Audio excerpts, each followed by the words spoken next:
and Ogun states to the south. Its central location has made it an important gateway connecting several parts of southwestern Nigeria. The landscape is characterized by rolling hills, tropical forests, fertile plains, and an extensive network of rivers and streams. The climate supports agriculture throughout much of the year, making farming one of the state's oldest and most important occupations. Administratively, Osun State is divided into 30 local government areas, alongside the Ife East Area Council established for administrative convenience. For electoral representation, the state is organized into 3 senatorial districts: Osun Central, Osun East, and Osun West. These districts are further represented in the National Assembly through 9 federal constituencies and 26 seats in the Osun State House of Assembly.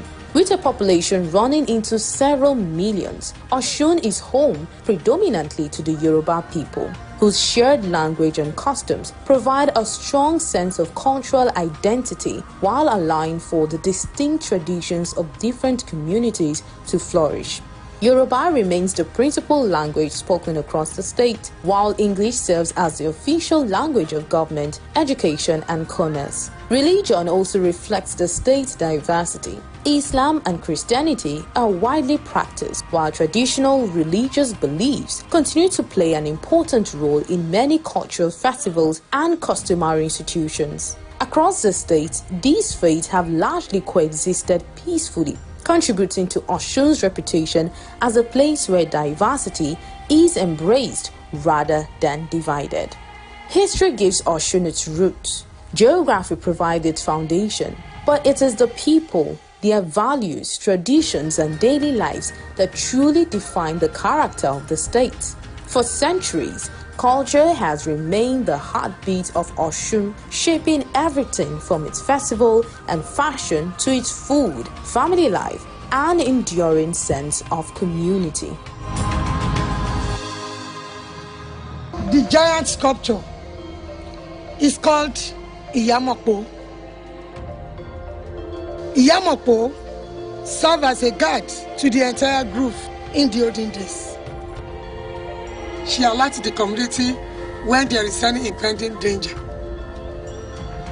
She taught women how to prepare, tie, and dye. Example of which the one I'm wearing now.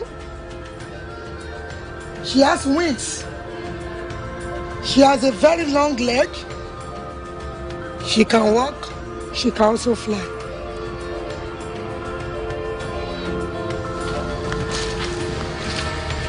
We refer to this place as Ogboni Shrine.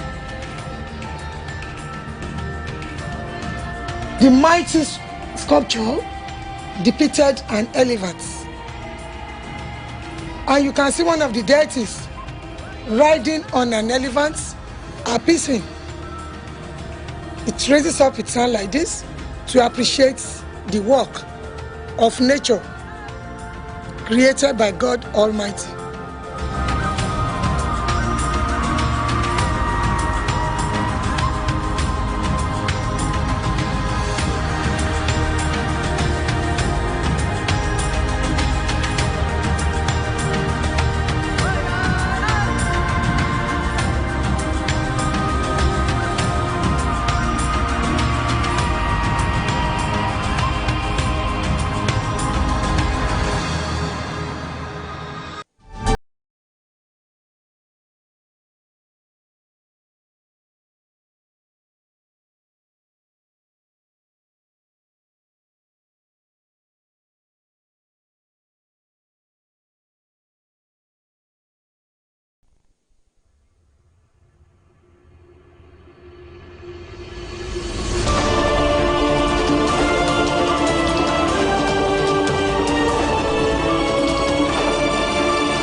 Great news! Your favorite station, Rapid TV, is now available on the free TV app. Catch the latest news, entertainment, lifestyle, sports, and inspiring programs anytime, anywhere. Simply download the free TV app, search for Rapid TV, and start watching for free. Don't miss a moment of the action. Stay informed, stay entertained, stay connected. Rapid TV now streaming on the free TV app. Watch free, watch anytime. Download the free TV app today and enjoy Rapid TV wherever you are. Rapid TV, rooted in truth, driven by impact.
Everywhere in Nigeria, it's 8 minutes gone past 1. Osun decide it's election day, and of course, it's a beautiful day. I'm sure you've joined us from morning up until now.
And of course, welcome back. Is Osun decide the time where they go to the poll to choose who is going to lead them for the next 4 years? My name is Cynthia Agbo.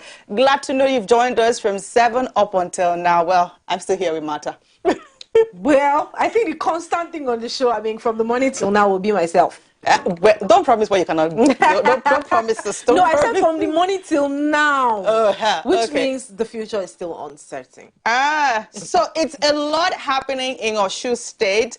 I think that we somewhat anticipated what election day would look like in terms of voter credibility, in terms of turnout, in terms of activities that might happen, in terms of response of political parties, in terms of every angle. It's almost like we anticipated what was going to happen in Osun State. And it looks like, seeing the news on ground, we're not disappointed, are you? Absolutely not, because for someone like Ademola Adeleke, we don't know who's going to take it, of course, but for a person that has all of the attributes that most people from within the state have spoken about, it's not alien to see people come out to give him their support. Davido, I mean, I saw a tweet online where someone was saying, you claim you love your uncle or something, or Osun State, are you backing Osun State to vote for the elections? And he's like, I'm going to be on a jet first thing in the morning and I'll be in Osun. That's something you can't relate to,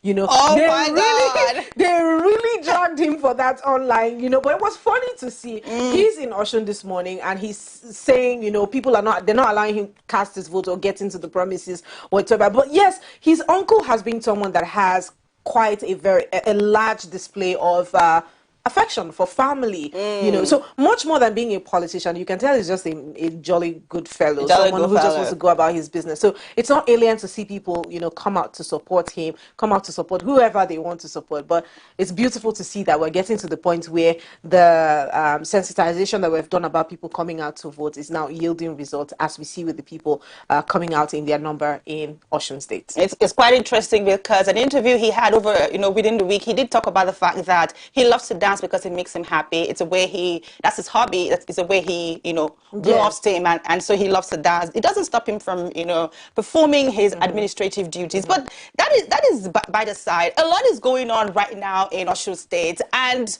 this is the time where we focus more on the situation reports. What are the updates? Who has voted? The polling unit materials. We hear a lot of things coming out from there. One very interesting thing that has come out of the Osun State right now is the fact that some people are talking about vote buying, and the police have arrested the Accord Party lawmakers with about 200 PVCs and 143 mercenaries. We also saw a video, I think at midnight, where some vehicles were coming into Osun State. Well, let's look at the interview, because he was being interrogated, rather. Let's watch that and hear what he has to say. Speak louder now. How we show this? Your name, sir. They embarrass ourselves again. Wait 1 minute before you start. So he said, wait, let him breathe in. Breathe in, out. Yeah, actual number. What's your name, sir? Wait, I'm coming.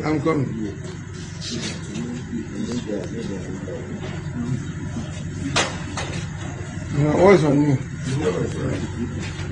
Abiola Ibrahim. From where? Ikere. Who are these people? They are voters. For which election? The election happening today. Happening today. Are they all residents of Ikere here? Yes, some of them are villagers from outside also.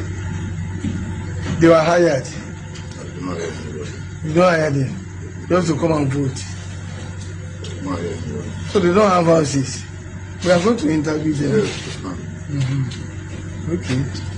You brought them here when? Some of them live there. Some of them have the houses and they came here. Who is the owner of these residents? My dad Who is your dad? is late. He's late. He doesn't have name. Babaji Ibrahim. Babaji Ibrahim. Raji Ibrahim. Okay. Because we have interviewed some of them. Any agreement? You promise them anything? Oh, it's free. Okay. This all voters card from them. Very good. You should hold it. This guy was card. It's not recovered for you. Collect it now. It's not your property. Hold it well. Which party are they here to vote for? Carry it up. Let's sit it up. Voting is their choice. So Voting is their choice. So you are an agent I'm not to go and carry them to vote for any party. They cannot go from their houses and to go and vote. Don't compound your problem. Tell us the truth. Which party? Talk now, my man.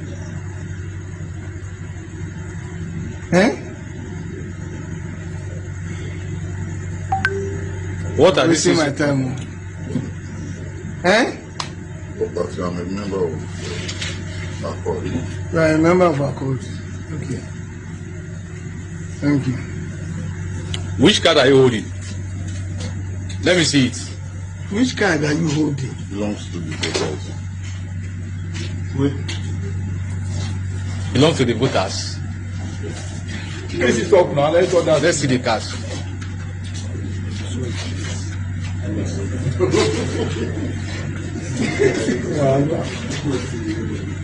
So which party do they intend to vote for? He said he's a member of Accord. Accord party. That's all right. No, I thought we do that already. Collect the start.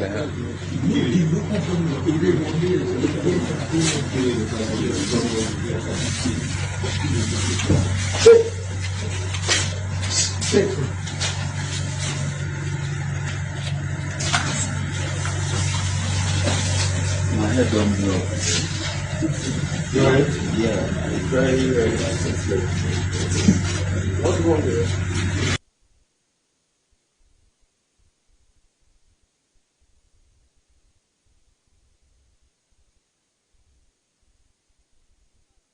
have it there. It is quite pathetic that in this day and time, we're still having issues of this nature, bringing in mercenaries into the state to inflate the numbers, to cast their votes. Now, it is being recorded that is an Accord party. But then again, do you think that this is something that will ever grow beyond as a nation? Because, I mean, there's poverty in the land, and anything, people would do anything for money. Just a few days ago, we saw there was a video up that talked about 40 hillocks, you know, coming into Osun State in the night. Even just last night, we had about 10 vehicles were told, you know, entering into a particular house in Osun State, and lots of people were camped inside that particular house. Now, who knows what those people were there for?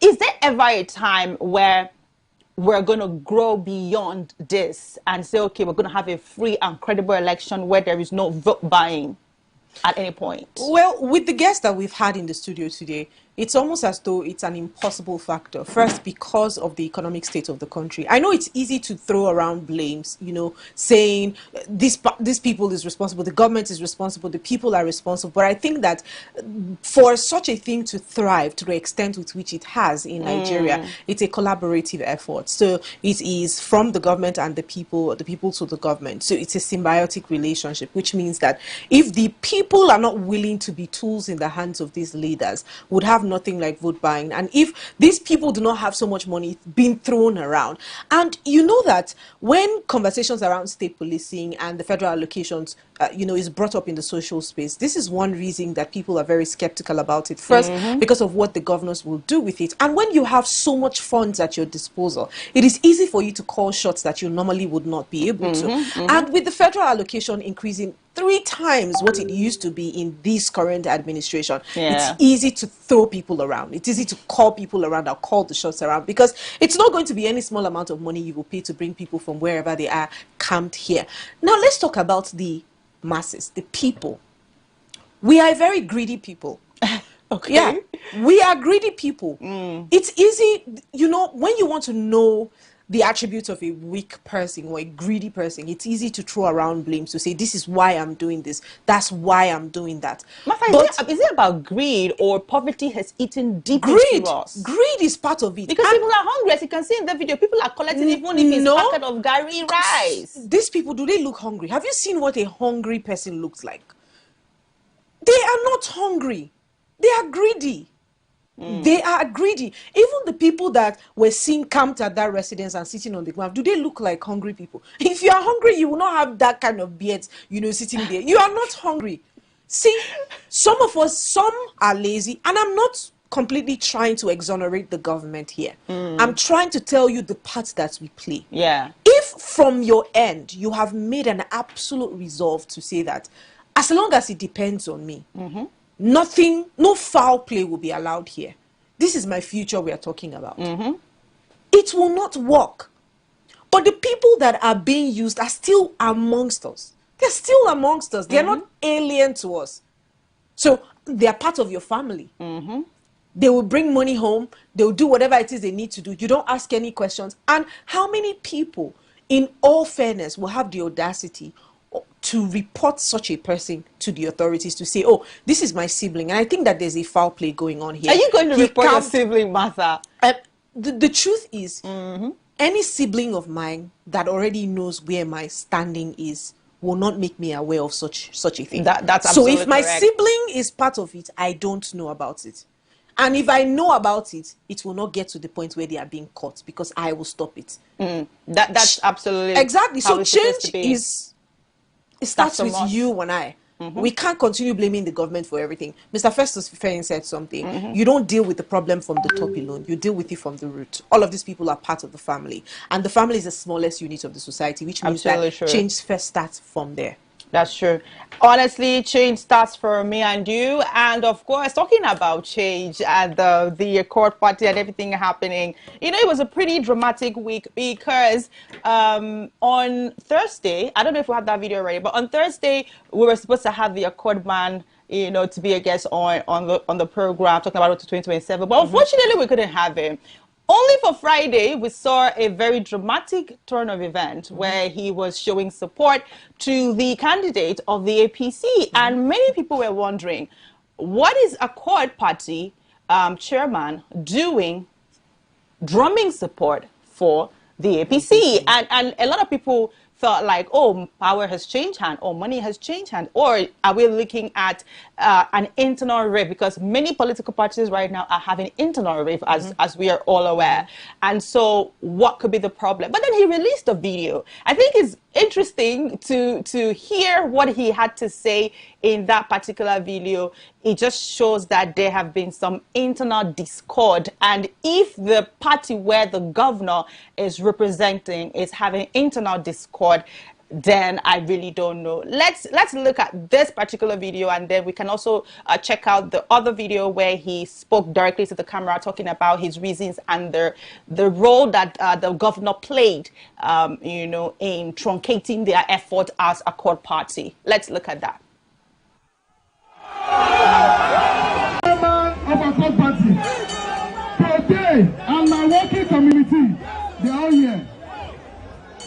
We have stepped down our support for Ademola Adeleke, and today we declare our support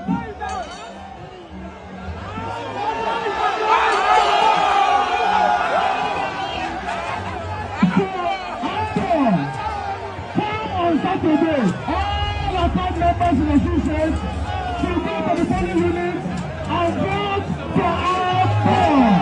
Vote for Accord. Vote for Accord. By the 15th of August, inshallah, by the grace of God, Accord will be sworn in as the elected governor of the governor of Osun coming up to say that, oh, they were deceived. No. You have not been in our party. You only joined the party last year, November. You don't know. I was the presidential candidate of this party in 2023, and I didn't decamp to any party. So when anybody is saying that, somebody is being expelled, a faction cannot expel me from the party, because you have a case in court, so it's prejudice. If, for example, one faction is trying it doesn't hold, it's invalid. Let us leave out those words. So my proclamation yesterday is valid. We have a law in Nigeria, and the law of state is clear. The Adeleke and his group went to appeal court, trying to step down our case in the Federal High Court. But on the 5th this year, that matter was jettisoned from the appeal court. We were asked to go back to the Federal High Court. So if this is a case, we have been quiet about mentioning this case to the public, because we want our matter and our party to be peaceful. But at this time, I think we need to come out and make it straight. When we had our primaries in Osun, for example, I can tell you without mincing words that the Adeleke people came to the hotel, attacked our people, beat up all the officials of the hotel. I'm not someone who is coming to politics because I'm looking for money or this. I have it on records how they calling those the Alimi and their group calling us.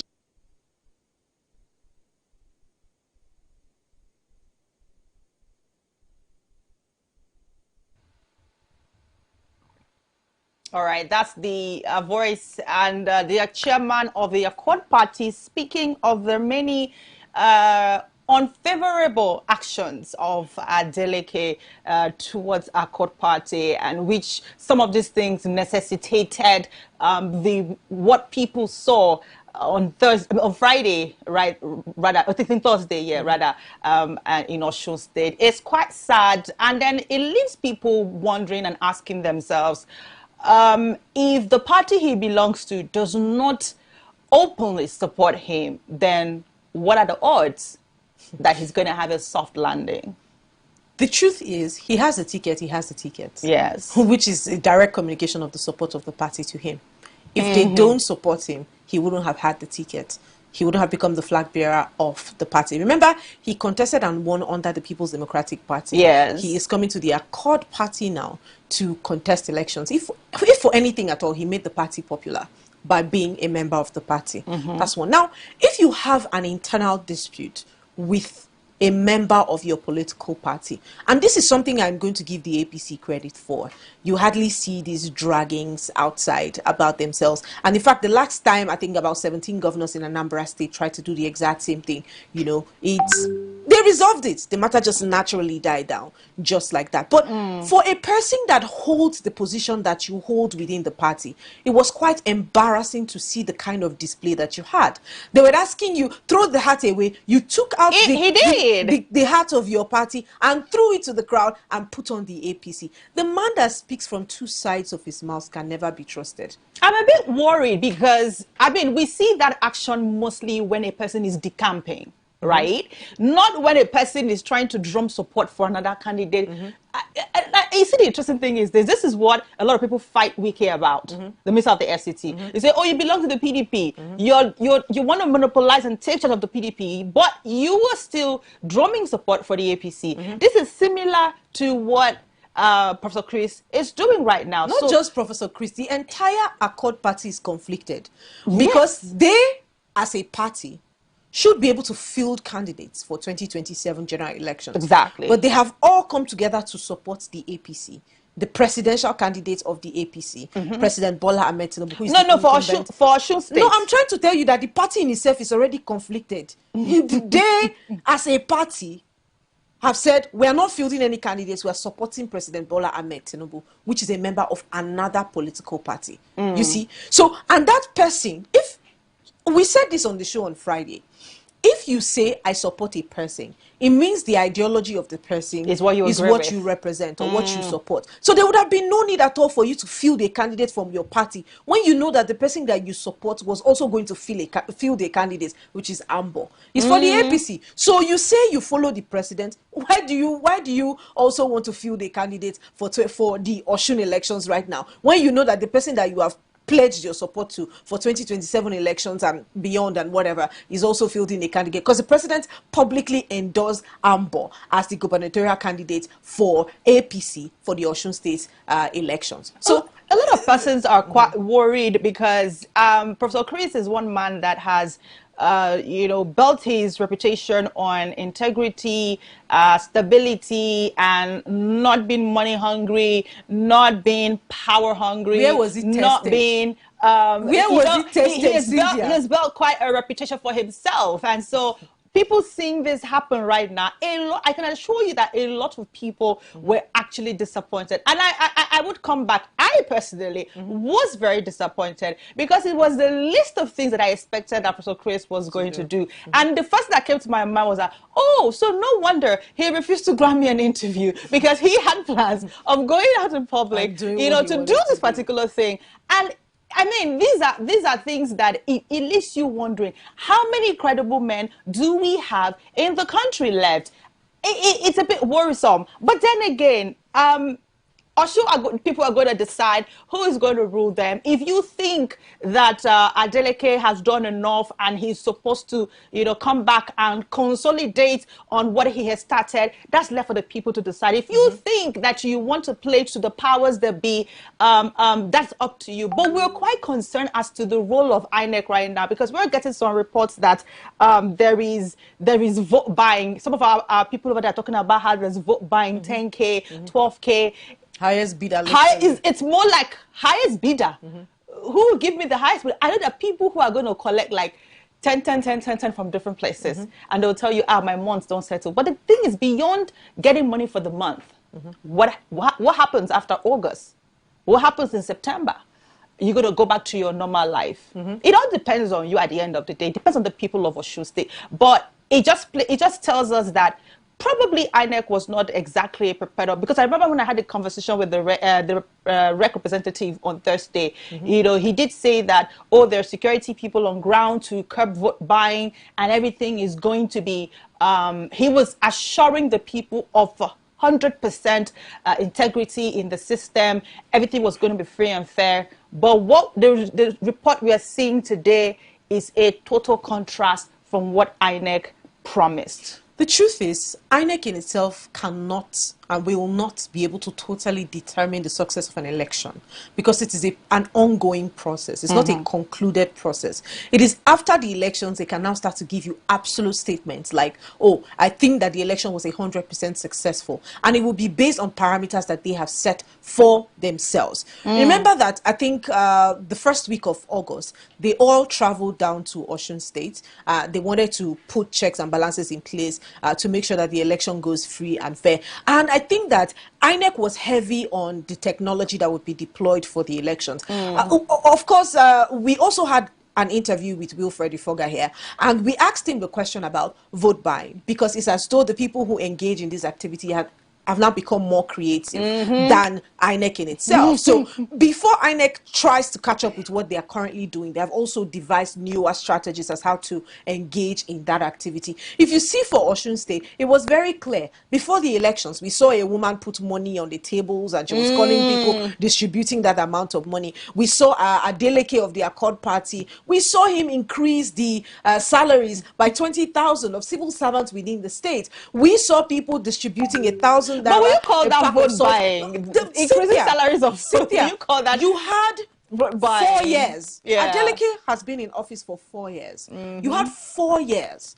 to be able to, you know, reconsider the wage of these people if you wanted to support them at all. The first, in January, you had the whole time. Why close to the election? See, we cannot fault one party for acting. It's a psychological thing. We cannot fault one party for acting a certain kind of way and then up another party for doing the same. Because remember when the whole conversation about the account of Osun State being frozen? Yes. We know that one of the major things we said, and the president also spoke about to INEC, is the fact that the timing was quite bad because you could have done it earlier. Yes. You claimed that you started the investigations in March. Why did you have to wait till the elections before? It looked like some sort of kind of foul play going on there. It's the same thing.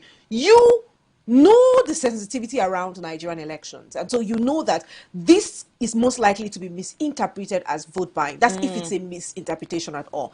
You had the whole time. So, I mean, we're not stupid. We're very sensible people, and we're very conversant with happenings around elections here in Nigeria. So the truth of the matter is, vote buying is something that is here. But much more than INEC's technology and what have you, there are other things that they need to do. And honestly, if we're being fair to INEC, it's not something that they can completely curb out of the system. It takes you and I. That's the same thing.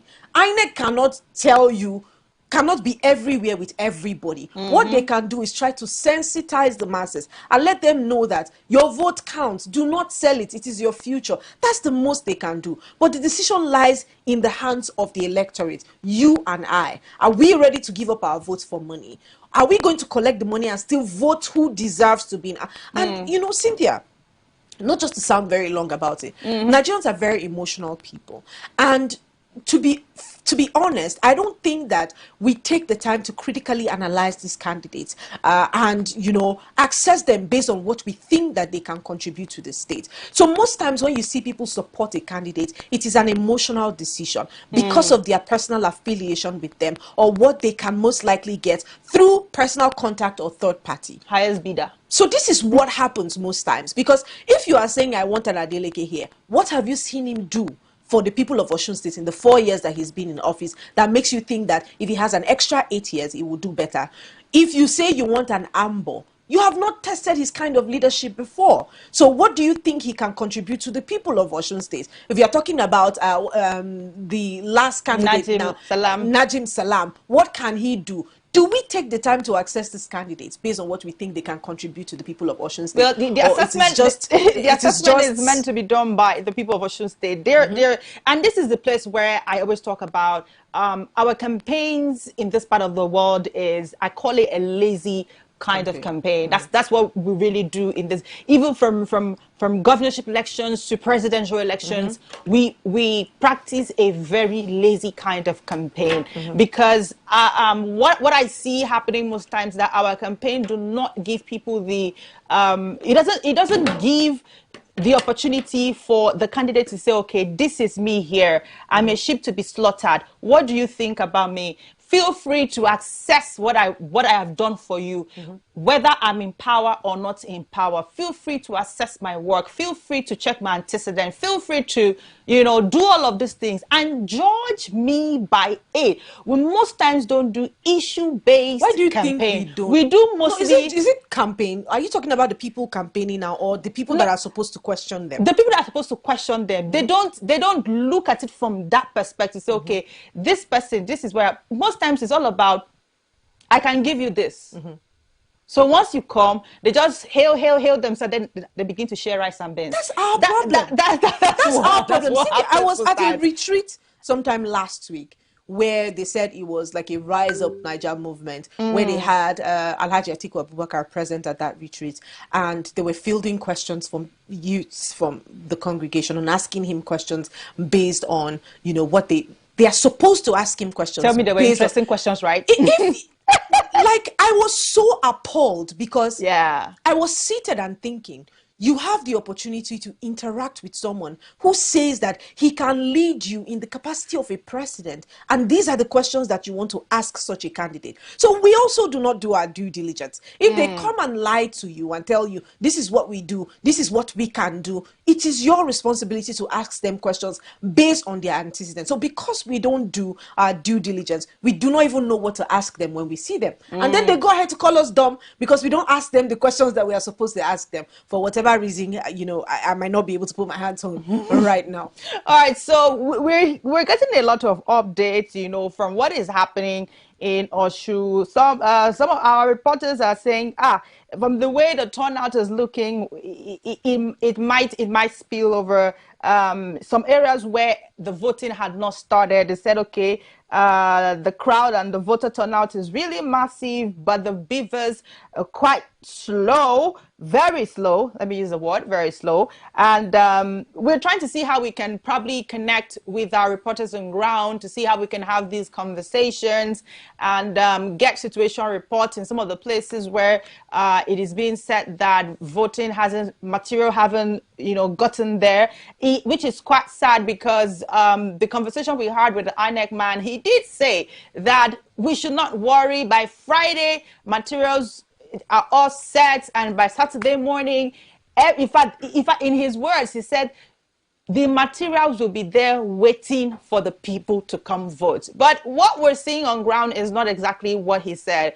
Some places, materials were not on ground before people came. People had to come, as you can see on the screen, people had to come, wait, you know, roam around, gist with their friends, just literally do anything, but no material to cast their vote, which can be very, very discouraging. Because if I go to a place and I have to wait for a very long time before I do that which brought me there, I will be tired and I'll be discouraged. And before you know it, I'm going to go home. I'm not going to spend the whole day there. Because I know we're doing this thing for the love of country. But then again, you have to also love the people that are coming out to perform their love for country, which is very important. So I think that in some areas, we may not be able to score INEC a pass mark for some of these things that, you know, they promised. That another thing I also want to see is, you know, how people with disability are treated, you know, because INEC did promise that people with disability would have their machines and equipment and chairs and all of that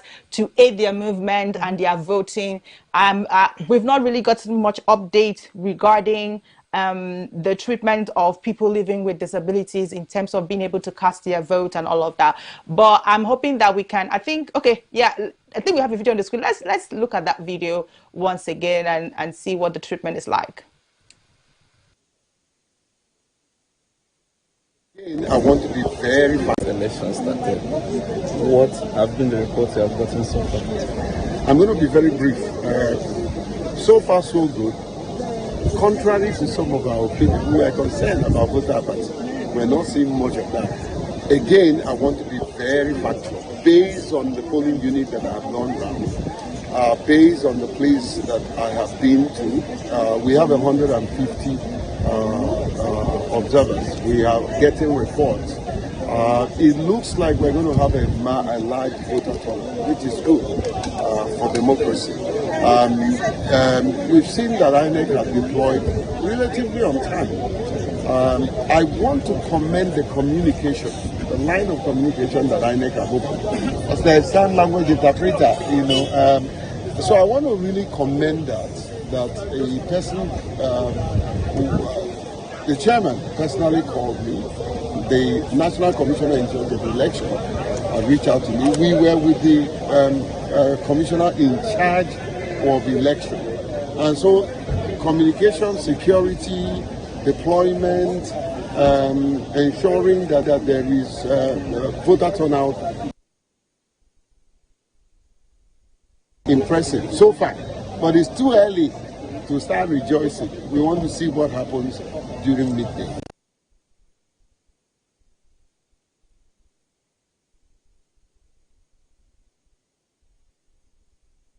Yeah, that was earlier in the day, and of course we're in the midday and we're still seeing, but the reports we're getting is not quite interesting, but it's okay. At the end of the day, some people will say, let's see what happens at the end.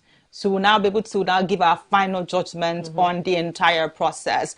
But don't worry, the show still continues. Is Osun Decide? We're going to be having our guest who's going to come join us to have a conversation on the election, what we've seen so far, what this portends, however the election turned out, whoever gets to win, that's really not our problem. What is most important is that, well, whoever gets to win the election, we're not really, it's the people that voted, right? However it turns out, they voted. If their votes count, because that's the most important thing. As it is, I think that we're lagged behind, because INEC has said 2:30 would be the close of the election. And this is already 1:44. And this is already, 1:44, which means we most likely might not be able to conclude the elections today, because the turnout is massive. I am personally very surprised at, not just surprised, proud of the Osun people for coming out in their numbers to cast their votes. However, is INEC prepared? Remember, we have said throughout the morning that this is literally a litmus test for what will happen for the 2027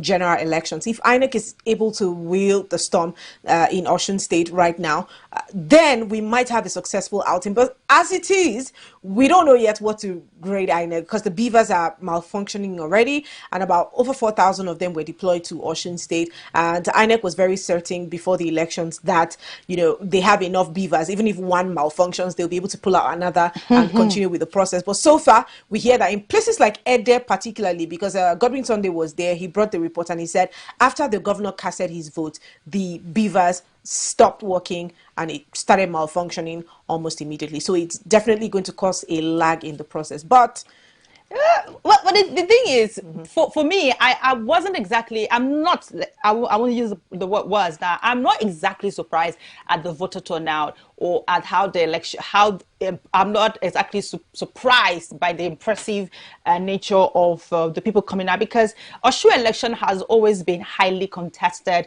It has always been very dramatic. And in fact, what we're seeing happening right now is similar to what we saw in 2022, where it was reported that there was massive vote buying in 2022 Osun State election. So yes, we're hearing that kind of story right now. I'm not exactly surprised. I've looked at Osun 2022 election, which of course we had Adeleke as well, and then we had Boyiga Oyetola of the APC. Then Ademola Adeleke was in the PDP, and then their running mate at the time, Kola, and Benedict. And if you look at the popular vote was about 403,371. And that was for Adeleke, while for Boyiga it was about 375-27. So the percentage was high for 50.14% for Adeleke and 46.62% for Oyetola. So it was a highly contested election. The people came out in their numbers. Everyone was. There was what's the word now? How do we put it? It was interesting. And so seeing that level of interest again, 2020 destroyed PVCs, a lot of things. So that's why when you say that Osun election has always been interesting, I share a varying perspective to that, especially because in the 2015, 2010, 2015, those periods, Osun was never a state that we had to be concerned about as we are right now. You know, if you look at the antecedents of the elections, before the elections right now, we already had about 20 people killed before the elections. We had tensions of voters' cards being stolen from INEC's office, later traced back to SGF or something. So it has never been this chaotic, because remember, we most likely we say people of Osun from the West are quite civilized people, so and they're very quiet people. And Festus Fifeyin also to put that into perspective for us during our last interview with him, he made mention of the fact that these are people that don't want so much; they just want the basic things being given to them. And he made a claim that is yet unverified that if we see chaos in Osun State, there are external factors that are brought into the state to perpetuate that. And seeing the number of people that were camped in the apartment from the first video that you called to be played here, it might not be far from the truth that external people are being brought into the state to cause chaos in the electioneering process. But Osun has never been this tensed during elections. Has never been this tense. We have 3 very strong candidates. In total, we have 15. 2 stepped down for Ademola Adeleke. So we have 13 people contesting the election. And all 13 people come from very varying backgrounds. Some had political backgrounds. Some were just bankers. Some come from, you know, the Civil Service Commission. But all of these people are have very interesting perspectives as to what they want to contribute to the people of Osun State. So yes, I would say that this is one of the most tensed and highly contested elections in Osun State right from the military era. And we did a bit of perspective to that. Yeah, it was, because we did a bit of putting this in perspective in the mornings. We had the military pass it on to someone, to a civilian role. And I think it was messed up. It was just 6 months, I think from August to November. And then it went back to the military, back to the civilian, until one of them was now democratically elected into office to be the first official governor of Osun State. And then we had Oyetola, we had Aregbesola, we had all of them down to Ademola Adeleke. So yes, it's an election that it's an election like every other election, but this is highly contested and quite tensed, unlike what we know the Osun elections to be like. But at the end of the day, like you said, power belongs to the people, and they get to decide who they give that power to. They know the parameters they would use to judge that. Okay, well, I do have a couple of things to say about that, because I like to deal with the numbers, and if you look at the numbers, the only thing that has probably really changed is the fact that there is more awareness about elections, and people are registering more, from the hundreds of thousands we used to have to, just have only one popular vote, to now having multiple people. But then again, we have our reporter on ground, Godwin Sunday, who is going to be giving us situation reports, what is happening right now in Osun State. Who is voting? Who is not voting? Who is collecting money? That's the juicy part I want to hear. Who is not collecting money? Godwin Sunday, if you can hear me, I would love to have a conversation with you. Good afternoon.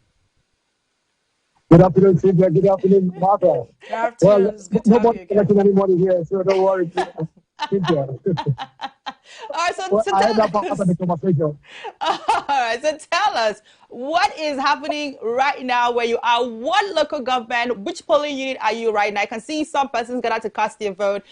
Just walk us through what is happening right where you are and the name of the local government and the polling unit. All right, so Cynthia, right now, I've gone through various local governments so far in Osun State, and it's quite interesting. The turnout is massive. As you can see behind me, I'm at somewhere it's a local government in Osun State here. Another different local government was in nature, it's massive. But then we're having just one INEC official down here that's conducting the election for them. So they are very slow right here in Osun State. Atakumasa, if I got that name, Atakumasa.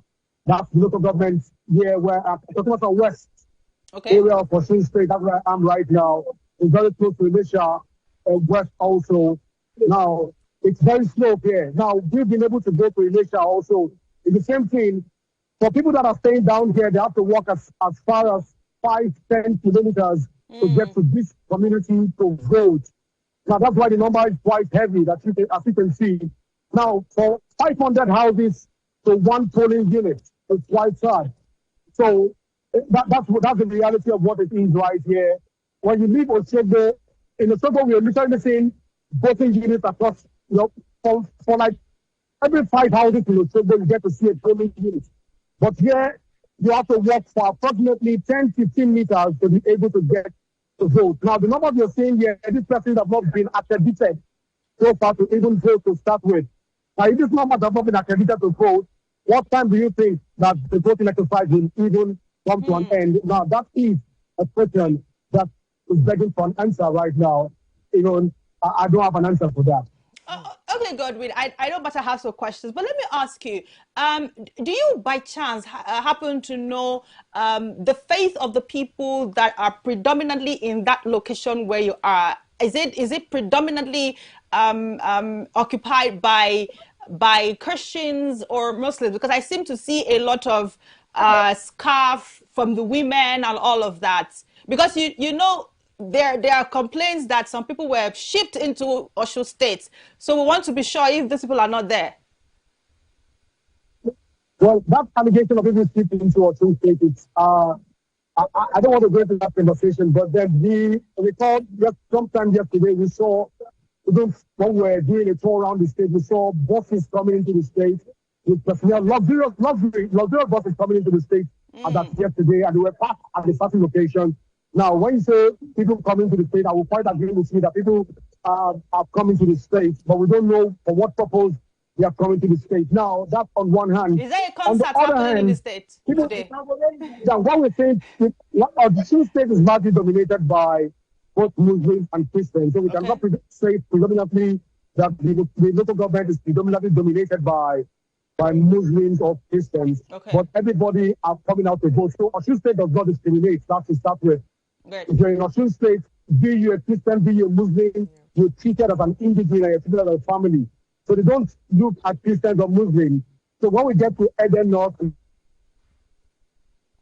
to Eden South, nobody thinks first if you're a Muslim or a Christian, the person can praise you as a Yoruba person, and that's what it is so far. So everybody I'm seeing here so far, they are largely individuals of Osun State and a few other tribes that we've seen across the state. But I can tell you for free that I don't think so far that we have external bodies right here, the cases I'm seeing on ground. All right. Thank you so much, Godwin. Doing a fantastic job. We've been with you here all morning. So let me ask, because you've pointed out a problem, which is the fact that 500 house to one polling units, that's quite an improper ratio, which means that the time for these elections will be drawn farther than what INEC has stipulated it to be. Is there any sort of resolution, actions to resolve this issue being done and facilitate the process? Because you said we have just one INEC staff present there. Is any attention being drawn? Civil societies, are they present on the ground? The INEC staff present, are they doing anything to make sure that more people are being brought to that polling unit to help with the crowd that we see there right now?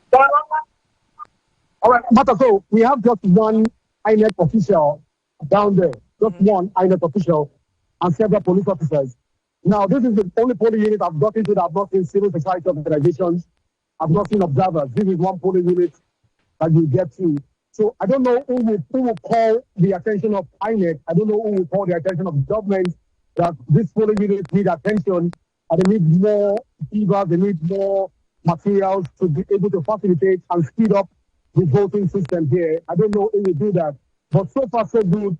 There are no observers there and there are just one INEC official. Then we have several police officers. You can see the crowd behind me and you can hear the noise from across. Now, a few of them, they want to even speak with us even on camera. But then, I don't know. Let me interact with you first, then we can get to that point. All right, before you go, Godwin, I would like to ask you about the security situation at the polling unit where you are right now, because before the elections, INEC had already pointed out about 300 flashpoints, and they are at risk for security concerns. Now, have you noticed any irregularity at this polling unit, at this area where you are right now, regarding security? And do we have enough presence of security officials at this polling unit? What matter across the free states, I'm proud of INEC even in this election. You give it to them when it has to do with security. You can't deny that there is security present across. Even here, what I just told you that we have just one INEC official that is even conducting, and that is a bit slow. You still have large security presence. Police personnel are everywhere around all the polling units across the state. You give that one to INEC. If you don't see police officials, you see civil defense, members of the civil defense, they are on board, they are on ground, and they are ready to take full responsibility across all boards. That one is for sure.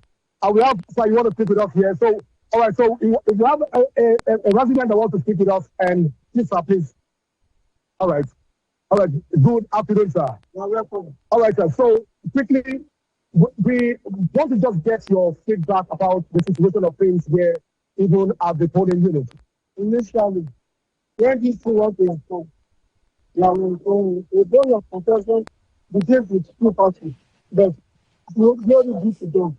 We have all the security personnel, everything is going on. Thank you. All right, sir. So there have been situations where people from far travel and walk almost 20 minutes to come down here to vote. Have there been advocacy of the community been able to try and speak out to INEC for INEC to get the attention of INEC to this polling unit? People, because this the people that very powerful this is to migrate their here. And everybody is present here. No problem. Everybody, even from Bala, from Kajala, and other people, other places. The population here will invite a voices for them and few people to come back. So this is a very fantastic area. So if you want to come and vote, you have to join a public transport provided by the KBC. You have to come and vote. Come and vote. So vote across PDP, they came here. If he didn't discriminate anybody, he provide a vehicle. You have to give that KBC people, for the election. So why the community? Why we not having more polling units? Why we not advocating for more polling units for different? Because we haven't seen more houses down here, almost 500 houses and no polling units around that side. Why we not advocating for that? Depends on that is not the answer before. It's the annex. And this solution, let's say presidential addressing. Maybe they will create another polling station. But as I first said, this is the only polling for people to come and vote. So we have to advise the annex to create, everybody with this time, maybe it's two. I govern up, yes, but they are using one. Means that to lower the population. Because there's many population now. So we are pleading for the annex that they should pay to. Thank you so much, sir. Well, Cynthia, you've heard it that they are talking to INEC, and that's not their job to speak to INEC. If INEC have their own discussion to come do another census around here, to be able to get them expanded, even the conversation you can hear from the community leaders.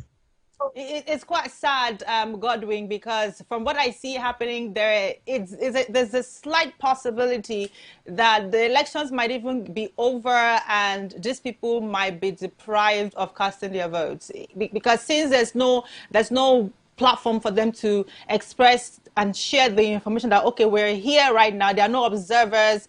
Because I was aware that I think Yaga Africa did say that they have enough observers shared to all the polling units in Osun State. So it's surprising to hear that there are no observers right there. You only have one INEC personnel and the security operatives. It just means that we don't have enough observers scattered around all the locations in Osun State. That's a bit concerning, because who is going to spread the word? It might even interest you to know that even right here, these numbers of persons that are on this queue have not been accredited for this election. Not even voting. Not even voting.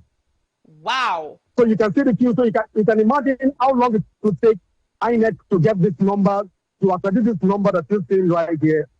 So it might take up to, from now till 6 p.m. So it's anything that the election is going to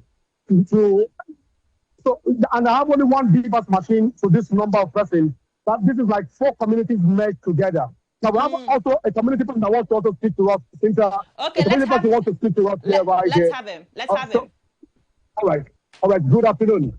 Good afternoon, sir. All right. So let's get your name. My name is. All right. So please tell us about the whole electoral process. We see the numbers keep increasing. Is it that the beavers are not working or the beavers are slow from your observation? But because we have the numbers of people voting here are numerous. But now we have increase in the numbers of people voting here. And the reason is there are some other villages, who are mixed together here. And as a result of that, we have increase in the numbers of voters here. So maybe before 2027, let me try and make another position of 3 minutes in other villages, not in the single ahead. So that will reduce the rate of INEC staff who are working in, and then we make the election move fast. Now, and again, we go back to the machine. We have 2 numbers of different machines working there. By now, the numbers of people who are voting for application. Because as a lot of one super machine, although the super machine doesn't have any music, it's working well. But the election is not moving fast and it's supposed. And that's the only way I have it. The election is peaceful, no any casualty, no any fights, everything is peaceful. All right, so the person who's spoken to so far said there has been an attempt to deprive Shodela from this. It is an attempt to frustrate the community from not voting. Actually, in the morning, don't come here since 6:20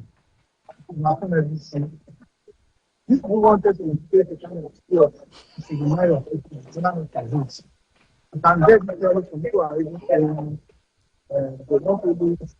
They don't want to happen that they don't want to say any evidence. But the other evidence they proceeding. I don't know if they did something, but I know the proceedings and they ran away.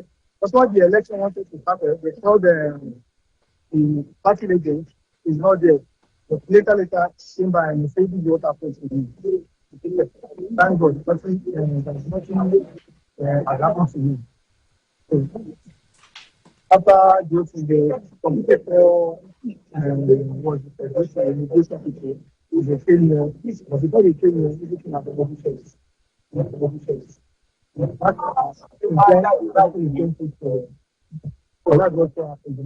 All right, thank you so much. All right, so you can hear what's going on even right here. It's not that the people are not working, but then factors are playing. It's a bit slow. I've been able to. I've been to the front of that of the people, and I'm seeing the way it's working. I can tell you that single beavers might not be able to take this number of crowd that we are having here, Cynthia. Okay, we do hope that in the next couple of minutes, hopefully somebody might just alert the INEC officials to let them know that there is a particular area where their attention is needed, because I already outlined my fears before we have the election process end and nobody remembers that this particular polling unit, the process have not been completed, and this is how we have people get deprived of being disenfranchised and cast their vote. And you begin to see stories on the social space saying, oh, I couldn't vote in my community, I couldn't vote in my local government. And some people will think maybe, oh, they're just trying to spread lies, to discredit INEC. Meanwhile, it is actually happening. So these are the issues that we're afraid of as it stands right now with this community. But thank you so much, Godwin. I know we still have a lot to talk about. I know you're going to leave that place and probably go to another location. But then again, can you tell me just very briefly, what was the reaction of Adeleke when he finished voting? Like, was he smiling? Was he angry? Why do you need to know? I think that's the last question, Cynthia. Don't worry, I was just asking if Adeleke was smiling when he casted his vote. Of course, he was excited when he casted his vote, and he was so excited speaking to the media also, and he was really grateful. He's a man that is filled with a lot of thankfulness in him, and he was thankful to the media for coming out to cover him, and it was really interesting. Now he was smiling. Just to go straight to the question, he was a bit smiling. All right. I know we're going to have you back again, Are you moving to another community after now? So we can probably have more update from you or what the atmosphere is like in another polling unit. I think that's it, Sylvia. Would you be moving to another polling unit after now? Or you're going to be here till something changes? We're just coming from Malaysia where we had a violent polling unit.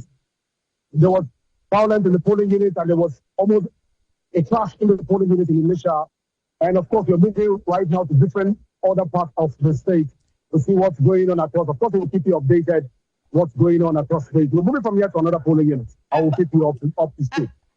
Before you go, I'm sure Mata and myself want to know the violence. What happened? Who was causing the violence? You don't want to know? I mean, it's normal election talks. Mata, you don't want to know? The truth is, we already asked him about the security infrastructure there. So whatever the situation is at the polling units, since we have like heavy presence of security, it will most likely be averted as much as possible. So for some reason, Godwin says that he trusts INEC and he gives them credit for the preparation that they have made regarding security for the election. So I'll just move with what Godwin says. No, Godwin talked about INEC's preparation. He did talk about the tall grid that was happening in that polling unit he just left. No, but he said security. Godwin, correct me if I'm wrong, you did make mention of the fact that there's heavy security presence at every polling unit that you have visited today. Every polling unit, you find security presence across the state. Every polling unit, we find minimum of 5, 6, 7 security personnel across the entire polling unit in Osun state. Right now, as I speak to you, we find minimum 5 security personnel. So you must give that to INEC. To INEC, you see, so not just to INEC. The turnout is massive. Yeah, not just to INEC. I think the IG also was very strategic and was proactive with this deployment. The police of Osun State is really doing well. Yeah, because we've seen him coming out to do a patrol around the entire state to ensure that all the officers' morale are high and they are at their point of duty discharging their primary mandate. I hope they have been paid, because during the Ekiti election, there were rumors that some complained of not receiving their monies. I hope they've been paid. I hope nobody's going to complain and say, oh, after all the work we did, we were not paid. I hope you've not had any complaint about any disgruntled officer talking about not getting a good welfare package. Well, I think that will happen after the elections. I think that who am I to speak on that issue? That issue is for the Commissioner of Police to answer for himself. Certainly. All right, thank you so much, Godwin. As you move to the next polling unit, we would definitely want to have an interaction with you. But generally, so far, I think that you're feeding us good, and we're very healthy, good protein and carbohydrate with what you're feeding us. So thank you so much, Godwin. We will see you again. All right, India. Bye. Thank you. Bye for now. Well, if there is going to be any conversation at all about disgruntled officers, I think it's something that's going to happen most likely after the elections, because they would have a system that works for them. It's either disbursement is done before the election, because I do believe that they need to mobilize these officers before they get into these places of assignment. They need to be well fed before you get to that place. Because reports I had on ground, I was speaking to a friend who happens to be there covering that independently. He was speaking about the fact that transportation fares and talking boats now skyrocketed from 3,000 to about 10,000 naira within the state because of the heavy presence of people, over there. So think about it. I'm sure that, accommodation will be almost the same thing. So how does the military expect their officers to get by without mobilizing them before getting into? So I'm just believing that due diligence by these necessary quarters are being done to make sure that the officers are taken care of, because if they have to worry about these basic things, then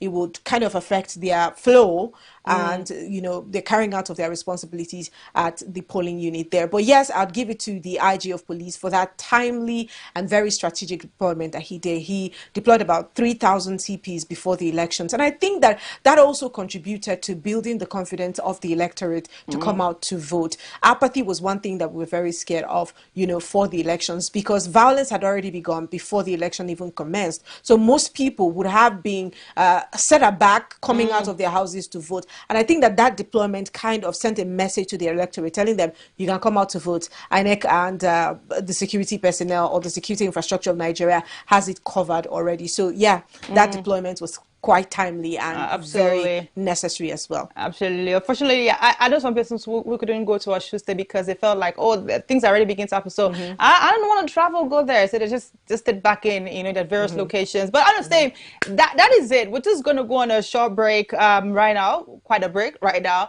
But don't worry, when we come back, we're going to be having a guest talk to us. Of course, on times like this, we have our analysts talk to us, get our reporters on ground talk to us, and also see how the election unfolds. We'll be here with you. Osun Decide will be here with you till the winner is announced. So in everything you do, keep it locked right here on our website, on our social platform for all the top to tea update, on Osun Decide. Don't go anywhere. It's still Rapid TV.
Great news! Your favorite station, Rapid TV, is now available on the free TV app. Catch the latest news, entertainment, lifestyle, sports, and inspiring programs anytime, anywhere. Simply download the free TV app, search for Rapid TV, and start watching for free. Don't miss a moment of the action. Stay informed, stay entertained, stay connected. Rapid TV now streaming on the free TV app. Watch free, watch anytime. Download the free TV app today and enjoy Rapid TV wherever you are. Rapid TV, rooted in truth, driven by impact.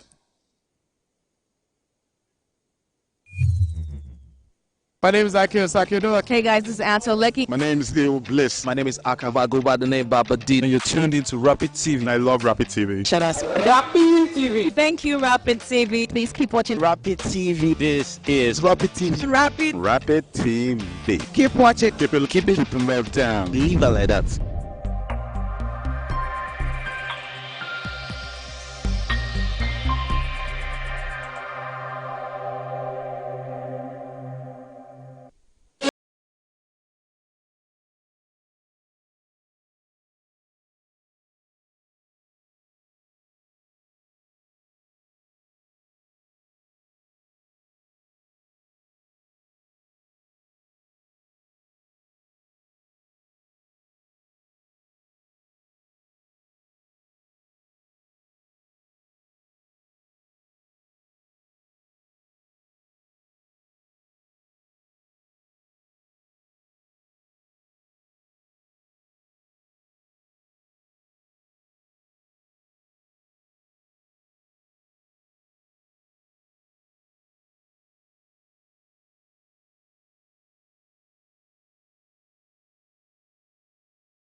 Election started. What have been the reports you have gotten so far? I'm going to be very brief. So far, so good. Contrary to some of our opinions, we are concerned about voter apathy. We're not seeing much of that. Again, I want to be very factual. Based on the polling unit that I have gone round, based on the place that I have been to, we have 150 observers. We are getting reports. It looks like we're going to have a large voter turnout, which is good for democracy. We've seen that INEC has deployed relatively on time. I want to commend the communication, the line of communication that INEC have opened. As the sign language interpreter, so I want to really commend that a person, the chairman personally called me.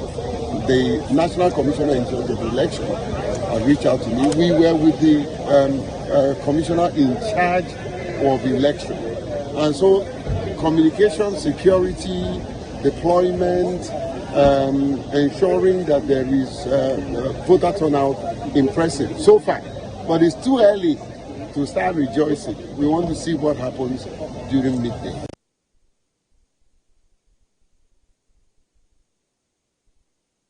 Speak louder now. How we should be this? Your name, sir? They embarrass ourselves again. Wait 1 minute before you start. No, he said, wait, let him breathe in. Breathe in, out. What's your name, sir? Wait, I'm coming.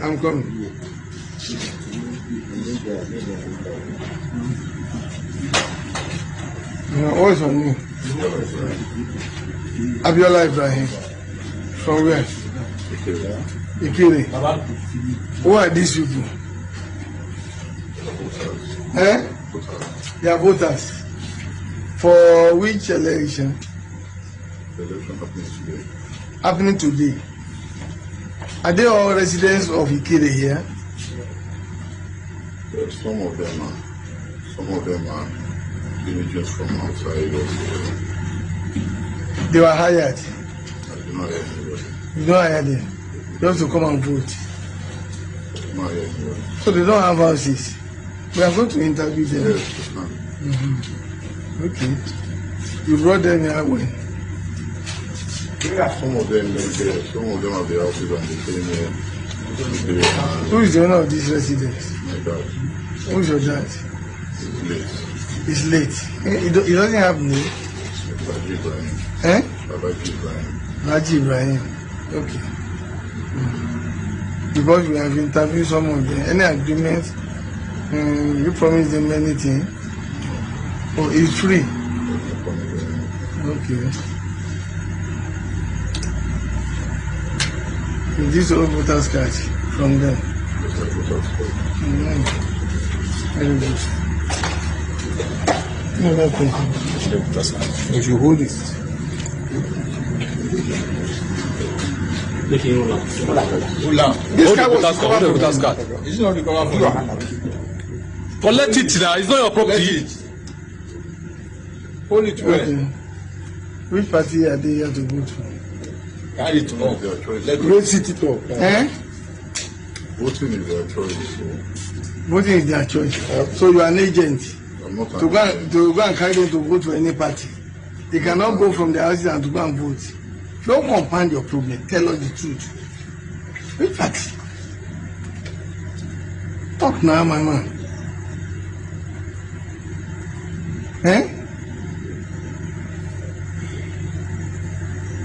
What are wasting my time? But I'm a member of Accord. You are a member of Accord. Okay. Thank you. Which card are you holding? Let me see it. Which card are you holding? It belongs to the voters.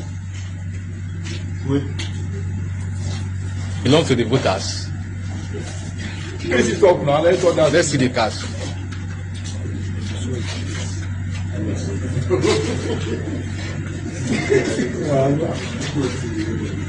So which party do they intend to vote for? He said he's a member of our court. Our court party. It's all right. No, I thought we do that already. Let's start there.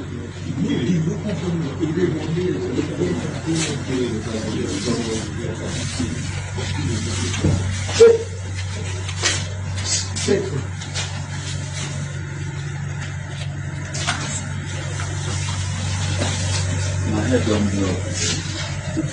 Yeah, it's very, very sensitive. What's wrong with it?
To truly understand Osun State, one must look beyond its roads, buildings and institutions. The true identity of Osun lies in its people, their customs, their language, their festivals, their beliefs, and the values that have been handed down through generations.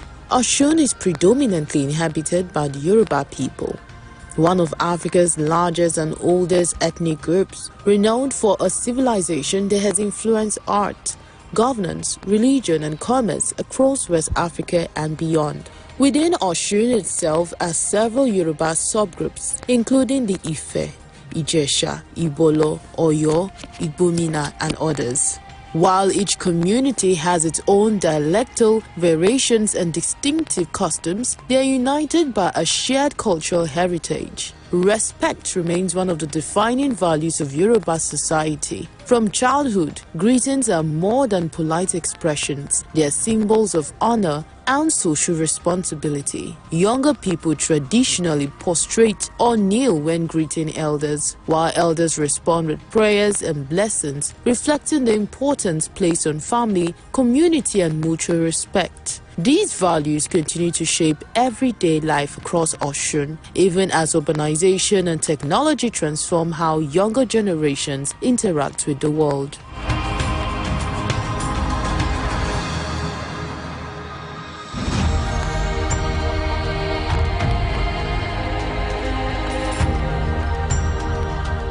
Few places capture the spiritual and cultural significance of Osun more than the Osun-Osogbo Sacred Grove. Nestled along the banks of the Osun River in Osogbo, the Sacred Grove is one of the last remaining sacred forests of the Yoruba people.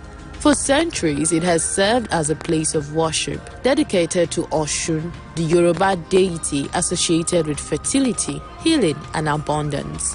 The grove is home to shrines, sculptures, sacred parts, and ancient trees that have been carefully preserved through generations. Its global importance was recognized in 2005 when UNESCO designated the Osun-Osogbo Sacred Grove a World Heritage Site, acknowledging it as an exceptional cultural landscape of universal value.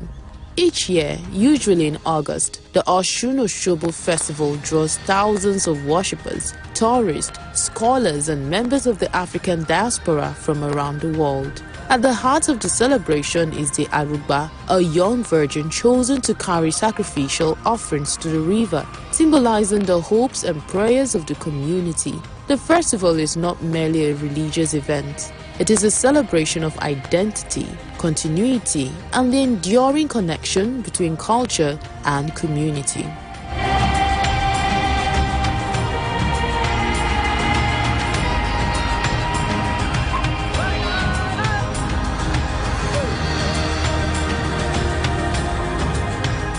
Traditional institutions remain central to governance and social life in Osun State. Across its towns and communities, royal fathers continue to serve as custodians of culture, mediators in dispute, and symbol of continuity.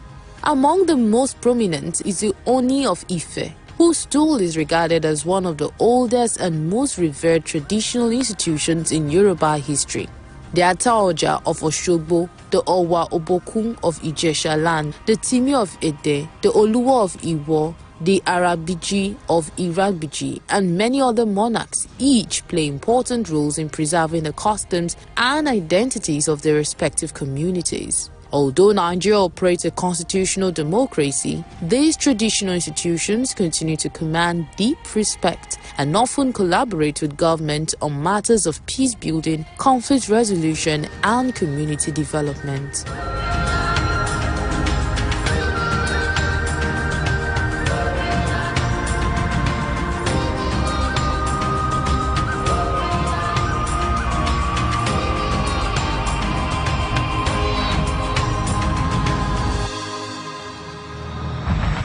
Food tells the story of a people. In Osun, cuisine reflects both the richness of the land and the ingenuity of its people.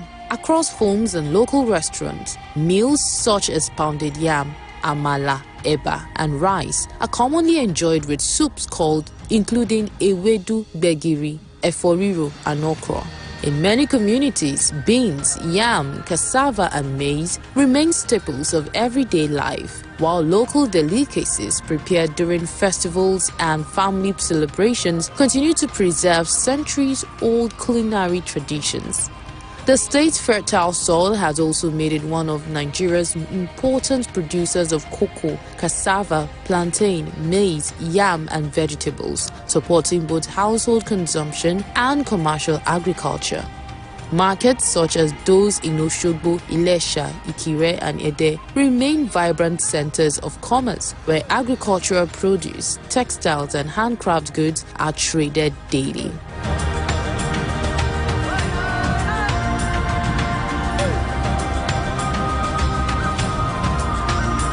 Clothing in Osun is more than fashion, it is identity. Traditional attire continues to occupy an important place during festivals, weddings, chieftaincy ceremonies, and religious celebrations. Men often wear agbada, buba, and shokoto, while women adorn themselves in iru, buba, and gele, often complemented by coral beads and intricate accessories. Ashoke, the hand-woven fabric long associated with Yoruba royalty and celebration, remains a treasured symbol of prestige and craftsmanship. Today, a new generation of designers blends traditional fabrics with contemporary fashion, ensuring that cultural heritage continues to evolve without being forgotten.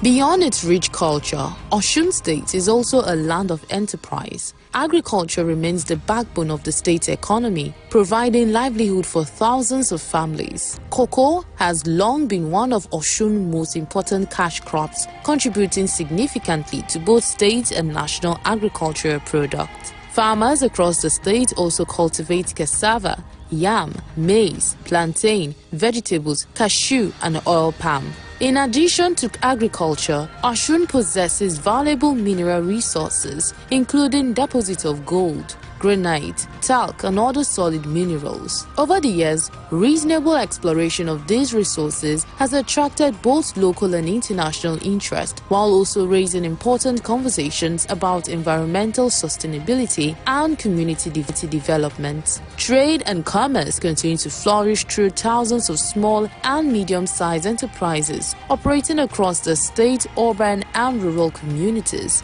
From textile production and food processing to transportation, education, and financial services, these businesses form an essential supporting entrepreneurship and attracting investments to stimulate economic growth and create employment opportunities. A thriving society is measured not only by its traditions or economy, but also by the opportunities it creates for its people. In Osun State, education, innovation, and tourism continue to shape a future built on on a proud and enduring past.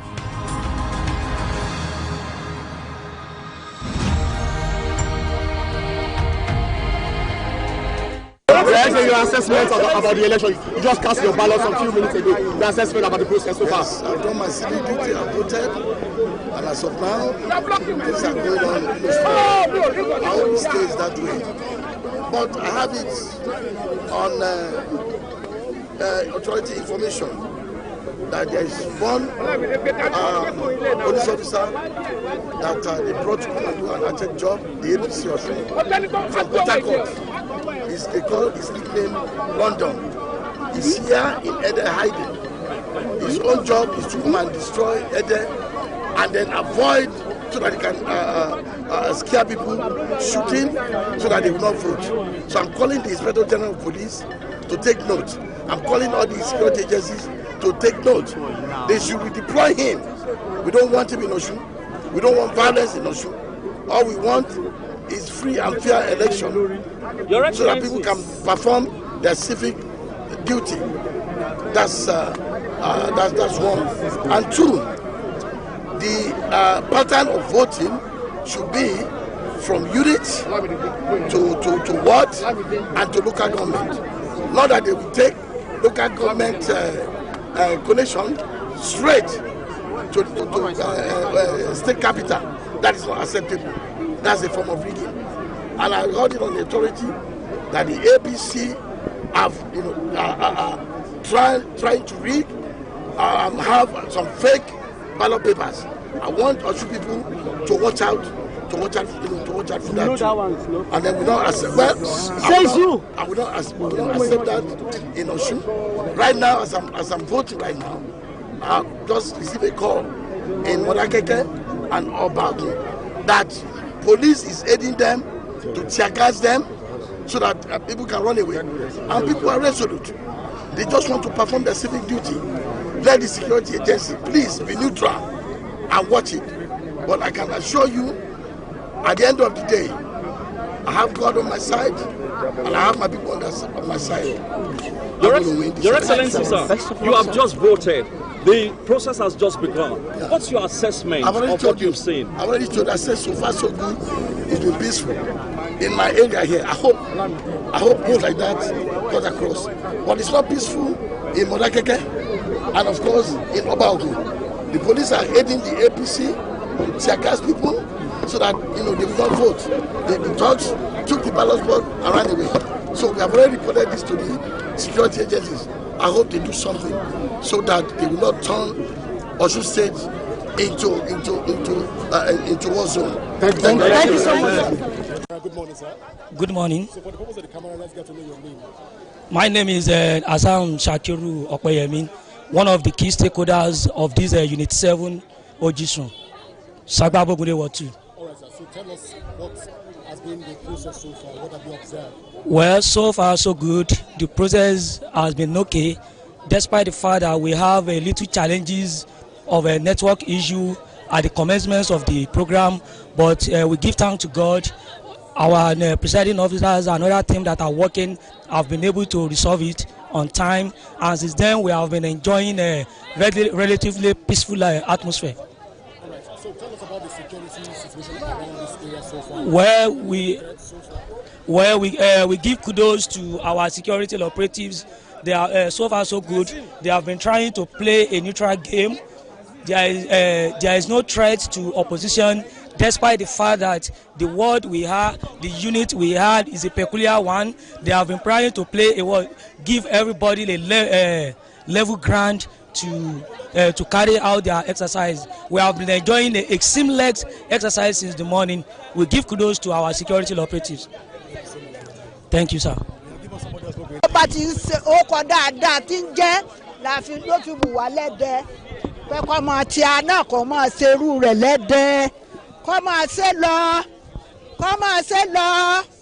Kọ́ máa ṣe lọ. Báwo ló ṣe yín bí ẹ ṣe wá jáde tẹ̀bí wá dìbò lẹ́nu? Tó jẹ́ ìjáde náà ni pé bá à ń ṣe ń rí títì tí ń dá àti sólà kọ̀ tá à ń rí nínú ilé.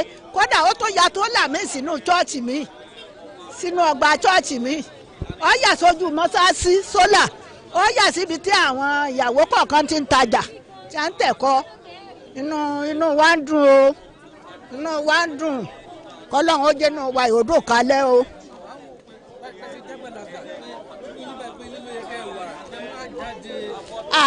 wọ́n ní a má jáde lóòótọ́ ṣùgbọ́n èmi jáde o èmi jáde kọ́lọ́run ràn lọ́wọ́ kó ràn wá náà lọ́wọ́ kó ẹ̀mí wọ́n tẹ̀síwájú sí i tó bá ti ń fà ní oògùn ìlera tí ń sì fà lówó oúnjẹ ẹ̀mí wọ́n yóò tún tẹ̀síwájú sí i àtọ̀mọ́ okun àtagbára aago 6 ni mo ti dé lónìí aago 6 àdájí mo ti débí torí pé ìgboro ni mo sùn ọ̀tọ̀ ní sáìtì mi ibi tó wà ó jìnnà òkè bàbá alájọ nílé mi bàbá alájọ ká ní sùúrù bàbá alájọ ká ní sùúrù nọ́mbà 57 nílé mi.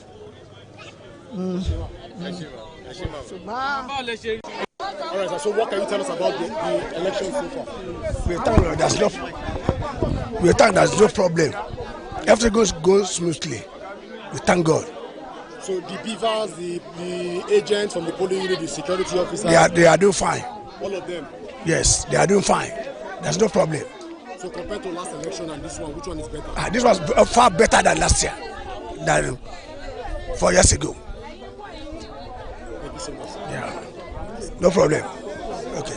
We'll just talk about English. Okay. All right. Good morning, sir. Good morning, Press. For the purpose of the camera, tell us your name, sir. My name Alhaji Sani Abbas. All right. So, what did you observe so far? What have you observed so far?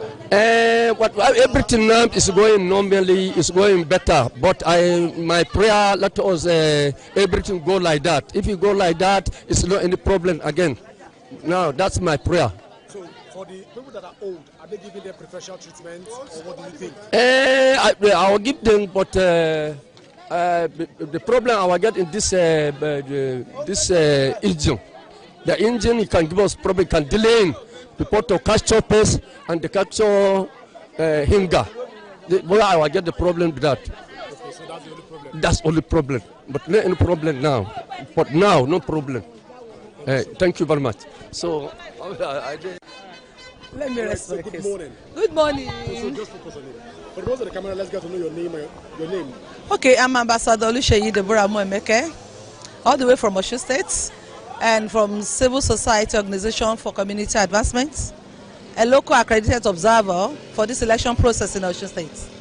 All right, so tell us, what have you observed so far in this whole community? 4 polling units, almost 4 polling units together. Oh wow, this unit has been credible, it's been great. I say the voters has been compliant. This is the unit where His Excellency the Governor of Osun State had casted his votes early hours of this morning. Even though we had a little hiccup with the slow performance of the beavers, and there has been a prompt call for backup, which is on the way. The INEC officials have been, competent, they've been doing their work, and the voters themselves are actually compliant. I think they listen to guidance and all that, and so it's been credible so far. We hope to sustain that, and we hope to have a violent-free election process in this very unit. But the voters so far have expressed dissatisfaction with some of the conduct that we've observed, even as we've spoken with a few persons. How would you react to this coming from the voters? I wouldn't know what they are complaining about, but to the best of my knowledge, just like I said earlier, the slow performance of the beavers is what was, eating them up, and that has been put under control by calling up for backup beavers, which is on the way. And we've actually tried, the INEC staff have tried, and we have given our support at least to organize and make it peaceful. So far, it's been credible and violent-free. You're welcome. Good morning. Good morning, sir. Okay, I beg, tell us, what do you think about the election so far? As I see the people, everything they do well, then they do everything well. People come much. So as people they do, no anything, no fighting, no any rush, no anything. Everybody come out.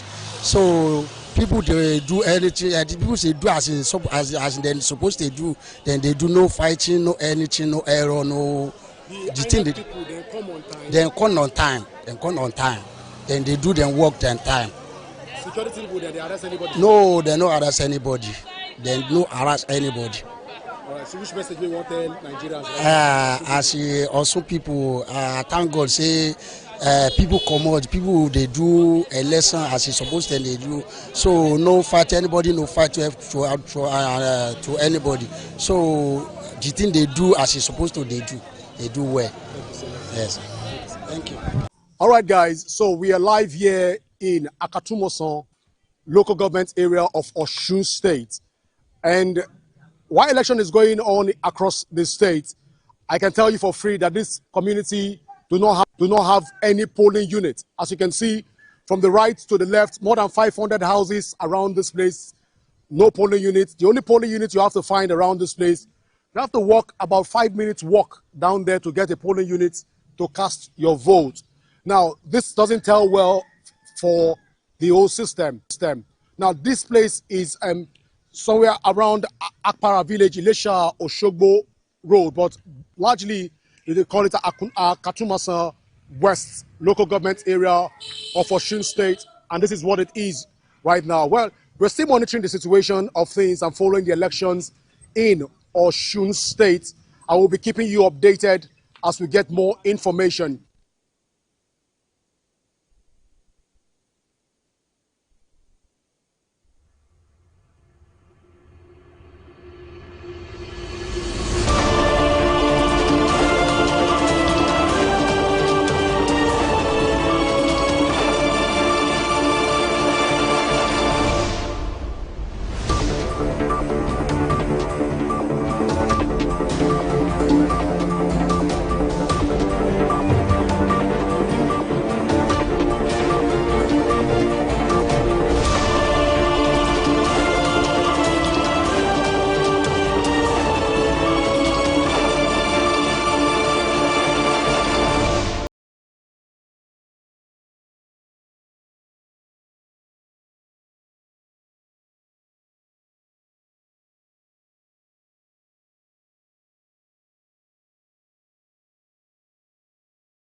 Great news! Your favorite station, Rapid TV, is now available on the free TV app. Catch the latest news, entertainment, lifestyle, sports, and inspiring programs anytime, anywhere. Simply download the free TV app, search for Rapid TV, and start watching for free. Don't miss a moment of the action. Stay informed, stay entertained, stay connected. Rapid TV now streaming on the free TV app. Watch free, watch anytime. Download the free TV app today and enjoy Rapid TV wherever you are. Rapid TV, rooted in truth, driven by impact. This is Rapid Broadcasting Network, RBN. We connect people, power stories, and amplify voices. On Rapid TV, we're rooted in culture and your window to the stories that matter. From news to lifestyle, we inform, entertain, and uplift. Join Rapid TV on StarTimes Channel 176, Nightcom Sat. On Rapid FM, we speak your language from the soulful airwaves of Umuahia to the vibrant culture of Port Harcourt and beyond. More than broadcasters, we're creators, amplifying that voice within with powerful content across TV, radio, and digital. Join us at rbnradiotv.com and all our social media handles. One network, one voice. Rapid Broadcasting Network, RBN, the sound of your city. Rooted in truth, driven by impact.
and it's still election day. Osun decide 2026. Of course, it's the last obstacle election before the big one is 2027. And of course, it is a litmus test for INEC. Let's see how you're going to perform in 2027, and the test of it is what is happening in Osun State. How far have they gone? What's the progress like? These are some of the things that we're talking about right here on Osun Side, as well as keeping you up to speed with our correspondent on the field, activities, those who are disturbing, those who are buying votes, those who are looking for ways to get people on their side. All of these updates, we have them right here in the studio.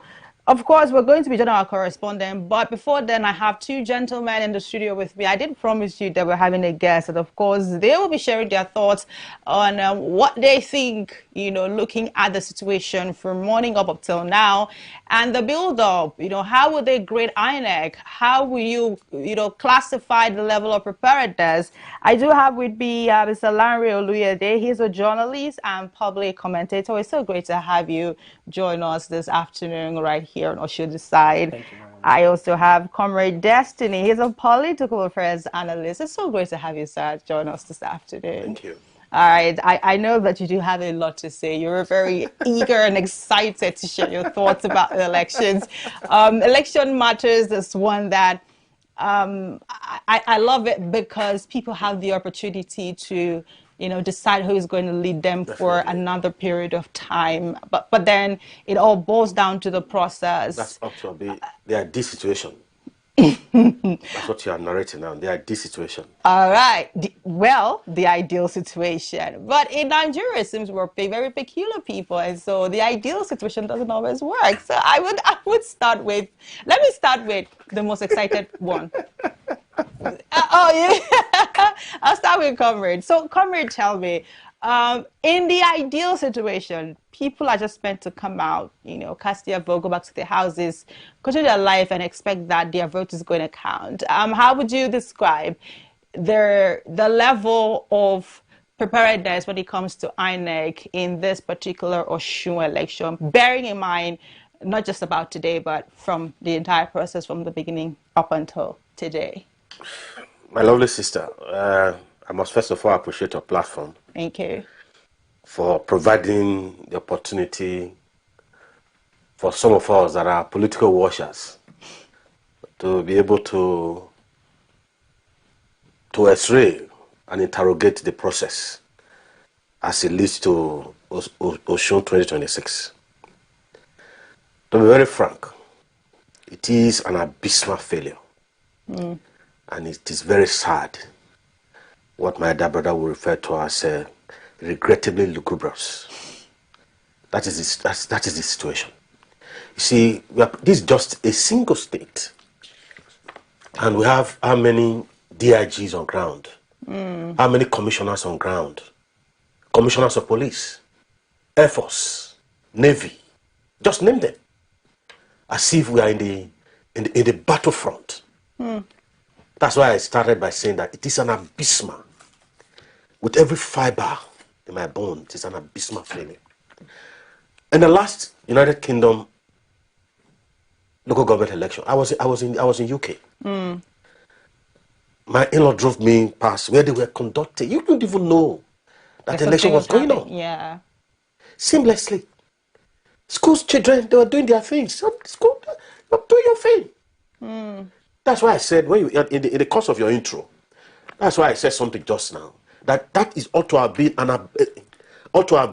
the ideal situation. But it is, I'm happy that the journalists were up to speed, and I'm in the midst of two journalists here, and I hope I'm protected. I hope I'm protected. Well, you are protected. Because you know why I'm saying why I'm saying so. You will agree with me that the situation in this country, as we currently speak, it is likened to a funeral. And we must learn to begin to speak the language of a funeral in a funeral. Not speaking in the language of a wedding in a funeral, according to Professor Patrick Solomova. That is the situation. We must endeavor to call a spade a spade. We must endeavor to speak truth to power. I must tell you, all the obstacles elections with this present man in Aso Rock, and I hope again I'm protected to speak the language of a funeral in a funeral, has been a war front. I will take Edo for instance, which is now becoming a synonym or a reference point for every other elections in terms of obstacles election. You saw what happened, and it's still in the mouths and lips of every Nigerian that wishes us well. To me, that is the marketing. I participated neck deep in that election. Okay. But you and I know what happened, what transpired. And today they have given us their own governor. And to be true to power, well, we've accepted it because they are managing our collective patrimony. My money, your money, if you are from Edo, that's what they are. So that's why I said we've accepted them. But again, is that supposed to be? Are we preparing for war? You see, why this is very critical? And this is a litmus test, not only for INEC. In the course of your intro, you said INEC. For the man in the saddle, the synonym of all, your president, our president, his president, is again, is a pointer to say that all is fair in politics. You can say there's a complete departure from the Edo 2024 and Osun 2026. You ask me why? It's because of his comments. As a leader, you must very, circumspect in terms of your words, because your words are Lord. Your words are law. I use the word, your words are Lord. Your words are law. And your followers listen to your body movement. You know, when a leader smile at a very disturbing situations, you've further emboldened your followers to commit more havocs. And that is what we have seen in Osun. You see, after that, all is fair in politics. You and I have seen the very, very disturbing comments. Some of them emanating from the presidency. Some of them emanating from the red chamber. So for me, it is disturbing. So if you've seen me, I've been using the word disturbing over and over again. Exactly. Which ought not to. So the president must put his act together. As a father, as a leader, and as a husband, you must lead by example. You must speak the right word that will encourage the people to do it right. All right. And so far, so good. He has failed Nigeria, and he needs to apologize to Nigerians. Okay. So now this is an interesting part. So initially, sorry for the small mistake. Is Mr. Lanre Oloyede, a journalist and also a public affairs analyst. I know that you have so many things that you want to say. I'm definitely sure we're going to come to that. But we do have our correspondent on the field who is going to join us now for an interview with the coordinating DIG for the Osun State Governorship election, talking about Isiaku Muhammad. And okay, so I think Kingsley Onwuka is going to be joining us for that particular interview. Okay, Agyampe Onyema, Secretary Coordinator, Nigeria Civil Society Situation Room. We're going to have that first before we have the other one. So, Kingsley, are you there? Good afternoon. Good afternoon. Good afternoon. Kingsley is not there. This is Agyampe. Oh, okay. It's so great to have you to join us. Okay, so we're moving straight to our guest directly. Agyampe Onyema, Secretary Coordinator, Nigeria Civil Society Situation Room. Thank you so much for joining us this afternoon. How is the weather in Osun State right now? The weather is very bright and everywhere is a bit, well, I'm in Osogbo and everywhere seems quite peaceful and calm, which is very different from what we thought it would be from yesterday. What were you thinking it was going to be? I'm very curious. Well, so there's been a lot of reports of violence, threats, including fatalities. And of course, most of the political environment preceding the election, and even the eve of the election yesterday, you heard reports of shootings and things like that, as well as, you know, the rhetoric from political party supporters. So I know that that's usually the kind of environment you get before an election. However, this particular one seemed really heightened and the environment was tense.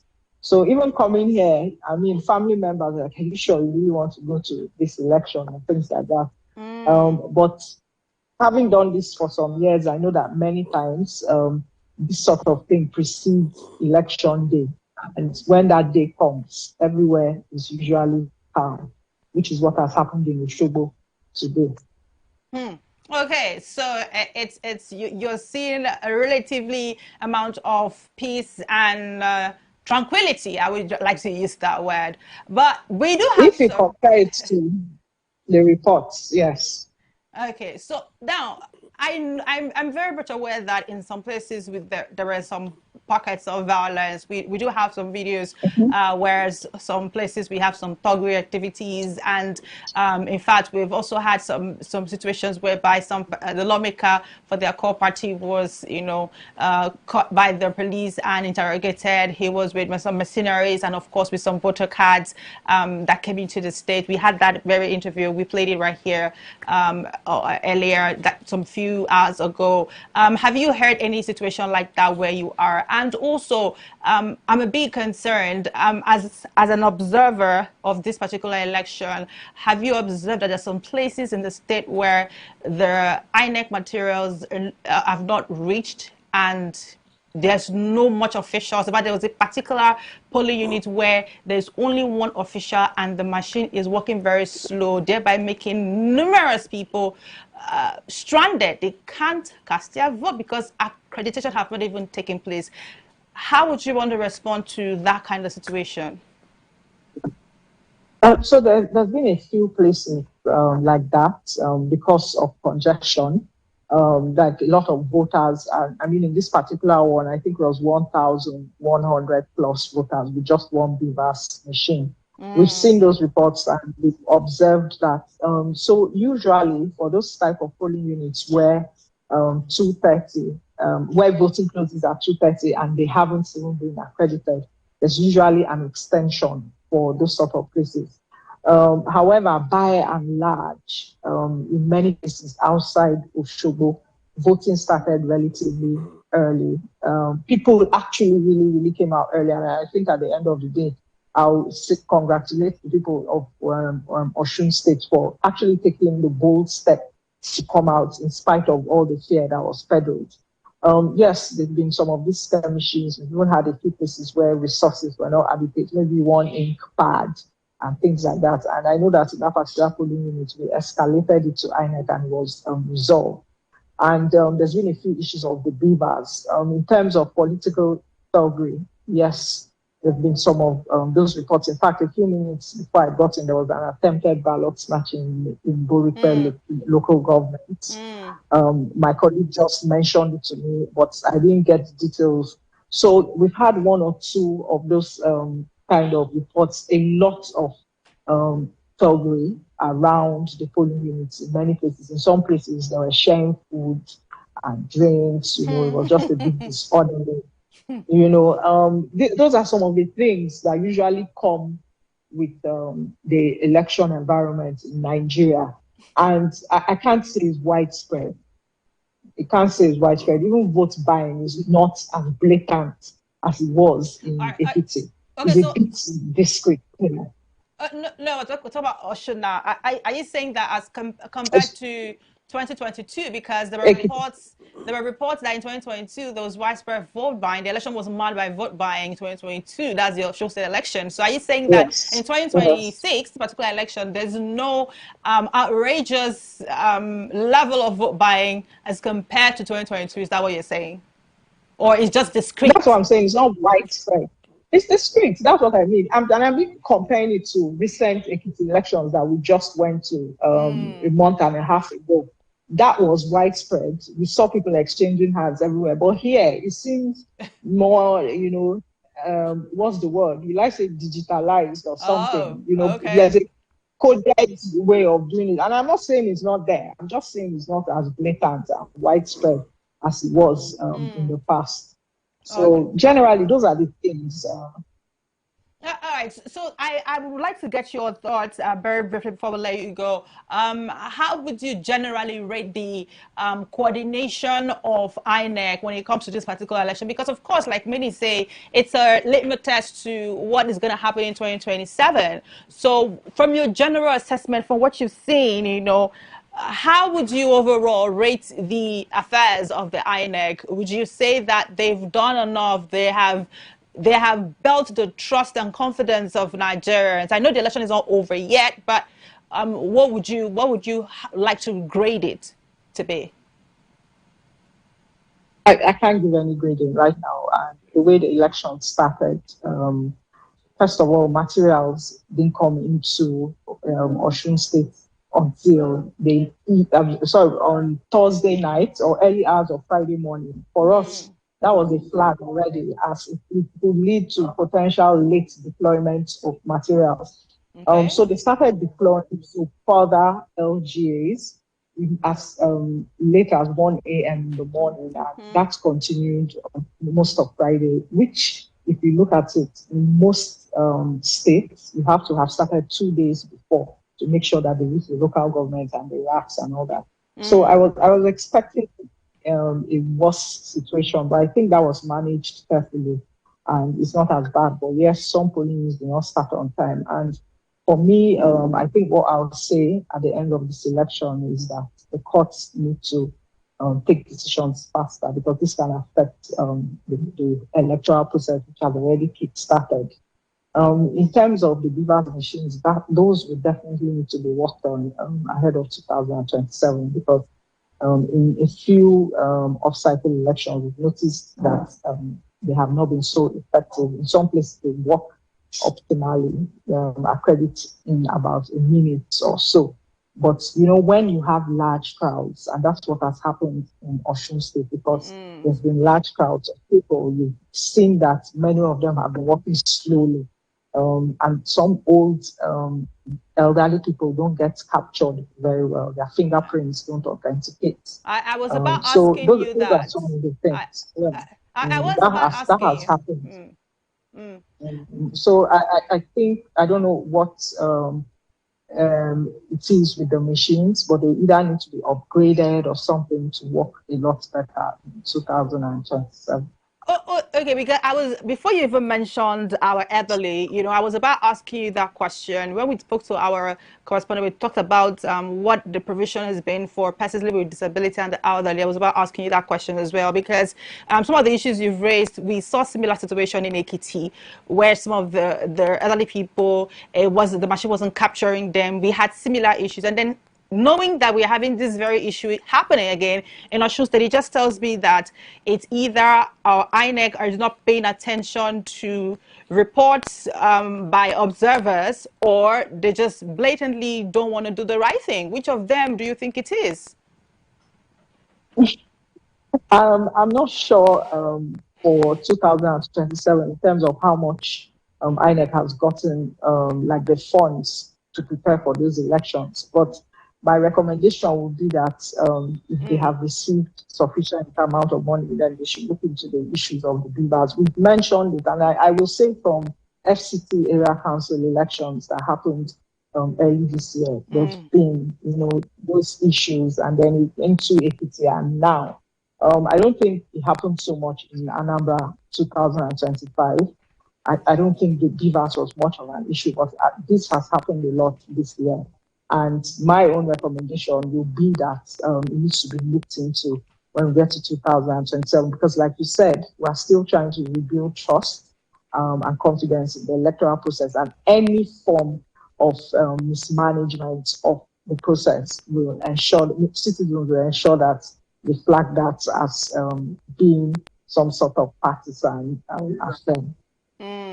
Mr. Yama, it's quite interesting that I listened to you while you were speaking, and you kept talking about the fact that, oh, it wasn't exactly how we thought. It's almost like we by default we formed the worst notion as to how the election is going to turn out, as to how INEC is going to perform. We just formed the worst notion, and so when we see a little, we're like, oh, it was not what we expected, but I mean, it turned out, this side turned out to be good, this side turned out to be not so bad. Does that still, I mean, when you speak like that, how do you expect the average Nigerian to still be able to trust that INEC would know the right thing? Because the average Nigerian man on the street actually has no confidence when it comes to the Independent National Electoral Commission. We don't trust that they can put up a good and credible election. And so when we have pockets of this issue still popping up, you know, especially when people like yourself still point to these very issues, it just further, you know, drains the little excitement and enthusiasm in the minds of, you know, the electorate. Before I let you go, what are your final words as we look forward to the end of the day, right? Because some places, and I don't know if you've heard anything from INEC regarding extending the time, because we know that there's some places that have not voted. Are we going to disenfranchise these people, or just have you heard anything about INEC extending the time? Because I mean, right now this is about almost 3:30, right? So have you heard anything about extension due to some of these places where they haven't casted their votes? No, I haven't, but we're going to check in with that immediately I get off this call, because we have a press conference at 4 p.m. to sort of give our thoughts around and impressions around this first part of the electoral process. But I think I will follow up with some of those places, especially, like I mentioned, that there was some sort of attempted ballot box snatching, and to see if places like that, election was disrupted and things like that. But usually, INEC will extend.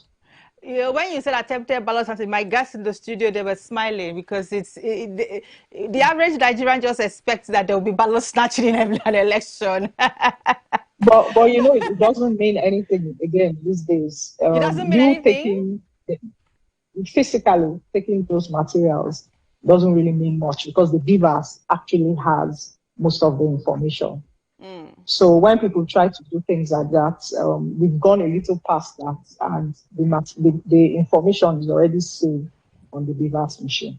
Okay, thank you so much, Agyampe Oyema, for joining us in this conversation this afternoon. And I hope that we're able to get to hear more and get an update when it comes towards the end of the day as to what INEC is going to do regarding those who haven't casted their vote. And I will also be looking forward to know what your final conclusion on the entire election process for Osun State would be. I would like to know what your grading would be. Thank you so much for joining us. Thank you so much. Thank you for having me. All right. Have a blessed day. Yeah, cheers. All right. Well, gentlemen, you heard her. She's right there, you know, she's there and she's giving, you know, her thoughts on what they've observed so far. I would, this is the part where I would want to come to you, Mr. Larry Oloyede. I got it right this time around. So tell me, what would be your entire process? Because I had an interview on Thursday with the representative of the INEC rec, and there was something he boasted that materials are going to get to everywhere in time. In fact, he even assured that Nigerians will not have to wait. The officials will be there waiting for Nigerians to come and vote, like for the people to come and vote. But now what we're hearing is quite a different thing. It just shows, it just points to promise and fail, right? So how would you react to this process leading to the Osun election and what the turnout has been today? All right. Oh, thank you very much. Yeah. You see, electioneering process is a civic duty, civic responsibility that is not rested on one side alone, on the side of the government.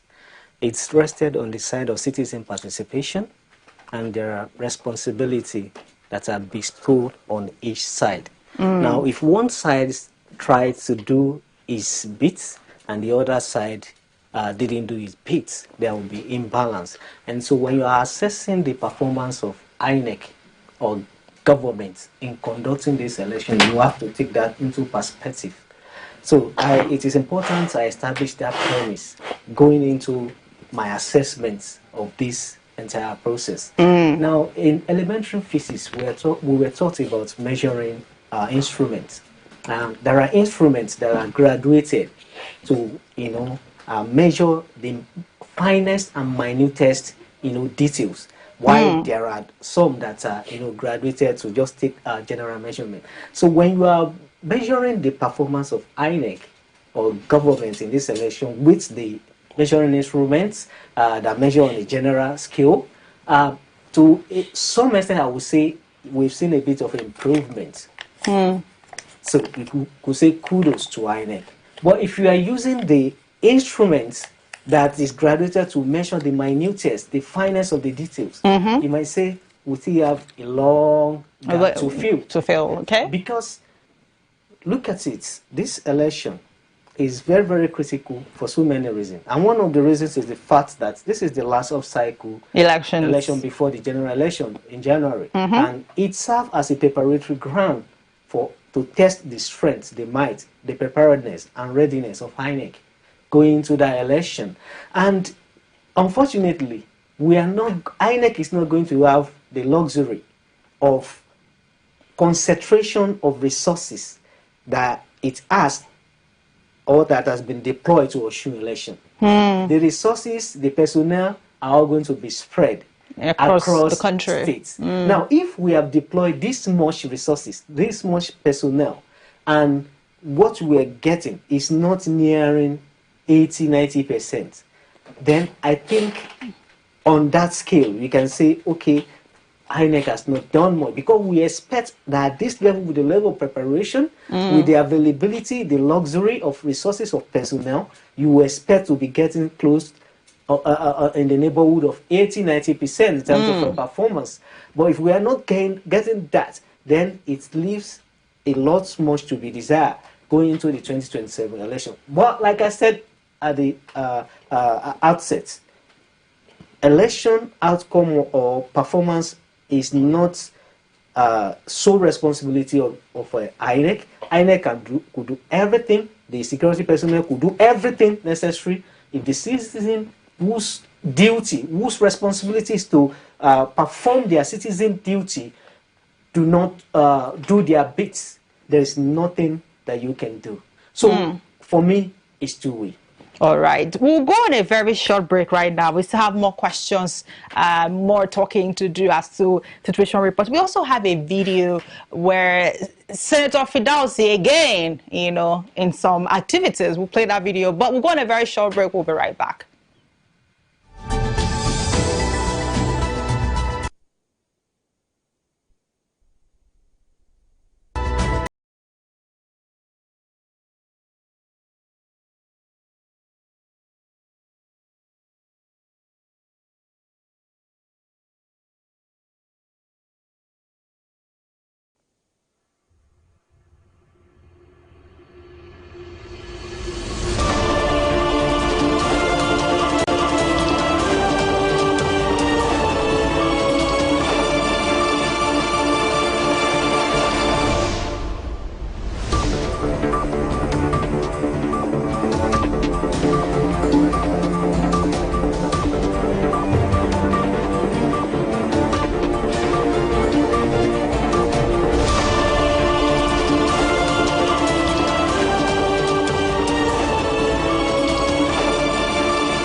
Great news! Your favorite station, Rapid TV, is now available on the free TV app. Catch the latest news, entertainment, lifestyle, sports, and inspiring programs anytime, anywhere. Simply download the free TV app, search for Rapid TV, and start watching for free. Don't miss a moment of the action. Stay informed, stay entertained, stay connected. Rapid TV now streaming on the free TV app. Watch free, watch anytime. Download the free TV app today and enjoy Rapid TV wherever you are.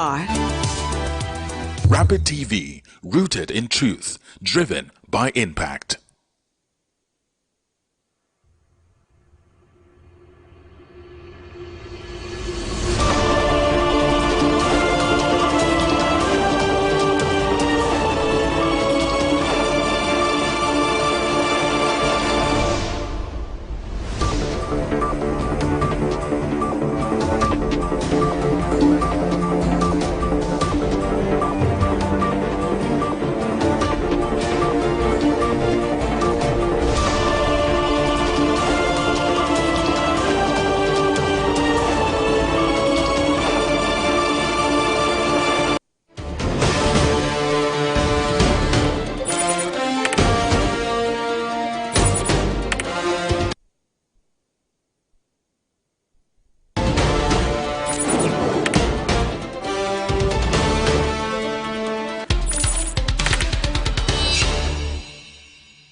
All right, welcome back. It's still Osun the Side right here on Rapid Television. I still have my guest, Comrade Destiny, and of course, Mr. Larry Oluyede. And we're still talking about the situation in the Osun State election. How it's gone, where we're coming from, and where we are going to is very, very important. Now, before I went on that break, I did talk about the fact that there is a video circulating. I think we have that video right now where the man who was on the news just a few days ago talking about the K word, you know. And in his defense, he said that what he referred to was killing them with votes, right? But this time around, there's a video circulating where he's talking about monitoring who they are voting for. Well, let's look at the video. Let's listen to what was said right there in that video.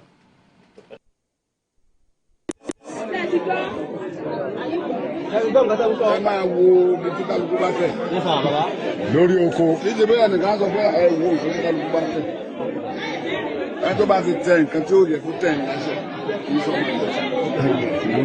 lórí oko ìgbàwó wà lórí ẹ̀ wà lórí ẹ̀ ẹ̀yẹ náà wà lórí ẹ̀.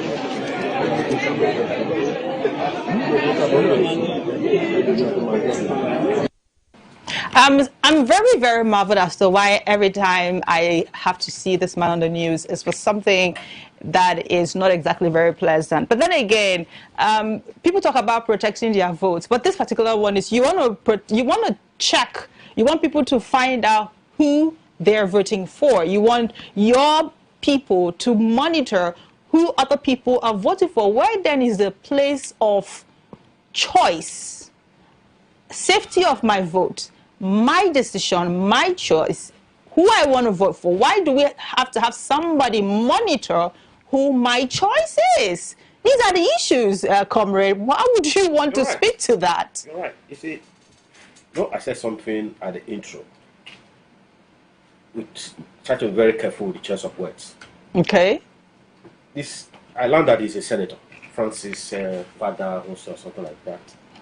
You see, I wrote an article a few days ago based on his comments that permit me that fools grow old too. That not in all cases that it comes with wisdom. There's something like that. It's like I tried to astray the comments of Goodluck Jonathan where he said that my bishop doesn't want the blood of any Nigerian. Then I brought it to the man in the ruiner, one of the synonym of all the ruiners in Aso Rock. That is Mr. President. That all is fair in politics. I did an article. Then I brought this fellow. Permits me, he's old enough to be my father. Because when salt lost its value, trampled on it, step on it. A men of this nature, they are not supposed to be living in a free society. I'm very blunt. I'm very blunt. We must learn to speak the language of a funeral in a funeral. Not speaking the language of a wedding in a funeral. It's an aberration. We are in a funeral. We should accept that we are in a funeral. You see, one thing, when you are ill, you approach a doctor. There are two persons that you cannot lie to. Your doctor and your solicitor. When you have a case in court, your doctor will ask, your solicitor, your lawyer will ask you, tell me the truth. True. When you go before your doctor will say, tell me the if you truth. lie to your doctor, you will go the wrong prescription. Am I right? You see, if you had been told before now, it makes it an exciting statement. It's an exciting statement. But if I should make any statement here now, perhaps before I leave this studio, you see DSS around here, which they are not although they are the top wing of APC. I made both to say so. And they've one interrogated me. I told them why I'm saying that, because I have been a victim of DSS being a talk to APC, which is sad. But if I listen to my friend just now, the way he spoke, he's speaking as if he's from London or from those sinner client, those developed countries. I'm here. This is the only passport I have. I grew up in the streets. Aren't we the developed world is in same climate? Yeah. I mean, he's a proud Nigerian, so. Nigeria is a developed. Well, this is a banana republic. Oh wow. With utmost humility. See, my lovely sister, we must see. Let's. You see, when you tell your doctor that this is the sickness, this is what I'm facing, the illness, you will get the right prescription. It's like you're not getting me. I am getting you. See, we are thinking that we are in a wedding, when we are in a funeral. That's why we are not getting the right sound. We're not getting the right vibes. So what are we supposed to be doing? I mean, what are the songs that have been played? This fellow ought to have been behind bars. Exciting? What is it? Just tell me, Ronaldo Kanu and him, what is the difference between himself and Ronaldo Kanu? Please educate me. I'm lost at this point. You see, I said it. I said, you see, when a leader make a certain derogative statement that ordinarily ought not to come from a leader, I'm a father. There are certain comments or certain behavior that I will not display before my words, before my children. They will emulate me. They will follow my footsteps. If I'm the type that go out in the night and come in the morning, then they are watching me. Daddy works in the night, he comes in the morning. You know what that means? So that's a problem. I listened. He said they should kill them. I like a little bit of Yoruba. You don't need. You see, like again, don't say it was AI. I told some of my friends, we need to take this person that I lied against AI. We want to take them to court. And seriously, not too long ago, a certain person, very prominent, said it was an AI. You read that too. Yeah. And this fellow again, I think he's a service senator, if I'm not mistaken. That was Say it's an AI. My sister, you see, we want to get it right. So how do we get it right if we want to get it right? Yeah, if we want to get it right, let me be very frank. All the journalists, we must live above board. I understand your predicament, and I share in it. I understand, to be very sincere. You see, when you are dealing with a man that knows your secrets, that knows your weak point, there's a problem. What is this weak point? You see, these men in these ruiners in Aso Rock, they understand us more than we do, because they were once with us. You see, I'm a civil society person.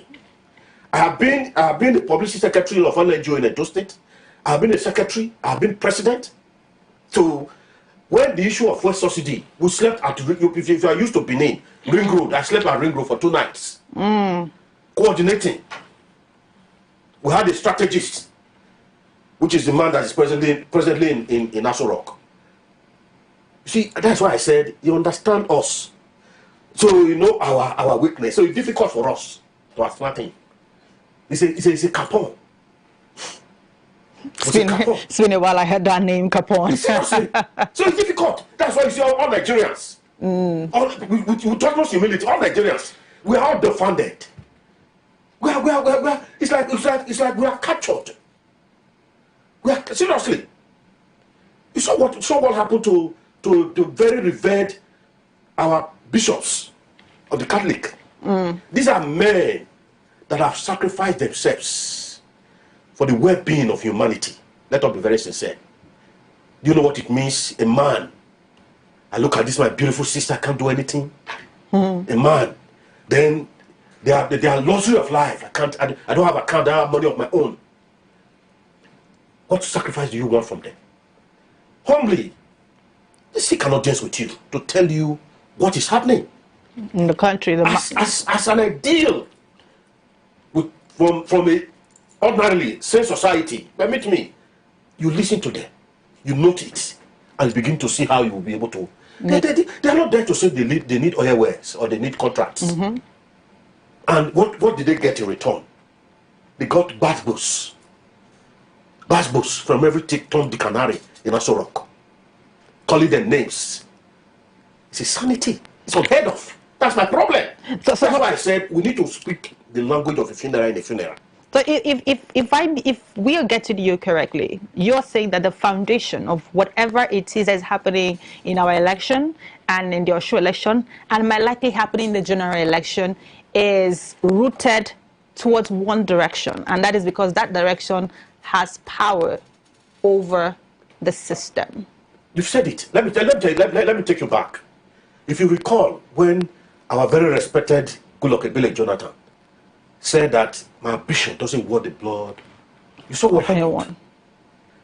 If he had behaved like this man, this winner take it all, this all is fair in politics. That's why I said at the back end that is an intellectual draft for you to say all is fair, even in war. That's why you see that they want to call it war crime. My first degree is international social diplomacy, master's in history. You don't need that's why you are setting statement that ought not to come from a leader. See, if you make a very careless statement, it's enough to bomb the country. You've heard what Sheikh from Kano, if I'm not mistaken. Yeah, it's a fallout from the comment. We should expect more in the coming days. As 2027 draws near, we should expect more. We should expect more. I'm not a prophet of doom. Okay.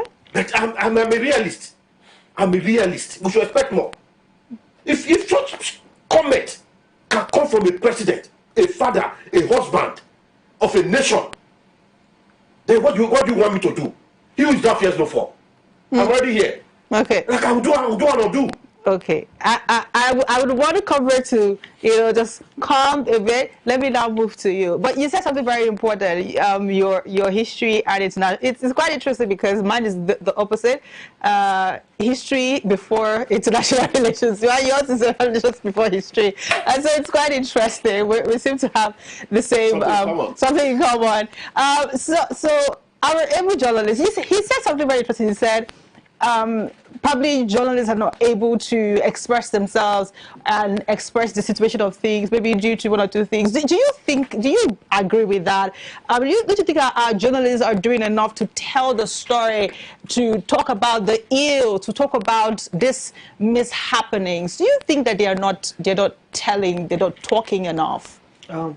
Journalism is one of the very few professions that is empowered by the Constitution of Nigeria to hold, government accountable on behalf of the people. Exactly. And that is why journalism or journalists are regarded as the fourth estate of the realm. Yeah.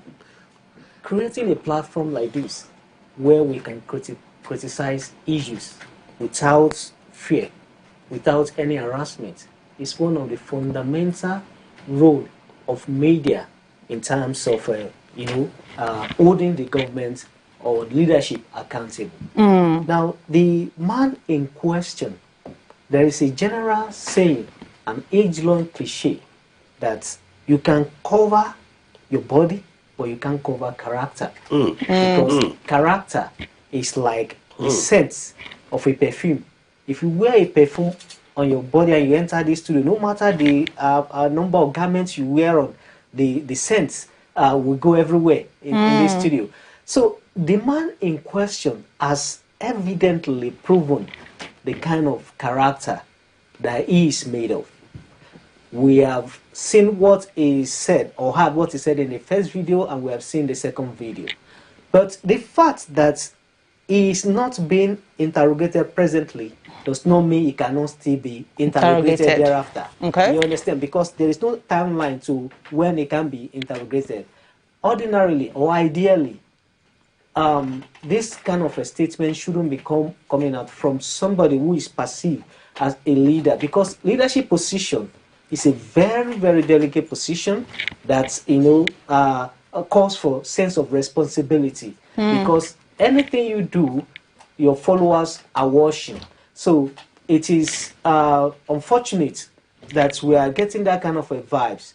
And I dare say that from my experience in covering election in this country, he's not the only kind of politicians who does what you have just seen him do. Many of them, it's just unfortunate that he's been on camera. Right. There are many of them who might have even said worse than that, or even done worse than that in this election. So we look forward to see what the security agency will do. The first one, he was invited. I saw a video where he said he went to provide information about what he said. We don't know, but we expect that this one too. No, I think what I think in an interview he did say that he was referring to the issue, kill them with votes, pump them with lots of votes, and some Nigerians reacted and said, oh, they should also kill their family with votes. Is that what you mean? So.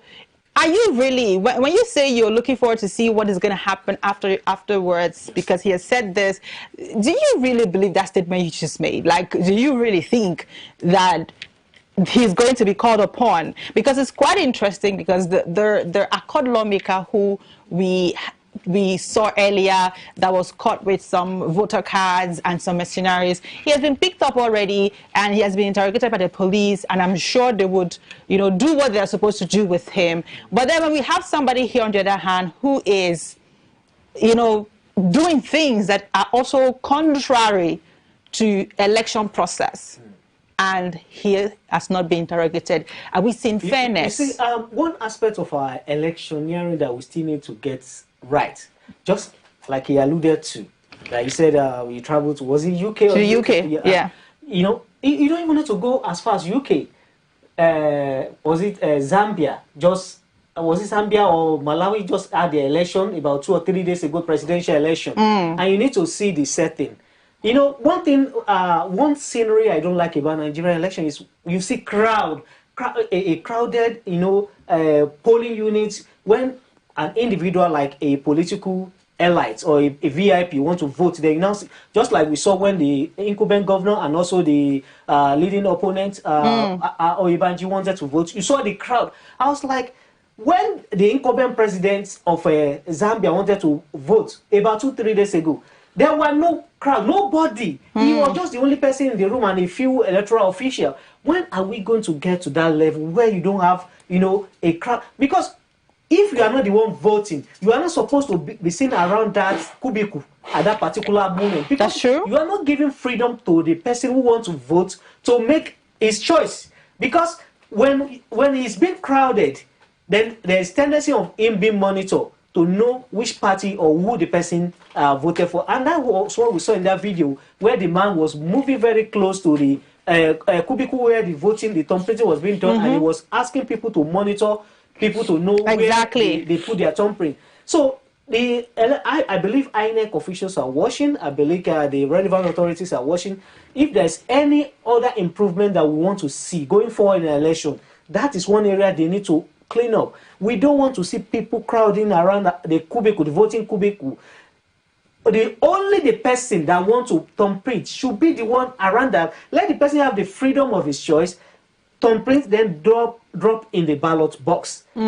So if we have that kind of situation, this kind of situation raised by Father Osun wouldn't be happening, because there will be nobody to crowd around you to want to monitor who you vote for. It's quite interesting, because he said something about, INEC need to make that policy and say, okay, nobody is supposed to be seen around the voting area. Just let people have their freedom to just come in peacefully and thumbprint and leave. But it still falls back to INEC. Do you think that the INEC we have right now, I think earlier when my colleagues were interviewing a particular guest in the morning, he did talk about the fact that the idea where the president is the one who appoints the INEC chairman, that poses a lot of a problem on the effectiveness and the free hand that the chairman is going to have to execute something. So do you think that the INEC as a body would be able to say, okay, we are going to be changing some things, we're going to be re-strategizing, and I don't care who is going to get offended. These and these are policies I need to put in place. And do you think that the Nigerian people are actually in a position where they can actually listen to law and order? Yeah, the act establishing INEC presupposes that it is an independent body in principle, but in reality, are they fully independent? Because there is a saying that he who hires also has the power to fire. So there has been this argument or discussion around strengthening the process of appointing the chairman of INEC. I think I support, that argument. It shouldn't be a person who held such a very sensitive agency shouldn't be somebody who can be hired and fired at the whims and caprices of the state actors. Because one day the president might wake up and say, okay, I don't like your face, I want to remove you. You understand? So, there's also a saying that he who pays the piper detect the tune. So in order to further improve or strengthen our electoral process, I think it is important that we have a more, a tedious way of, engaging the INEC chairman and also removing, because if it's only one person who has for example, look at the NJC, the chief judge. Even though the president has the power to nominate, it is still the National Judicial Council that will sit, and decide who. And then the president also cannot single-handedly remove who the chief judge is. He has to go through the National Assembly. So even though we have seen that process also, compromised by politicians, when you look at what happened during the time of Walter Onoge, you understand. So, but at the same time, it's more safer when it is not the responsibility of one person to hire and fire the INEC chairman. It will allow for more independence than what is currently happening. Okay, so well, we still have a lot to talk about and a lot to cover. The election is still going on. I'm definitely sure that our people on ground will soon be giving us more updates. If you look at your time, it's exactly 4 o'clock, and so ordinarily, if all things were to go smoothly, they should have been done with the entire process by now, and then we move on to the next phase. And I mean, I don't know about both of you gentlemen, but for myself, I'm so eager for them to start counting. If you go to the social space, you see that some numbers are already beginning to fly, in terms of already. Exactly, people are beginning to say, oh, in this polling unit, so number for this candidate, for that candidate. But then again, we have to wait for the official number to, let's say, the official number from the original source, not just the numbers flying online. We need to have the original source, because one thing about INEC is if you leave it for the people, they will even give you the announcements before INEC. And we can't rely on that, basically. We can't rely on that. Let me say something. Yeah.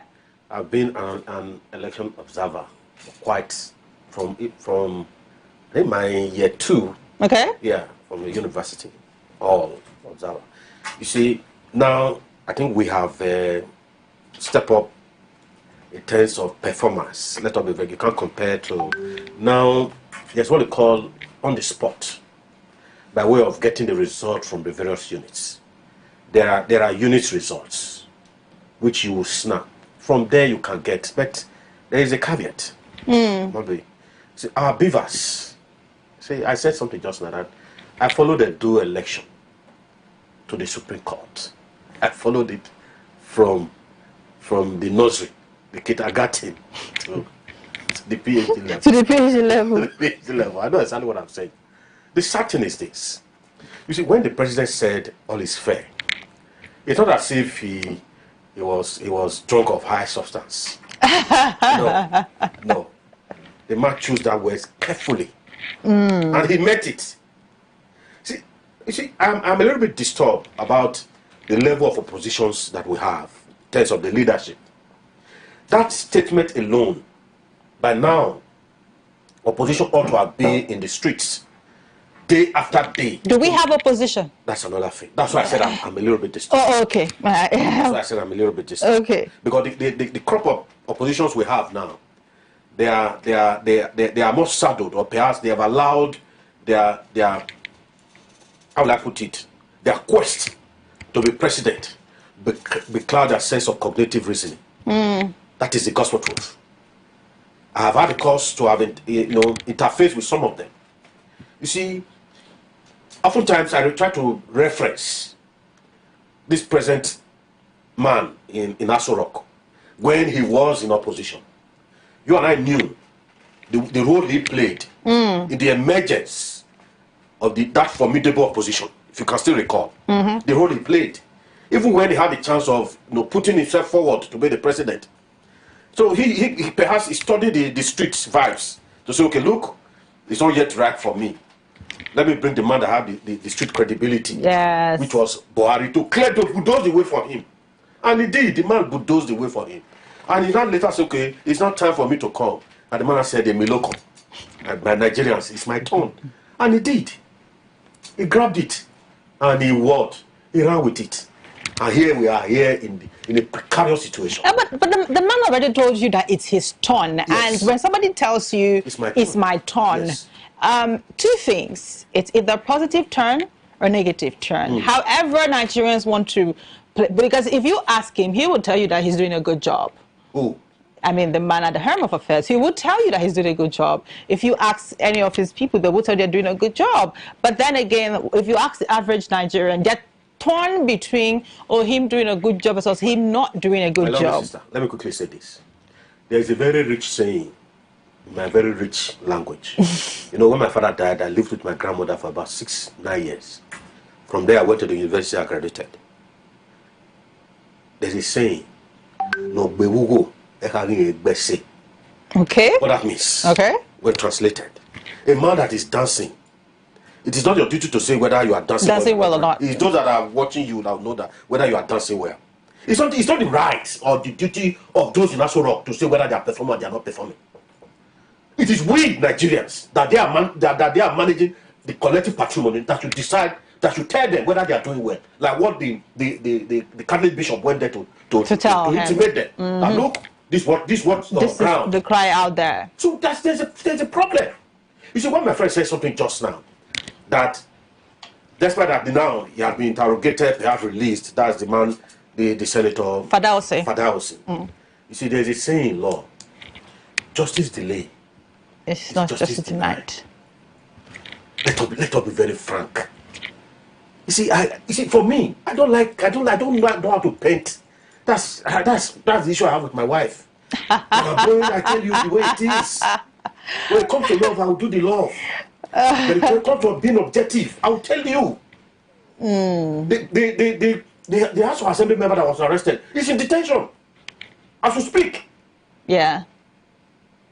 In terms of trying to quantify the enormity of their various crimes, which one is more grievous? It's a man that is to say, okay, you have to see anybody. He said not to burn a whole state. Let's be very sincere.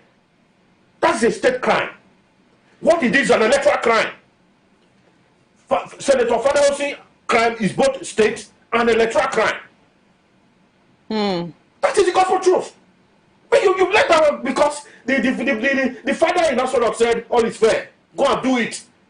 If you can remove the traditional law, remove it and bring it to Aso Rock, all is fair in war. After this thing will now look at it and say sorry. Who does that at this day and time? Nigerians, see, the point this afternoon is this: Nigerians must take the president and the presidency. That word, they must record that word. All right. All is not fair in politics. All is not fair. All right, comrade. Even in war, all is not fair. All right, comrade. Thank God you studied international and diplomacy. Go back to it. All is not fair. If all is fair, there would not be anything like war crime. Let's not be very sincere. We must set the record straight. We must not try to bend. That is why the former US President Barack Obama once said the problem of Nigeria or Africa is the problem of institutions.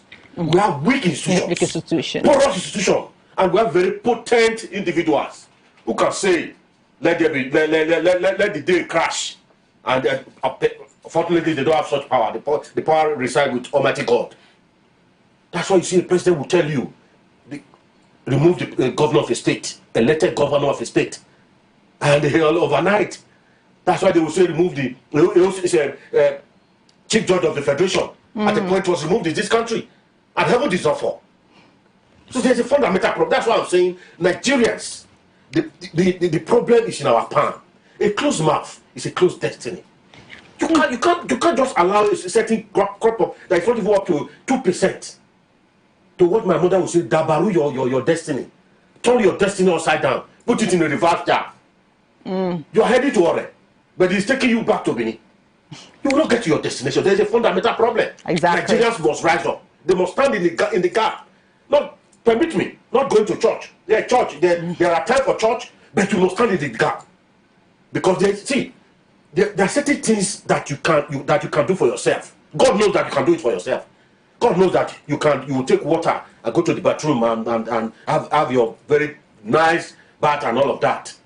But for pray to God to come and it's insanity. God, you will get yourself examined. Exactly. That is it. So the thing now is you've mentioned a number of things, and by the way, you would need to teach me that word of your grandmother. Maybe I'll probably using it after every of my show. You know, I'll be reminding Nigerians that very word. There's this very significant word that a big friend of mine usually say. He says, if you forgive a person for what they know you're not supposed to forgive them for, they will do it again.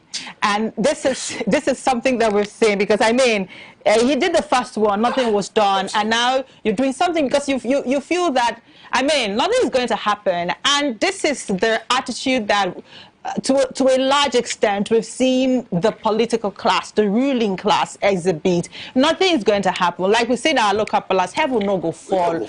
You know, so they keep repeating these actions, and they have termed the Nigerian people as people that easily move on from one conversation to another. Does this also go to an extent? I'd like you to answer this question, Mr. Larry. Does this also affect our drive? Because he said something about we need to rise up, we need to step up, we need to stand in the gap, not really in the church, but we need to stand in the gap, which we now have to do with more talking, putting more pressure, and maybe peaceful protest, and peacefully demanding for things that you're supposed to get as a people, so that things can move forward. Because the truth is, the ruling class is there for the people, not for themselves. But in Nigeria, it seems as though they are there for themselves and doing the people a favor. So how else are we supposed to stand in the gap? Because the last time Nigerians tried to protest, we know how that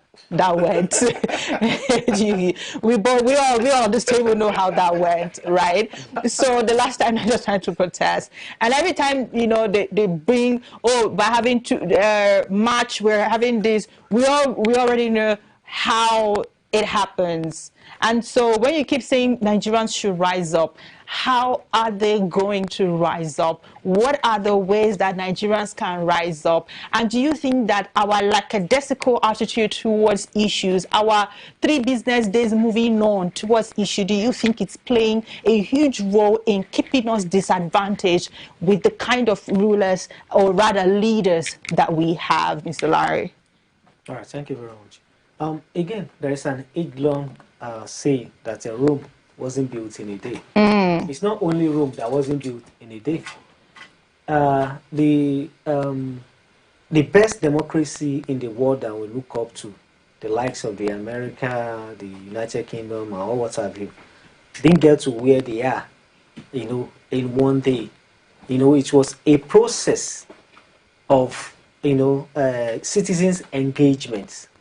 The free America that we have today wasn't free if you check their history. But the citizens were, very, very on their feet. They know they have what we call the American dream. They know what they want, the kind of a nation. So they didn't sit back and relax, and then the Eldorado happened. So the same thing, the responsibility is, the responsibility rests on the citizen. For us to get the kind of a society that we want, the ideal society that we want, the citizens of Nigeria have got to be open. You don't leave the responsibility for your representative in the national. Of course, certainly they will not. They are not going to do 100% your bidding. They are going to do their own selfish interest. Also, you should not leave the responsibility 100% to members of the civil society.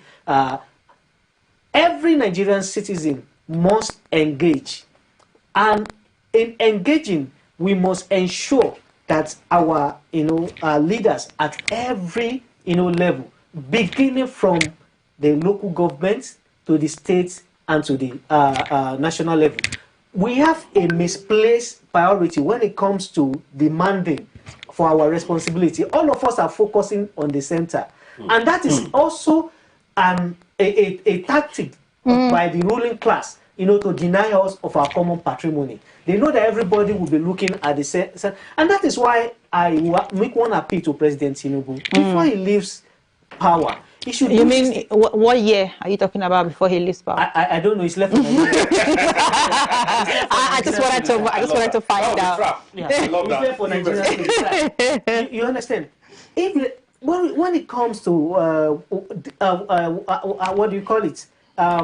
Decentralizing power, devolving power, make it in such a way that Nigerians do not need to look up to the center. Although he has started a bit with the decentralization of the electricity sector, now it is the responsibility of your state to provide you with electricity. You don't need to call on the federal government if you don't have light. But Nigerians are still very much looking at the center. So we need to start holding people. Now the local governments receive much more allocation than they do before. Now the president, in his own way, has tried to establish or implement local government autonomy by ensuring that local government has their own accounts, not joint accounts with the state government, and he has tried, because there is devolution of power, separation of power rather. The president cannot go and arrest a governor who is interfering with the funds of the local government. He can only shout, he can only warn. You understand? But so in essence, the local government now has more funds with them than before. So we should have civil society at the local government. Why are all the NGOs, all the civil society concentrated in Abuja? What are they doing in Abuja? They should all go to their state, begin to hold the local government council, government accountable, the state government accountable. Gradually, we can get the ideal society we are looking for, even though it's not going to come in one lump sum. It's going to come gradually. But that's way, if everybody, every individual, don't leave it to my brother here alone, who's a member of civil society. Don't leave it to the media alone. We, the media, we are going to do our best to bring issues. That's why one of the roles of the media is agenda setting. We set agenda, we make people to know what they should be talking about. You understand? So if not that the media bring the issue of Osun election to the front burner, nobody will be talking about it. We are the one that expose what is going on, and that is why you see all attention are now on Osun. So but you do not need to rest on your oars. Nigerian citizens, the constitution empowers them to demand for their rights, so they should do so. All right, it's interesting. There are a couple of things happening. We are getting information that it might look like the turnout that is in Osun, maybe and just maybe INEC was not ready for this amount of people. Maybe they were not just prepared, because we do have a couple of videos which I'm sure once our technical team is ready, they would probably upload. They'll actually share those videos with us on the screen, so you get to see what the people are saying and the complaints that they're making. But there's also a video circulating where somebody is talking about the fact that Adeleke go learn new things because Osun is not shiny. So a lot of people are, being vocal. Yeah, I think that is from, permits me, one of the charlatans. that is accompanying Edo State Governor, if I'm not mistaken. Am I right? Well, See, that is what we've reduced governors to. Governors, it's not a comic relief. What we have here is comic rulers. You see, you said something just now. Before an issue, there will be an issue before us on the front burner. Before that dies down, they bring in another 3 business days, we're moving to the next one. You see, I said something earlier. They've studied us, these men in Asolok. They know us. So they see, as we are doing now, whether they know we have short-term memory. What did you call it? Big Brother Ninja. Big Brother Ninja. I refuse to watch it. Deliberately, not in my house. No, you don't. Because there's a serious business. We can't be money. And so you want to fix a wedding in the midst of money. It's not done. It's not done. It's not done. You see, my brother said something just now. You asked a very fundamental question. You see, our greatest challenge as we currently stand are the religious settings. With utmost humility. I'm a Christian. The only thing I've ever known from birth till this minute is to being a member of the Christendom. Even the traditional, I grew up with my grandmother, I've never associated with it. Christianity. Our problem in this country is Christian, permit me, and Islam. It's our greatest challenge. We have reduced our governance and democracy to religion and tribe. It's all what happened. You see, it's only a fool that will say, what befell my neighbor, that's something right or her. It's only a fool. It might come to you. It might come to you. Today is the Catholic Conference Bishop. Tomorrow, we don't know. It might be the traditional rulers.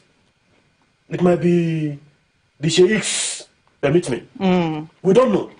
That is why when an error is observed, you must nip it on the bud immediately. All right. Before it spread. All right. Let me learn with this thought. Okay. You see, my brother made mention of the United States of America. That indeed Rome was not built in a day. Actually, yes. If you have children, you see, your firstborn will suffer a lot because you don't have anybody to look to. To look to, yes. But we have the other ones have somebody to look to. So they pick up easily. We have countries to look to. At any rate, British, they colonized us. I think there's no part of United Kingdom that I have not, whether it's Scotland. Look at our structure. Any resemblance. In terms of the way we do things, we are not conservative. At times I wonder. Who do you resemble? Who do we resemble? There's a saying in my very rich Benin language. No mama wa. It's a man that teaches you how to sing. That one is easier to learn. No mama wa. You hero. You see, it's a man that teaches you how to sing that very invariably in terms of. But just study us. Look at our system of government. The United Kingdom, the parliamentary system. Look at it. Even the so-called presidential that say we tailor towards the United States. Look at it. Is there any resemblance? You see, Rome indeed was not built in a day. Christian or religious leaders in the United Kingdom, like Martin Luther King Jr., the likes of W. Du Bois and many others, they were in the forefront. Marcus Garvey and the rest. They were in the forefront, channeling and singing the right song and using the right language, funeral language in the funeral. And indeed, the American system listened to them. And today, they've had a black president. And today, black is recognized because there was a uniformity in a single message. But here, if you go to our church will tell you, don't judge your leader so that you will not be judged. Because they on their own is an error. The church is not tailored towards a family, from father to son, or from husband to wives. It's an aberration. Because they know that when they preach that right message, the church will first of all start from the church, begin to ask them a very select question. What are you doing with our tithes? So we must go back to the church and our religious leader. Kamas says something that religion is an opium of the people. My mother of about 70-something years, 76 or thereabout, she called. My mother's pastor and I should be of the same age, or maybe a year or two. So my mother called the pastor daddy, papa. That should tell you the power of religion or the church. If properly harnessed, there are in Benin, there are no streets. If you don't have a church, you have one in Benin. We are not harnessing it. We are not harnessing it. So we need to magnify and amplify the power of the church for the betterment of the ordinary Nigeria. We must start from there. I've told some whoever can I'm a candidate that see the change we crave for is going to start from the church. Otherwise, if we are waiting from the church from Aso Rock, we won't wait for eternity. All right, the change that you're looking for, it has to start with our institutions and not. It's not a. Let's stop looking at the smoke screen. Let's just be very, very realistic with what we're doing as we wrap up. Right, this very great conversation.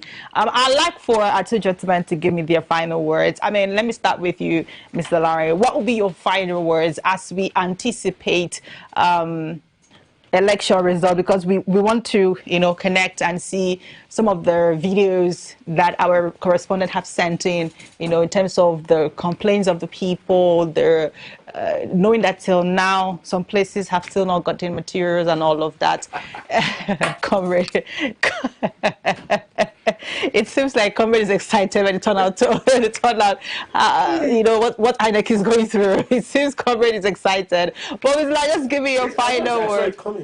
Just give me your final words, as we get set to wrap up and then anticipate what's going to happen into the night. All right. Just quickly, I don't know if, because from all the reports I'm getting, I've not been able to establish any of the polling units where by now they have not gotten election materials. And I want to believe the guest you interviewed earlier also mentioned that she doesn't have such information. Well, if such information do really exist, that by this time, past 4 to 5, there are certain units. So we even played the video earlier. I think that was when you guys came in. We even played the video where some were still waiting for their materials. Yeah. I think he saw that video. Some were still waiting for their materials. And if you remember what she said that they heard that some places they haven't started. In fact, we even had our correspondent live where he talked to us and he told us, in fact, we even had some interview with some persons where there was only one official at that particular polling unit, only one official to attend to so many people, and everything was so slow and it was not moving. So so as it stands right now, that's why we need to, be able to connect. Once we are done with this session, we'll be able to connect and now know what it is right now, because we have lots of videos coming in. People complaining about a number of things which we have to look at. So let me get your final word. I think that should be investigated to establish whether it is not a deliberate attempt to sabotage the process. Okay. Because politicians are known to be very willy and very sly. When they know that a particular polling unit has the tendency to maybe supply block votes or to swing election in that particular area, they might want to, play. So that incidents need to be thoroughly investigated to know why. Is it that INEC didn't deploy to that polling unit? Is it that there were gaps in terms of transportation and logistical, inefficiency? So we need to know what really happened, why that is happening. And having said that, as my final word, democracy, they say, is the government of the people, by the people and for the people. Yes. This process is about, going towards its tail end. The Osun people have decided to come out unprecedentedly in terms of a voter turnout. We said about 80% of voters who have collected their voter card turnout. So we should let the vote of the people of Osun speak.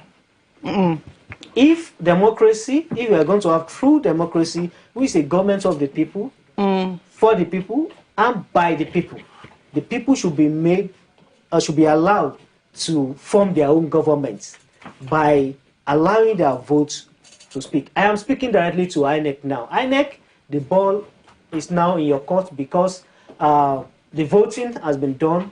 We are now left with counting, collation, and announcements. Please do let the people of Osun have the government that they want.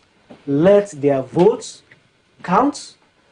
We shouldn't have a recurrence of what we have had in the past, where we have individual official of INEC, gathering about 3 people inside a room and announcing a result different from what was, collected on the field. And we also do not want a situation where this result will also be taken to Abuja for it to be announced. Let the votes of the people of Osun speak. Let them have the government that they crave for. Thank you. All right. In 30 seconds, comrade, what would you say? I don't think that is possible within 30 seconds. We're trying to beat time right now. Because me, yes. I'm not the prophet of doom. Okay. I don't expect anything, not even near fantastic from this present INEC as it's presently constituted. All right. To be very frank with you. Okay. Because what you are seeing as a rehearsal for 2027. Though was just a playbook, this is a rehearsal for 2027. Osun people, their delegates, they should go and prepare for state collation because that is where we have the boju or what the Benin refers to, Obubu Yeye. That when we say Obubu Yeye, it's a thing that is not very, that is not clear, even when you are visible. But it's not clear. You are not blind though, but it's not clear. But it's not clear. It is Obubu Yeye. My final word to Nigerians is simple. As we all go out to gym every week, as 2027 approach, we must set aside 1 hour to practice madness in preparation for 2027. No, I know for sure that madness will not take us to a psychiatric home. It's for us to be prepared. You see, I know why I said so. I remember, I told you I grew up in a village. We had about 2 or 3 mad people in our. There was a time when I closed from school, when I'm coming, I would see a madman try to, harass me, face me. I would run. Then one day, I was very bold. As I was coming, I pick up a stick, and the mad person, was on his heels. What that means? You see, there is a saying that desperate time calls for desperate measures. Nigerians prepare. The psychiatric or the madness will not take us to a psychiatric home. Don't be afraid. I've started mine. I went today. I've started mine. We must be prepared. Otherwise, what we are seeing now will be a child's play. I told you, Benin was a playbook. Osun is a rehearsal. 2027 is next on the line. All right. Thank you so much, Comrade Destiny. And of course, it's my pleasure. Mr. Larry, it's so great to have you for 1 hour 30 minutes. It's fantastic. It's great. It's great having you, talk so passionately about Nigeria, our electoral process, and how we can move forward. That's very correct. I don't know about you guys. It's the only one I have.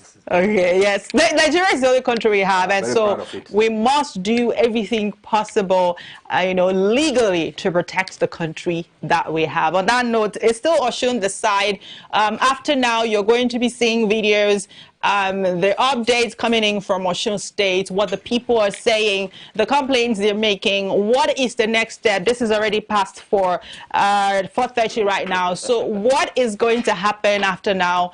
What is the next step for INEC? Any major announcements? These and many more you will get right here on Osun Decide. It's Rapid Television. Share the link across to all your friends, family, loved ones, and enemies. They need to know what's going on in Osun State because it's a major, determinant for how 2027 is going to look like. Do not go anywhere. We'll be right back.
as a polling unit with more than one registered voters, where only the rights of the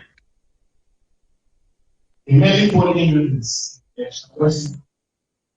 impasse failed to operate due to lack of impasse.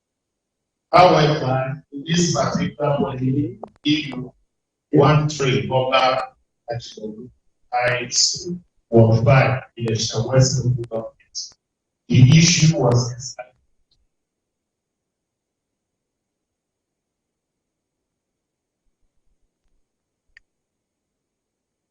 accreditation and grievance. The effective deployment and functionality of the bimodal voter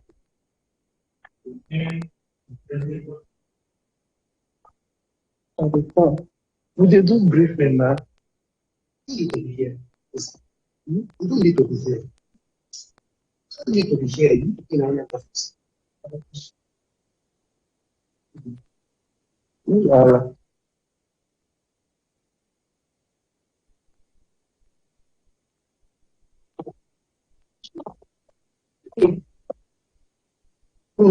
Right. You no comment. Okay. It's my phone is Zoom. Like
Angola was for the event of that.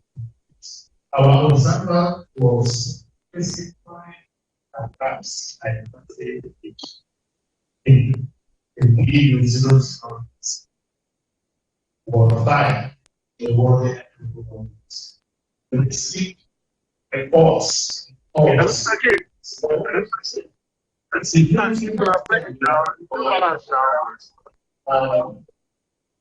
People are alive, people are alive.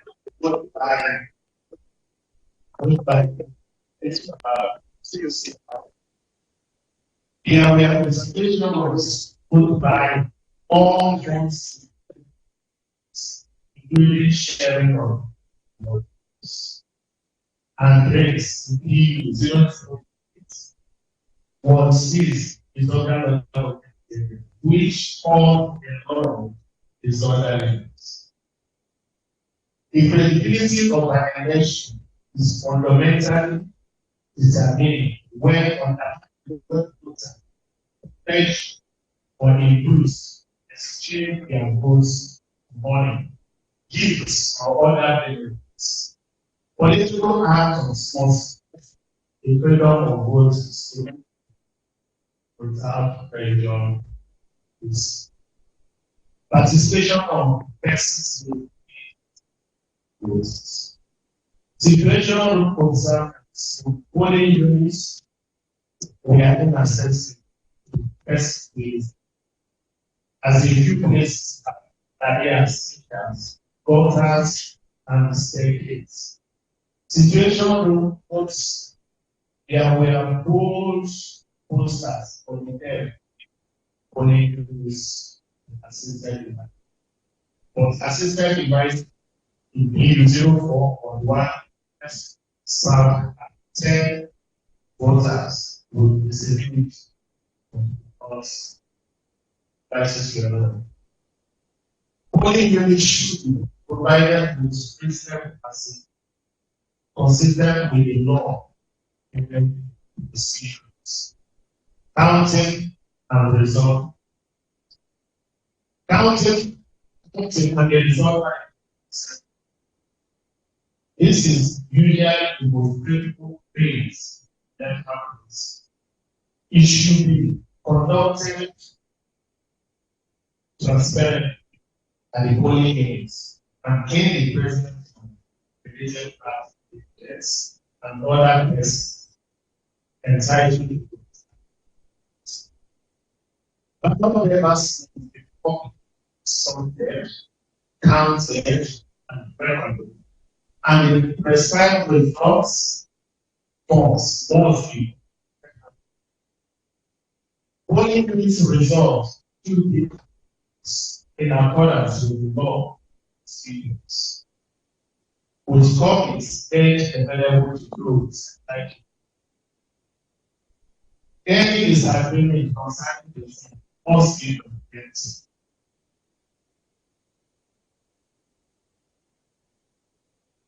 Documented and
comments, questions, colleagues here will also respond. So put them down. Thank you.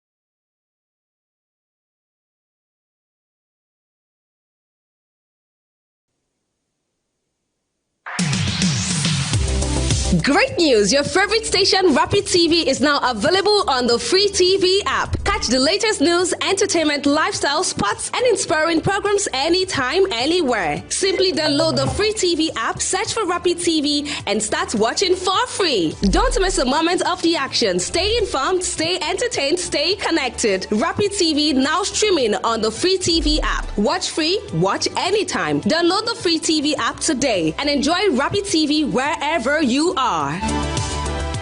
Rapid TV, rooted in truth, driven by impact.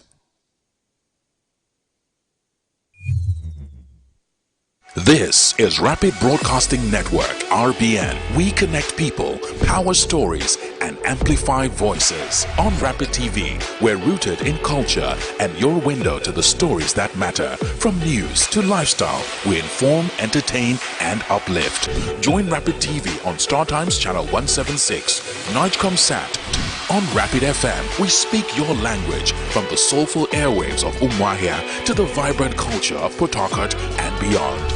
More than broadcasters, we're creators, amplifying that voice within with powerful content across TV, radio, and digital. Join us at rbnradiotv.com and all our social media handles. One network, one voice. Rapid Broadcasting Network, RBN, the sound of your city.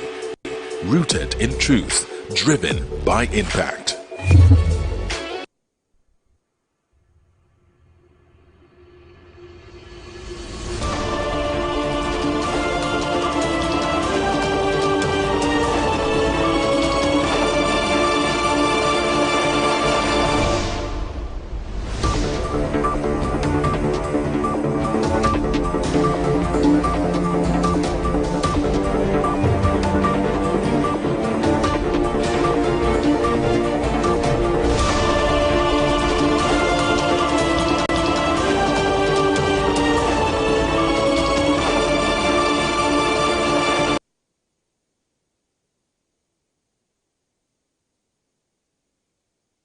say your assessment about the election. You just cast your ballot a few minutes ago. The assessment about the process so far. Yes, I've done my civic duty. I've voted, and as of now, things are going on in the state. I hope it stays that way.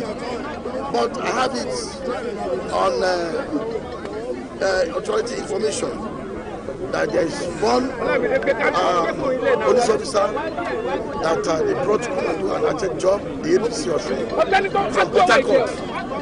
They call his nickname London. He's here in Ede hiding. His own job is to come and destroy Ede and then avoid so that he can scare people, shooting, so that they will not vote. So I'm calling the Inspector General of Police to take note. I'm calling all the security agencies to take note. They should deploy him. We don't want him in Osun. We don't want violence in Osun. All we want is free and fair election so that people can perform their civic duty. That's one.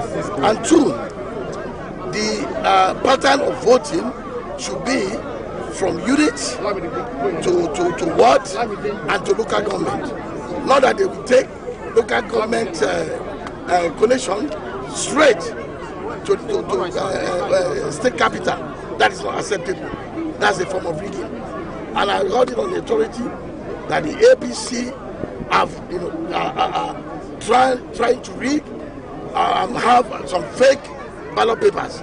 I want Osun people to watch out for that. And then we don't accept. Well, I will not accept that in Osun.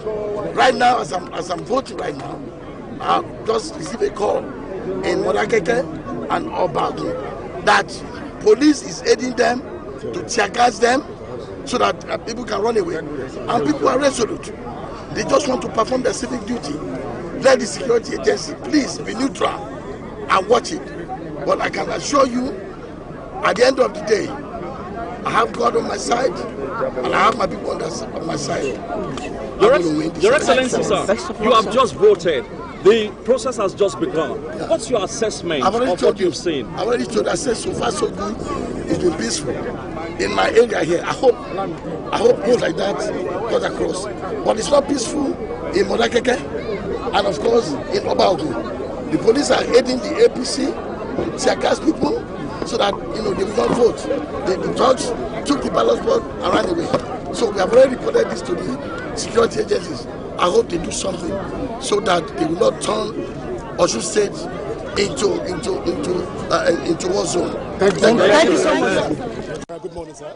Good morning. So for the purpose of the camera, let's get to know your name.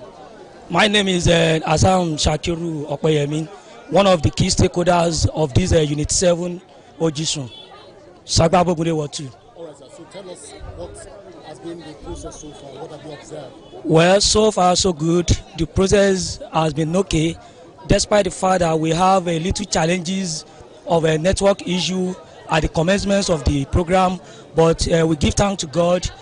Our presiding officers and other team that are working have been able to resolve it on time, and since then we have been enjoying a relatively peaceful atmosphere. All right. So tell us about the security situation around this area so far. We give kudos to our security operatives. They are so far so good. They have been trying to play a neutral game. There is no threat to opposition, despite the fact that the ward we have, the unit we had is a peculiar one. They have been trying to play give everybody a level ground to carry out their exercise. We have been enjoying a seamless exercise since the morning. We give kudos to our security operatives. Thank you, sir.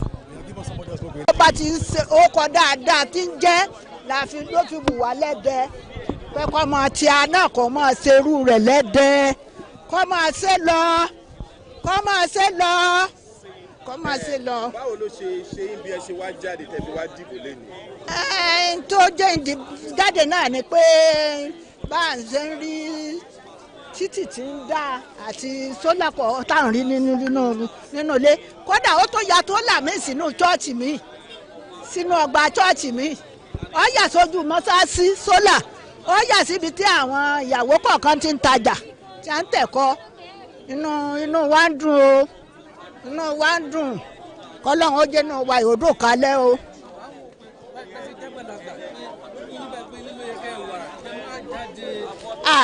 wọ́n ní a má jáde lóòótọ́ ṣùgbọ́n èmi jáde o èmi jáde kọ́lọ́run ràn lọ́wọ́ kó ràn àwa náà lọ́wọ́ kó ẹ̀mí wọ́n tẹ̀síwájú sí i tó bá ti ń fún wa ní oògùn ìlera tí ń sì fún wa lówó oúnjẹ ẹ̀mí ìwọ́ yóò tún tẹ̀síwájú sí i àtọ̀mọ́ okun àtagbára. aago 6 ni mo ti dé lónìí, aago 6 àdájí mo ti débí torí pé ìgboro ni mo sùn, ọ̀tọ̀ ní sáìtì mi ibi tó wà ó jìnnà òkè bàbá alájọ nílé mi, bàbá alájọ ká ní sùúrù, bàbá alájọ ká ní sùúrù nọ́mbà 57 nílé mi.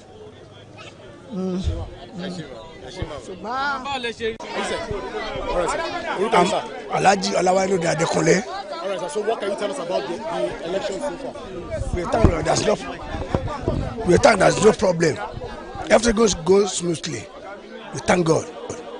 So the beavers, the agents from the polling unit, the security officers, they are doing fine. All of them? Yes, they are doing fine. There's no problem. So compared to last election and this one, which one is better? This was far better than last year, than 4 years ago. Thank you so much. Yeah, no problem. Okay. We'll just talk about English. Okay. All right. Good morning, sir. Good morning, my press. For the purpose of the camera, tell us your name, sir. My name Alhaji Sani Abbas. All right. So what did you observe so far? What have you observed so far? Everything now is going normally, is going better. But my prayer, let us everything go like that. If you go like that, it's not any problem again. Now that's my prayer. So for the people that are old, are they giving them preferential treatment, or what do you think? I will give them, but the problem I will get in this engine. The engine can give us problem, can delay people to catch choppers and the capture hinger. Where I will get the problem with that. Okay, so that's the only problem. That's only problem, but not any problem now. But now, no problem. Thank you very much. So, let me rest. So good morning. Good morning. So just focus on it. For the rest of the camera, let's get to know your name. Okay, I'm Ambassador Oluseyi Deborah Moemeke, all the way from Osun State, and from Civil Society Organization for Community Advancement, a local accredited observer for this election process in Osun State. All right, so tell us, what have you observed so far in this whole community? 4 polling units, almost 4 polling units together. Oh wow, this unit has been credible, it's been great. I say the voters has been compliant. This is the unit where His Excellency the Governor of Osun State had casted his votes early hours of this morning. Even though we had a little hiccup with the slow performance of the beavers, and there has been a prompt call for backup, which is on the way. The INEC officials have been, competent, they've been doing their work, and the voters themselves are actually compliant. I think they listen to guidance and all that, and so it's been credible so far. We hope to sustain that, and we hope to have a violent-free election process in this very unit. But the voters so far have expressed dissatisfaction with some of the conduct that we've observed, even as we've spoken with a few persons. How would you react to this coming from the voters? I wouldn't know what they are complaining about, but to the best of my knowledge, just like I said earlier, the slow performance of the beavers is what was, eating them up, and that has been put under control by calling up for backup beavers, which is on the way. And we've actually tried, the INEC staff have tried, and we have given our support at least to organize and make it peaceful. So far, it's been credible and violent-free. You're welcome. Good morning. Good morning, sir. Okay, I beg, tell us, what do you think about the election so far? As I see the people, everything they do well, then they do everything well. People come much. So as people they do, no anything, no fighting, no any rush, no anything, everybody come out. So people they do anything, and the people they do as they're supposed to do, then they do no fighting, no anything, no error, no. The thing they come on time. They come on time. Then they do their work their time. Security people, then they arrest anybody? No, they don't arrest anybody. They don't harass anybody. All right. So which message do you want to tell Nigerians? As Osun people, thank God say people come out, people they do a lesson as it's supposed to they do. So no fight anybody, no fight to anybody. So the thing they do as it's supposed to they do well. Thank you so much. Yes. Thank you.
I'm Akintayo Komodin Olalikun. Although I've seen the thing has been going on well, but I can see some errors that have called the attention of the party agents and what's it called, the INEC officer here. I call the attention on the ballot paper. Here we have 718 accredited voters here, and the booklet, I can see that the booklet must be the 800, the full one, but they have cut some. The last booklet there is 18 pieces. I mean, instead to be the whole booklet. That's what I've been complaining to them, that where is the remaining booklets? And they said that's how they give them from the INEC. So that's only the complaint I can see here. I can see, though I've went to many wards here in Ward 18. In Unit 8, I can see some lapses there. They have been given some not registered voters in that ward. They give them voters card. Even they are distributing it to them to vote. So that's I can see there's no transparency in some wards here.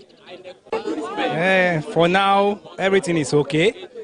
The electoral officers, they came here as early as possible, and we started exactly at 8:30. So at this moment, everything is going on very well. So we hope everything will end like this, so that everybody will be able to vote according to his conscience. As it is right now, people are coming out and they are doing the necessary things concerning the election. And we really, as the thing is going on now, we really appreciate that because it's going on smoothly. No violence, no problem, nothing at all. Presently, with what I saw here about 2 hours ago since I arrived here, INEC is conducting free and fair election. INEC is a beacon of hope to the true democracy we are seeing in Nigeria. With what I saw in the last 2 hours in this polling unit, that the booklet is not complete is not visible to me. However, I won't say the person who said so is telling lie. If the booklet is yet to be complete, it might be a kind of delay in terms of logistics or delay in terms of transport. You know, vehicle would convey such a thing there, and vehicle is technology. Vehicle is unpredictable. Vehicle might break down unexpectedly. So I can't blame anyone for that. But my advice is that if logistics or vehicle broken down is delaying the conveying of books, the person in charge, the INEC official in charge, should look for better alternative so that the booklet will be here, so that we can have a transparency election. To do the right thing by trying to organize the place. You can see for yourself, women on one side, men on one side. So I think that's how it's supposed to be.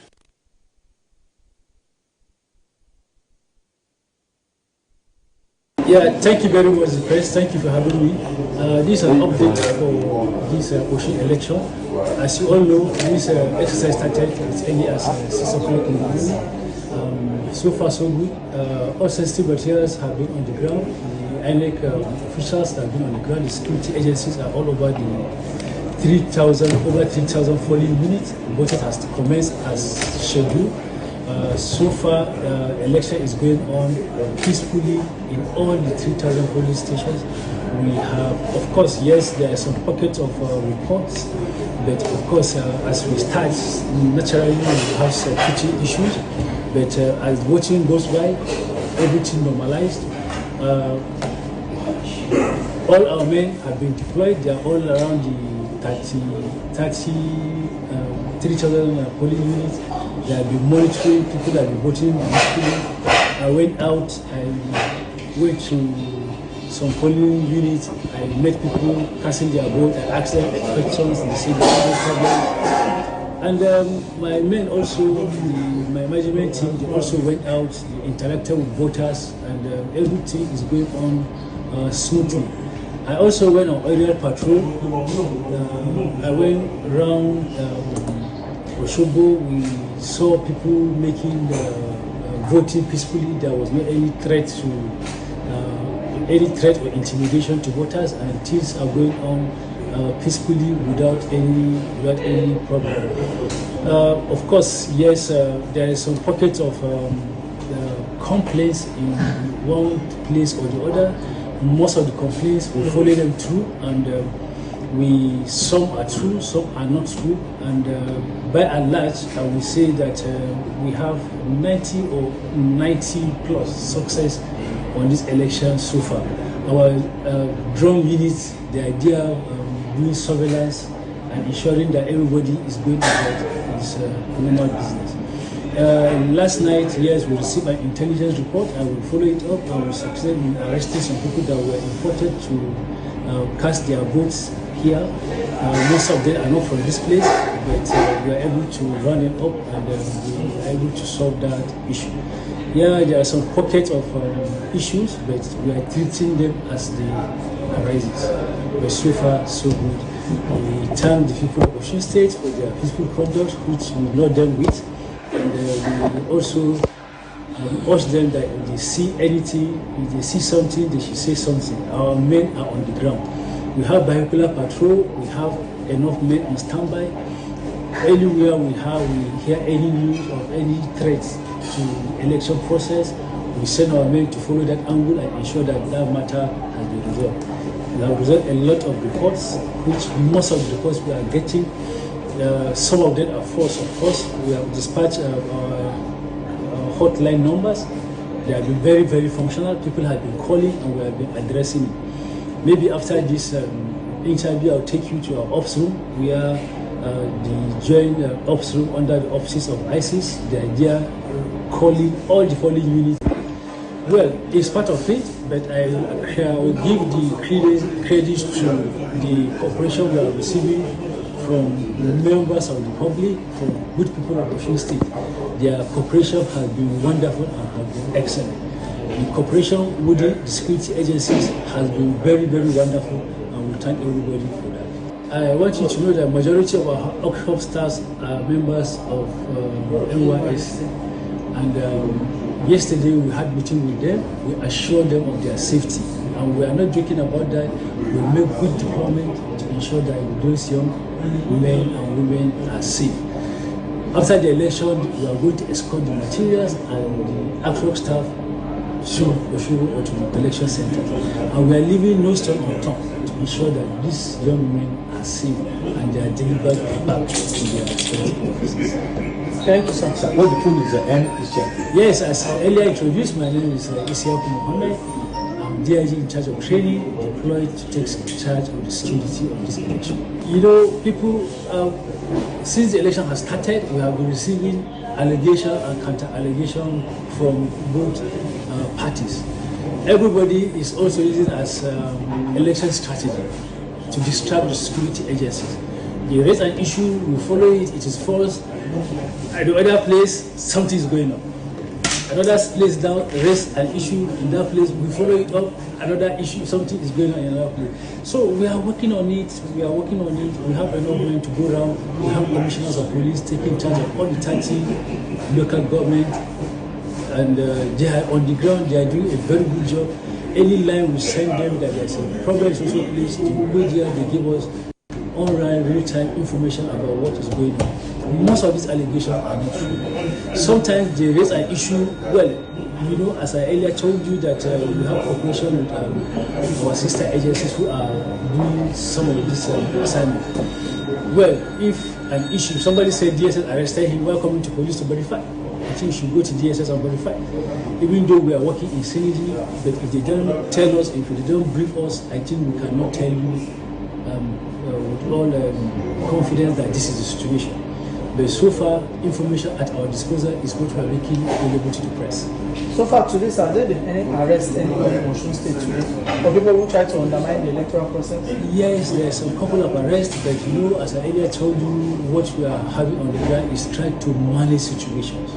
We are not here to escalate. We are here to make sure that the good people of Osun cast their vote without any intimidation. So any issue that will bring escalation, we try to avoid it. So we are managing the situation, and so far so good. People are going about their local voting exercise, and they are happy about it. My name is Osun. My name is Ima Ehumadu, aka La Pista. My name is DK, aka Mama Chinedu. Keep watching Rapid TV. You are watching Rapid TV. Shout out to Rapid TV. Hey, Rapid TV, Carigo. The biggest, the finest, the only Rapid TV. Rapid TV. Yes, keep watching. Don't go nowhere. Don't touch that dial. Keep watching Rapid TV. This is me giving a rapid response to Rapid TV.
Election Day, Osun decides 2026. It is the much talked about election as far as today is concerned. Check all your major searches. Everyone is talking about Osun election. It's glad to know that you are locked on this platform to get all the updates, you know, from morning up till now. We hear that they're beginning to converge at the collation center, but we're going to go into all of that once our correspondent is ready on ground. We will connect to have that conversation and see what the what is looking like, and also get updates on if the areas where they were not able to vote earlier, if that has been sorted to avoid people getting disenfranchised. But this particular evening, we do have a guest in the studio in the person of Comrade James Ezima. He is a political affairs analyst, and I'm so happy to be joined by you this evening. Thank you for having me around. All right. I'm sure you've been following the process up until now. How would you describe this very election so far? Well, the election is not different from what elections in Nigeria has always been. In what sense? Mixed feelings, disappointments. Some people celebrate whatever outcome that the INEC delivers to the people, and then some other people will eventually be kicking and things like that. So it is the same cycle that we have been going through all along. So most times you see you will see some of the actors speaking as if things were going to be different or the outcomes are going to be different. But despite assurances, you will still find out that people still get disappointed at the end of the day, while those who are favored by what got them disappointed celebrate whatever INEC has put out to the public as in terms of the outcome of the process. But you know, looking at it, the process is still having issues of deployment of materials, availability of officials, and things like that. These are normal things that we have always seen in our elections. So this is an off-cycle election, and ordinarily the preparedness of INEC should have been top-notch. It should be something that we should not have some of the issues that we are having today, because virtually the whole of Abuja is in Osun State right now conducting this election. And then why should we now be having this kind of, some of these reports that we are having, that some places, you have one INEC official, one of electoral officials, official at that at a polling unit, you have all kinds of disruptions at this level. So let us just hope that at the end of it, the outcome will compensate for the some of the troubles the voters in Osun State have gone through. All right. There are different reports coming in from Osun State. Some are saying that people like popular singer Davido is already complaining about why results have not been, so they're being uploaded to the IRF portal. These are some of the concerns that people were having when it comes to the machines and all of that. There have been some complaints about slow, action of the machines during the voting process also. Now, an address made by the EU SDGN is urging INEC stakeholders to do better, right? They made a statement and they're talking about the fact that INEC should do better in terms of security agencies, political parties, take immediate steps to address the identified gaps and ensure a peaceful, credible conclusion, to this particular election. According to them, they're saying that the 823 accredited observers deployed across the 30 local government areas of the state, but they came out with different reports. Even though, from what we saw this afternoon, some polling units did not have observers, but that is one conversation on the other arm. Let's not look at the fact. I want you to comment on the fact that observers did not go round. Right, there was no sufficient amount of observers in some polling unit like we saw, but let's give it to the part where they had some persons, and from the observations they are saying that INEC need to do a lot to make sure that the beginning may not have been nice, but let's see how they can make the end better. What do you think that INEC can do right now, looking at the fact that this is already half of the day? The main menu is uploading and making sure that everybody's vote counts, right? Yeah. And delivering a credible election, which is the main meal in everything you've been cooking. What do you think INEC can do right at this point? This is 5 o'clock. What, if you're complaining about election from morning till now, what do you think INEC can do right to salvage the situation? Well, to salvage the situation right now, there is nothing more INEC can do right now in terms of voting process, because in some places, I think voting have been concluded in most places. But what INEC can actually do in terms of the voting process is to ensure that some places where they are asking for the presence of INEC officials or the deployment of materials, that they see that the outcomes at that such polling units and areas reflect a conclusive process. It should be the vote of the people in that place should not be manufactured.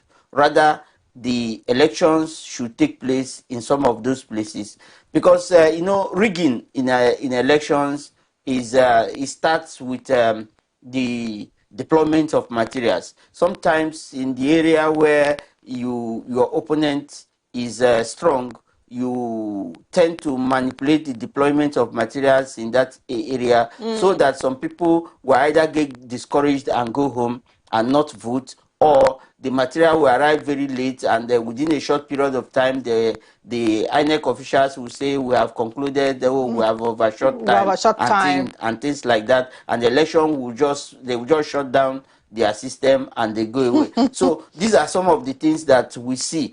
So rigging of election is not only about going to the collation center and manufacturing figures. No, it also begins with the process of deploying the materials, voting, the presence of officials, the presence of security agencies, and things like that. So if the security agencies that are supposed to be at a particular polling unit are not there, it could give room for some people to say, now that we are here, let us do our thing and make sure that our person, whoever we are supporting, gets the votes. So that's where you see open thumb printing in some places, where some people will just go to inside the one room and start thumb printing, because there are no checks, there are no balances, and nobody is there to supervise anything. So party officials will just do whatever they want to do. And you also know that in elections like this, you will see that some compromised agents too will either join the other side. They have their own share of the bargain and everything, and then they will just do with whatever ballot papers that are available, whatever they want, however they want to share it, they will just share it and allocate votes to themselves and they will go. So a whole lot happens during the electoral process, but INEC should at this time ensure that those places where there are such gaps, that the registered voters in those places will be able to cast their ballot. All right. Let's now look at the the immediate reports, which was dropped about 30 minutes ago by the EU SDGN. They did mention a number of things that they have observed, the outcome of the election, and some of what they said INEC should work on. They're saying that INEC should deploy rapid technical support teams and back up their BVAS devices immediately to the polling units where accreditation devices fail, because there were reports that it failed in a couple of places. And they're also calling for election materials and personnel to be sent to polling units, which, as at 30 minutes ago, they believe some places had not received yet.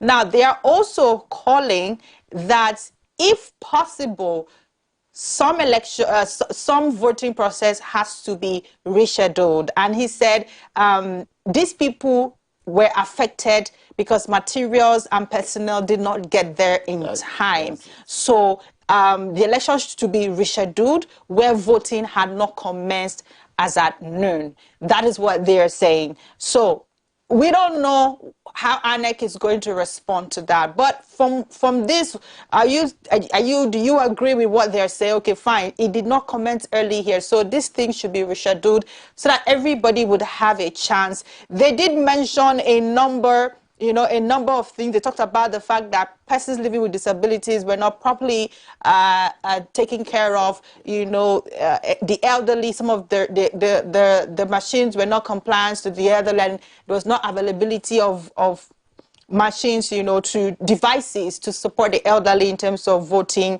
They did mention a number of things which they are asking that, okay, if possible, some places should be rescheduled so that everybody can be able to be a part of it. Do you share the same thoughts from what the EU SDGN have said? Certainly, because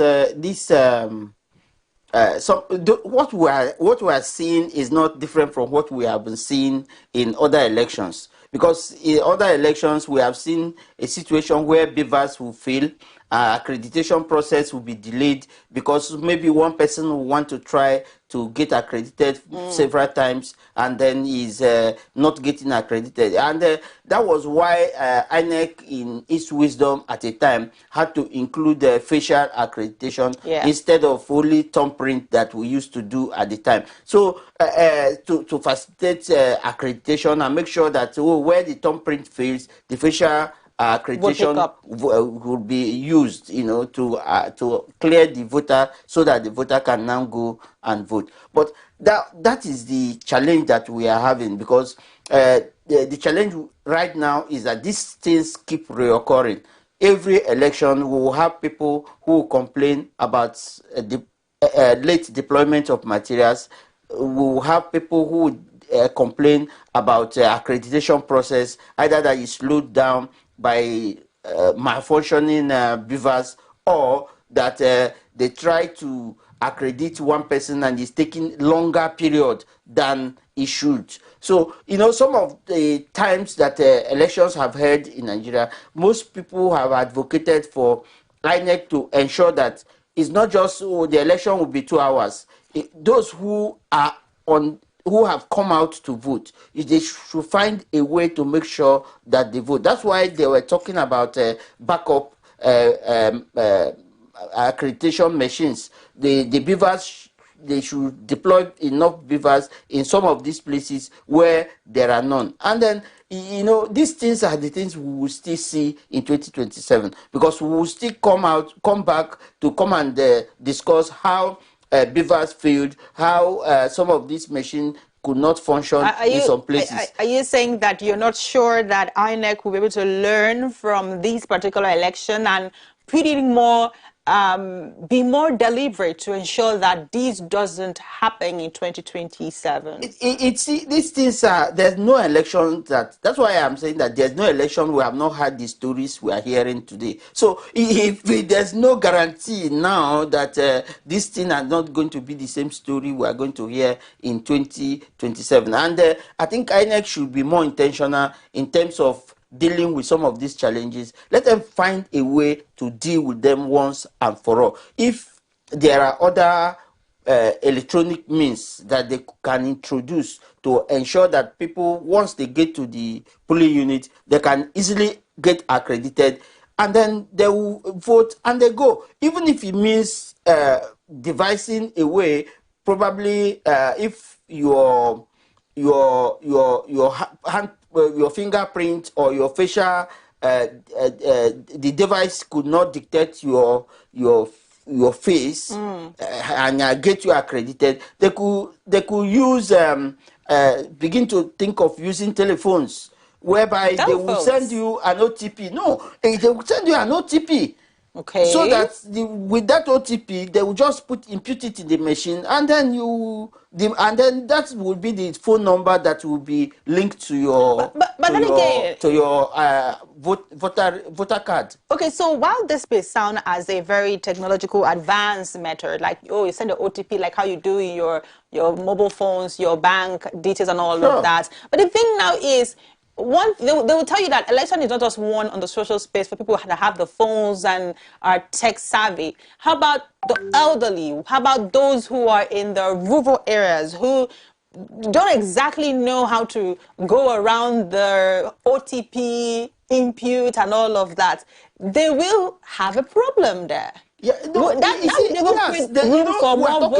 we're talking of a way to minimize some of these challenges, because the system would not fail completely. You know that one of the ways could work, because some of our people in the villages, they may not have a smartphone, but they will have one or phone that they may use, you know, to they will use to communicate with them. So it may not be a smartphone, it may just be a phone that, now that this thing is not working, then you now give them the number you used while registering for your voter's card. But and then they can use it to send you an OTP, just like as we do with our NIN and all the rest of them. So these things are some of the things we are looking ahead at 2027. Let us see what innovations they are going to bring about, so that we see that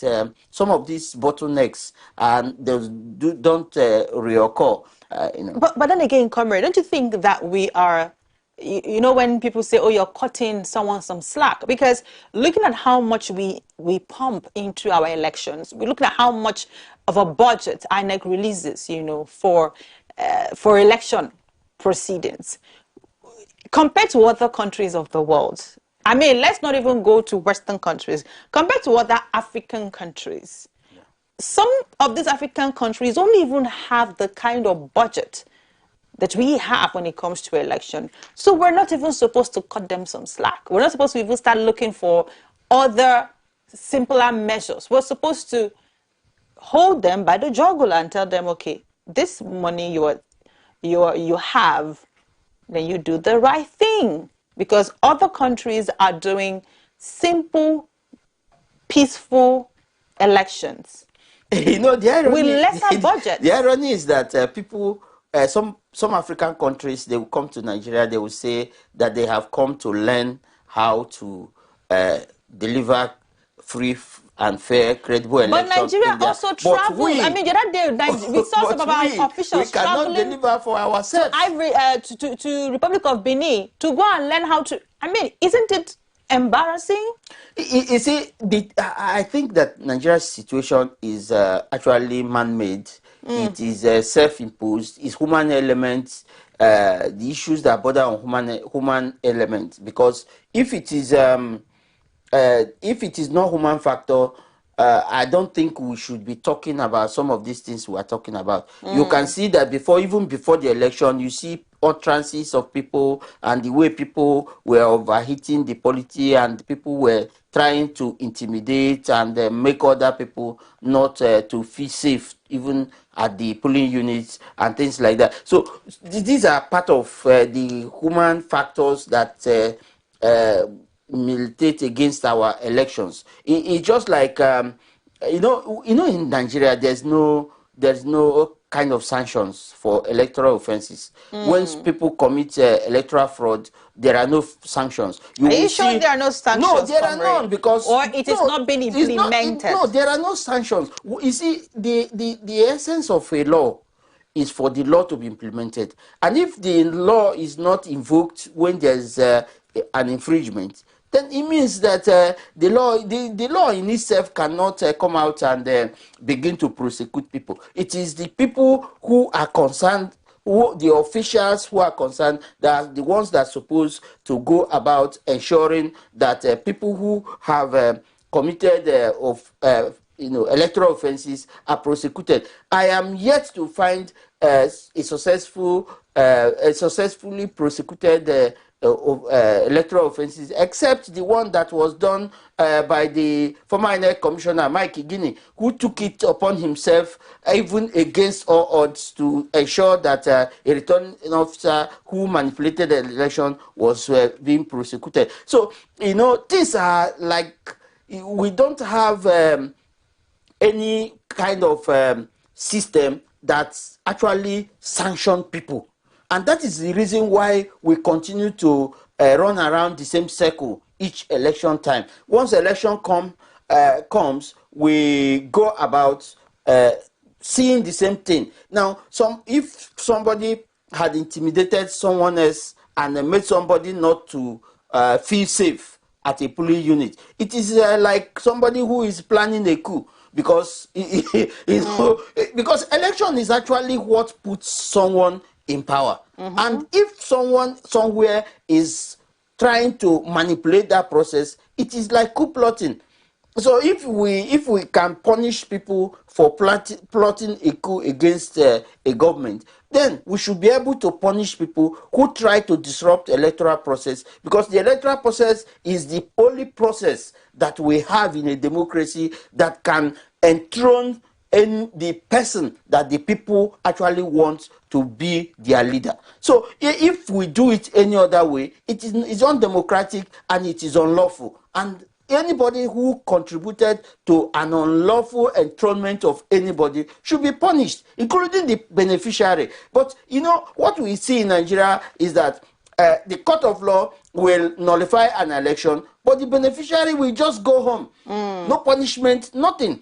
It should have been that once your election is nullified by the court, then you face the punishment that is supposed to come to you, because the court has established that you actually rigged an election. And if you are an election rigger, there should be a punishment allotted to such a person. And that is what we are talking about. That's why the country's electoral process remains the way it is. Every year we come back to the table and discuss the same thing. We discuss it because there are no consequences for any action that is taken to undermine democracy in Nigeria. And until we do that, we will continue to go around this circle, and in 2027 we'll still come back to come and discuss the same thing. All right, before I go on a very short breather, for someone who might be wondering, okay, well, what are the punishments, for electoral offenses if you do this, if you do that relating to the elections, these are the punishment. For some persons who probably don't know, because like they say, just in case you are being caught, ignorance is not an excuse. Yes. Don't, because we have told you right here on Rapid, which I'm about to tell you right now. So for voter registration, there are various offenses under this particular provision, such as, you know, registering more than once, unlawful possession of voter cards, just like how we saw this morning, the lawmaker from their property who had several voter cards, and of course some missionaries that were brought into Osun State. I'm sure you saw that particular video. Yeah, so for unlawful possession of voter cards, selling or buying of voter cards, this particular one has a penalty and a fine not exceeding 100,000 naira or imprisonment for 1 year or the boat. So I feel like they should increase that fine. All right. Yeah, because, I mean, it's not just increasing the fine. I think punishment for election rigging should be the same punishment for a coup plot. Well, we are I would read out all the offenses and all the penalty for all of this, right? Because that of possessing of voter cards is 100,000 or imprisonment, or in some cases, depending on who the judge is and how your face looks like, you might just get both of them. And then we also have the punishment for giving false information in any application for registration as a voter, you know, attracts a fine of 500,000 naira or 12-month imprisonment, or you might just get both. Now, hindering another person from registering as a voter attracts a fine of 500,000 or 5 years in prison, or if you're unlucky, you get both. And lastly, impersonating registration official carrying out illegal registration or foregoing a registration card attracts a maximum fine of 1 million naira or 12 months in prison, or both. Right? Let's now move on to, because knowledge, they say, is power. So that by the time you see people do this thing, you can be able to say, oh, there are punishments, so this person has to be punished. But when you cannot fight for a punishment that you don't even know exists, right? So offenses relating to ballot papers and ballot boxes. Now, the Act states unlawful possession of a ballot paper, illegal printing of ballot papers, or illegal production or importation of ballot boxes attracts a maximum fine of 50 million or a term of imprisonment of not less than 10 years. Or if you're not lucky, you get both. And that's a good punishment. Improper use of voter card. Now, this particular one is talking about the unlawful handling of voter card to some other person for use at an election other than the officer appointed to do so. And being in possession of more than one voter card attracts a fine of 1 million or imprisonment for 12 months, or both. Let's now move on to bribery and conspiracy, which is now vote buying, which we've seen happen a lot of times. And there have been pockets of vote buying which has been talked about even in this present Osun election. Now, let's hold people accountable. Now, vote buying, you know, this happens. So the fine for this particular one, paying money to other persons for bribery at any election, receiving any money or gifts for vote, or refraining from voting at any election attracts a fine of 500,000 naira or 12 months imprisonment. Or if you're unlucky, you get both. So this Gary you're seeing on the screen now, you know, all those small money you see them sharing that has been circulating. Ordinarily, if it is counted under bribery and, you know, conspiracy, which in bracket is vote buying, these people are supposed to be in prison for 12 months, or they would even get 500,000 naira fine and also stay in prison for 12 months. That is it. Now, there's even a requirement, you know, of secrecy in voting. If you recall, there was a video, I don't know if you saw that video, where Senator Fada Osi was talking about, oh, people, they should monitor the choices of the people who are voting. Now, there's a thing for secrecy, you know. You're not supposed to share who you have voted. Yes. Or anybody having access to see who you're voting for. Now, that particular act states that not maintaining the secrecy of voting at a polling unit or interfering with a voter casting his vote attracts a fine of 100,000 or imprisonment for a term of 6 months. So by the law, he is supposed to be serving 6 months in prison after paying 100,000 naira fine. So it's not left for the people to, comrade, you're smiling. It's not left for the people to fight for it. I want you to comment on all of this. So I want Nigerians to get educated on all of this punishment when it comes to electoral offenses. So you don't say that you don't know. It's not that Nigerians are aware. No, some don't know. Some don't know. Politicians know. They in fact, some of them are the lawmakers that made that law, and they never keep to that. So you see, some of these laws are made just for the fun of it, because why? Why did I say that? Is it these people, when they are making laws, they make laws with the other person in mind. They don't make laws because they want a fair society. They in case the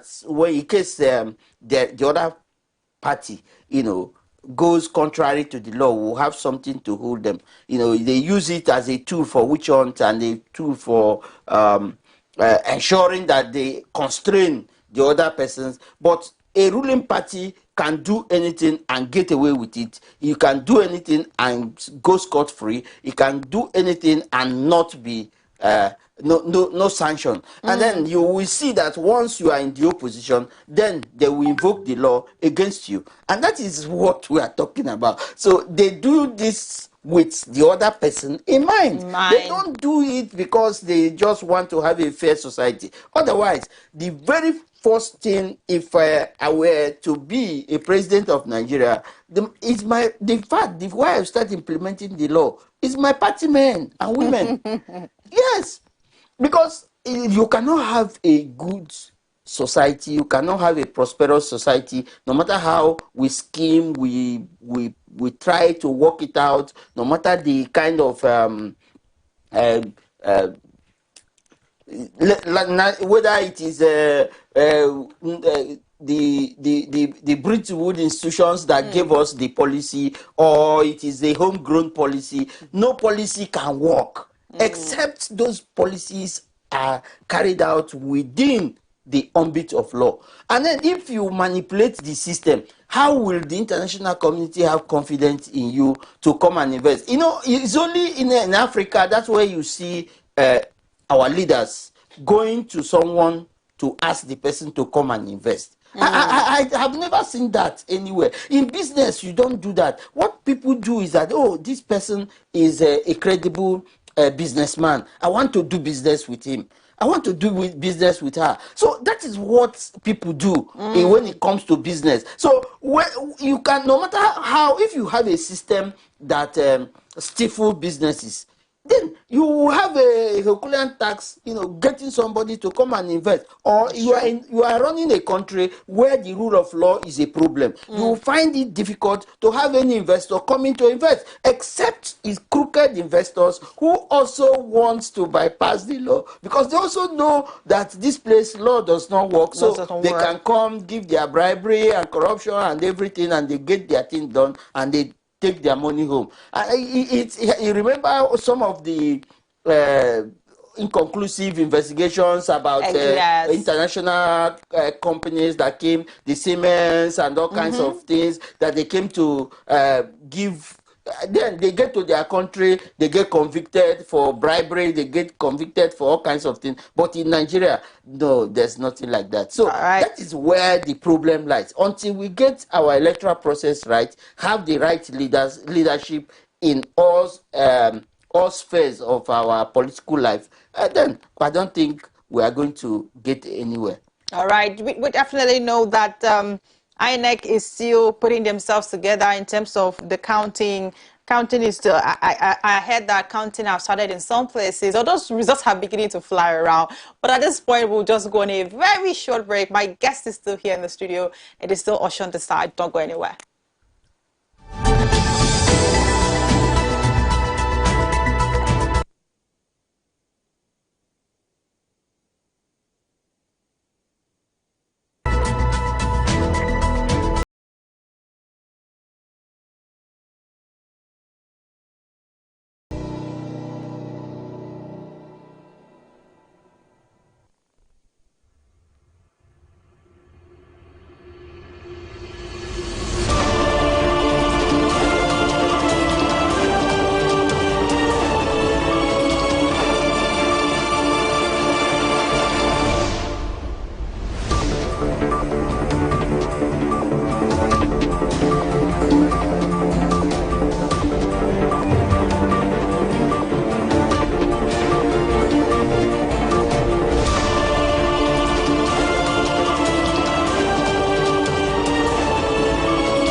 Great news! Your favorite station, Rapid TV, is now available on the free TV app. Catch the latest news, entertainment, lifestyle, sports, and inspiring programs anytime, anywhere. Simply download the free TV app, search for Rapid TV, and start watching for free. Don't miss a moment of the action. Stay informed, stay entertained, stay connected. Rapid TV now streaming on the free TV app. Watch free, watch anytime. Download the free TV app today and enjoy Rapid TV wherever you are.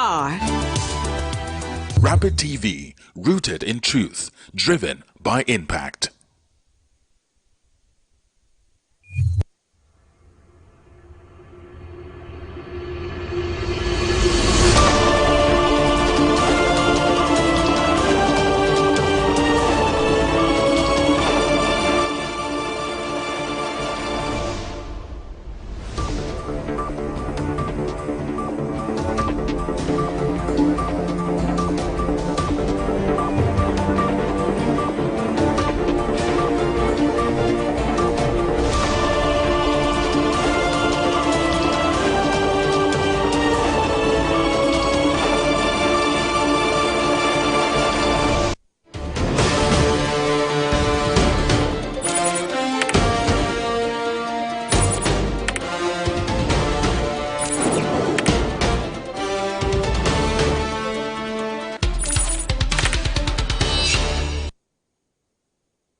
All right, welcome back. It's still Should Decide, and of course, I still have my guest here, Comrade himself. It's so great to know that you're still here with me, you know, in the struggle of making sure that Nigerians are informed on our electoral process, how we can make things right, what we expect INEC to do to give us a credible and peaceful elections. There are some reports coming in, you know, talking about the arrest of the PDP chairman and all of that. These are some of the stories that I wish we could get hold of our correspondent to, you know, give us the update. But I'm sure later on in the evening we'll get the full updates on all of that. But Comrade, let me come back to you.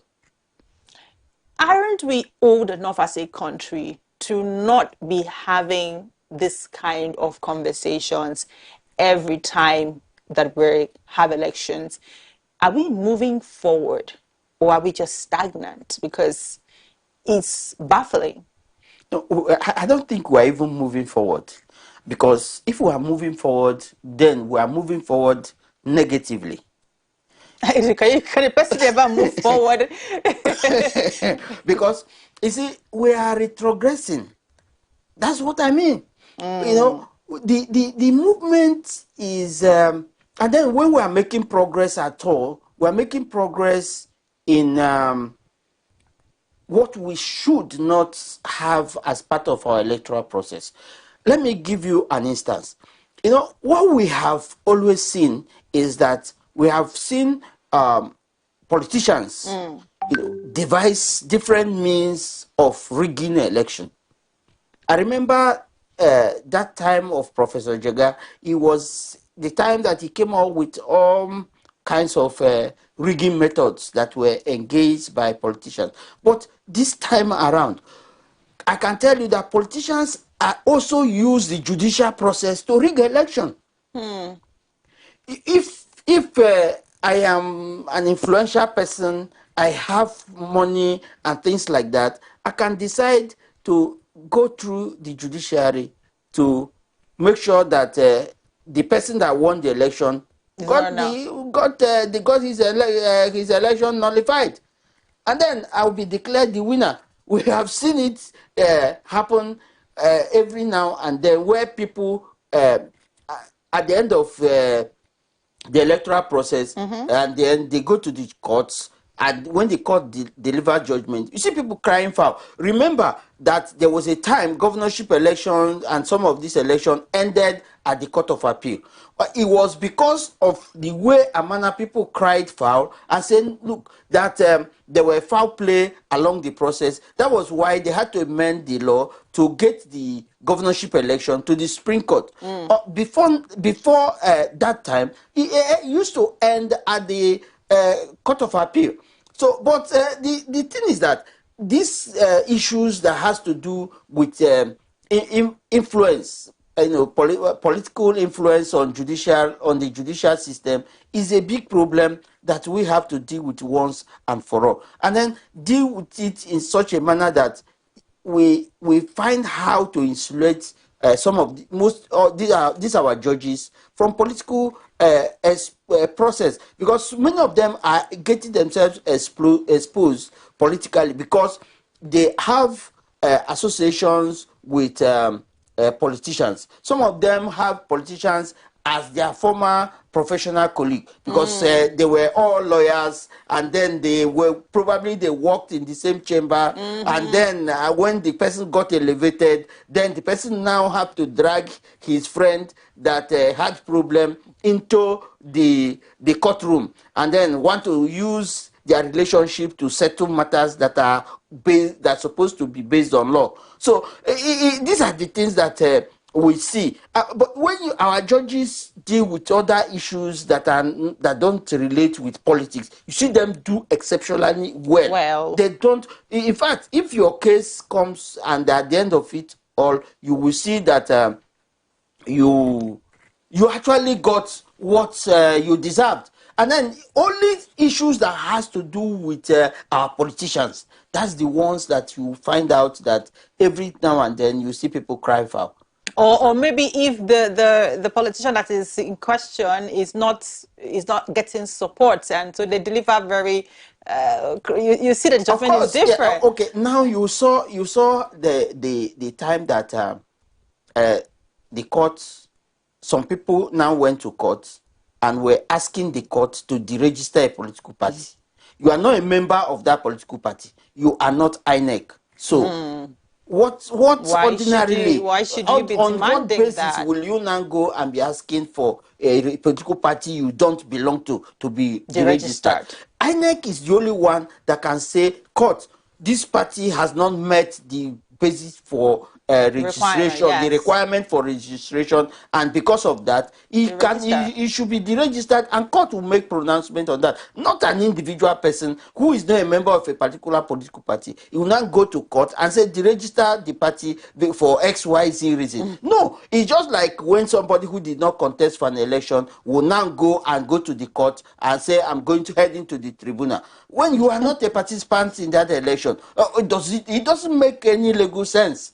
Because you have no local standing to go and make any demands from the court, because you did not participate in that election, and you are not a member of the political party in question. So why should you now go to court and say, oh, court, because this man, the way he was declared for this, I didn't like it. Then the XY now start giving your reasons and all that. No, the court will just look at you as somebody that is a meddlesome interloper, and they will just throw away both you and your case away. So these are the things we are talking about. So if we apply the rules strictly the way they are, we will not have all these problems that we are having. And then people will be able to, get to a point that they will know that if I do the wrong thing, I get the consequences. And then at the end of it, what do? You will make sure that you mind your business. See our people, when they travel to other countries, they behave well, they act well, they make sure, because they know that in this place, if you do anyhow, you will get a sanction.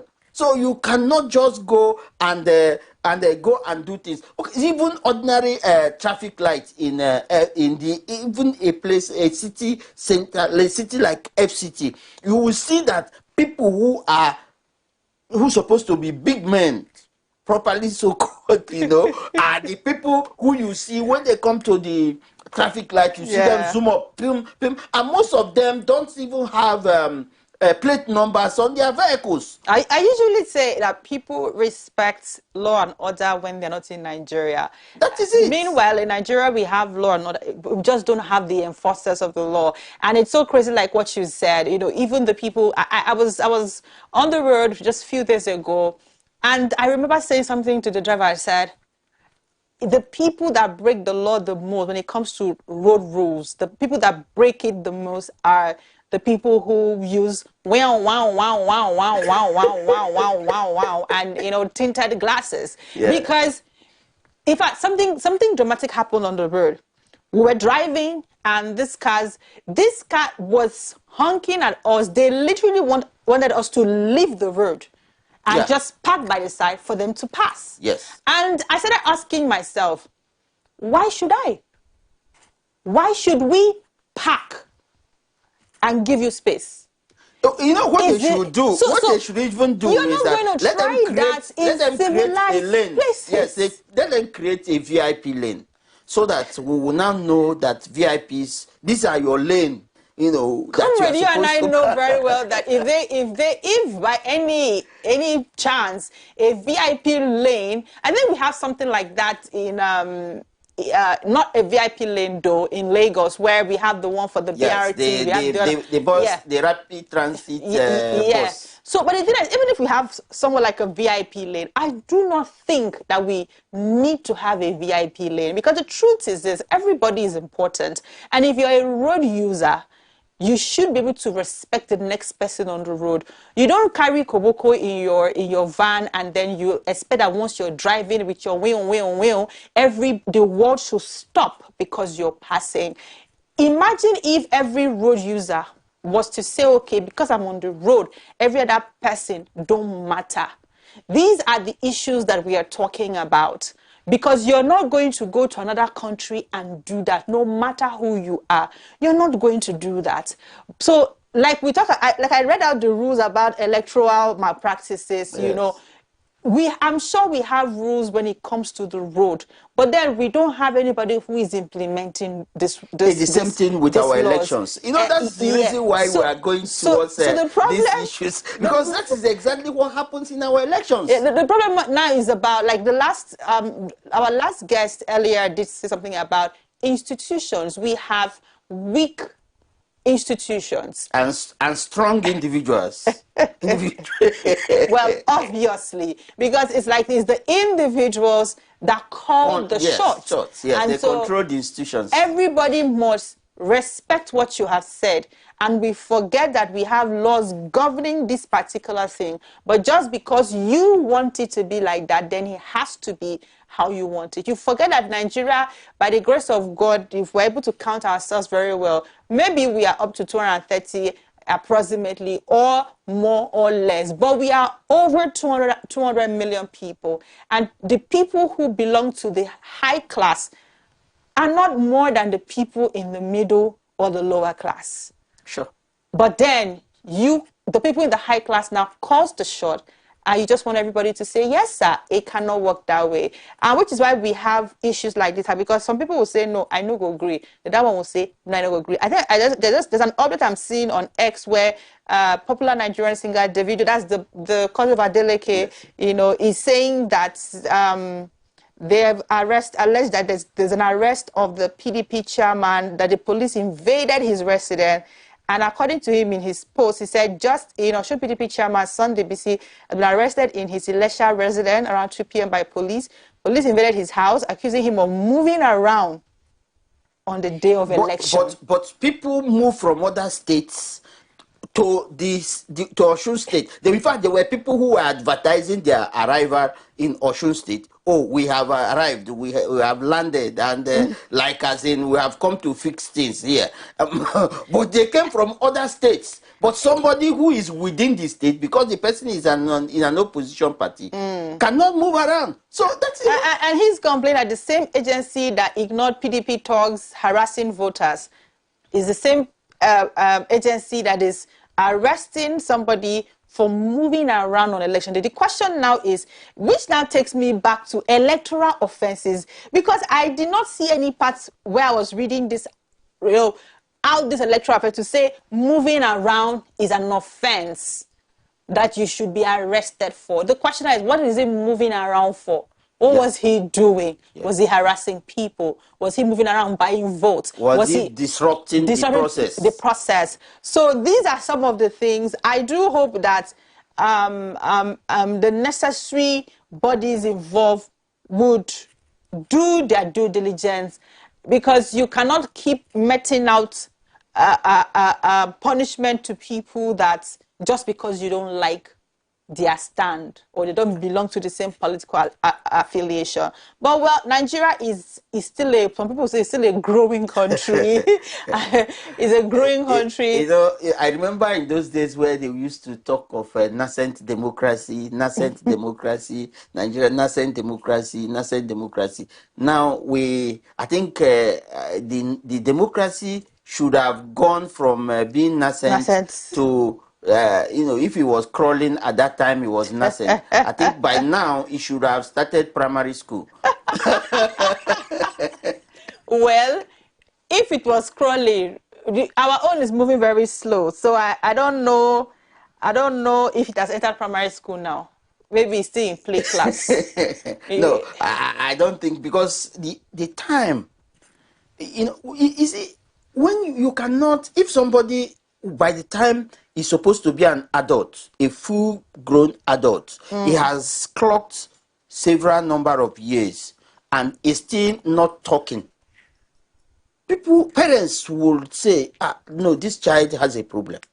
And they want to identify that problem and solve it. Yes. Because the child has passed the age, he should be talking. But in Nigeria, we have problems that is as old as the country itself.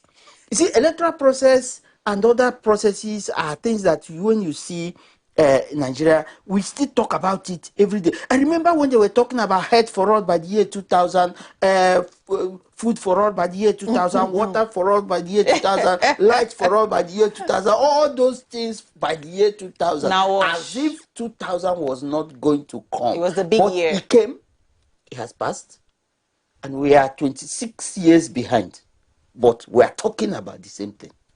All right. Thank you so much, comrade. It has really been interesting, getting to hear your thoughts and pique your mind on some of these issues. Well, we are still waiting. The poll has closed. I feel bad for some persons if they're not able to vote or if there's no rescheduling. But from what we're hearing, there's no plans to reschedule and there's no extension. So we hear that some numbers are beginning to come in. We would wait for the official one by INEC, the RF portal. We're following up all of this, and very soon we will start talking about those numbers right here on the platform. We just need to get what is legit and direct from INEC, because I know so many numbers right now are flying all over social media. You do not want to take what is not verified, and so that is why we're here for you. Follow us on all of our social platforms. We are streaming live on our YouTube. We are streaming live on our website. We're available on the free TV app. And our correspondent on ground to give us up-to-date. Very soon we'll be joining the Coalition Center to see the event happening live right there by INEC. Thank you so much, comrade. It's really great having you here with me. Thank you for having me around. Yes, my name is Cynthia Agua. Of course, it's still Osun Decide. Stay with us.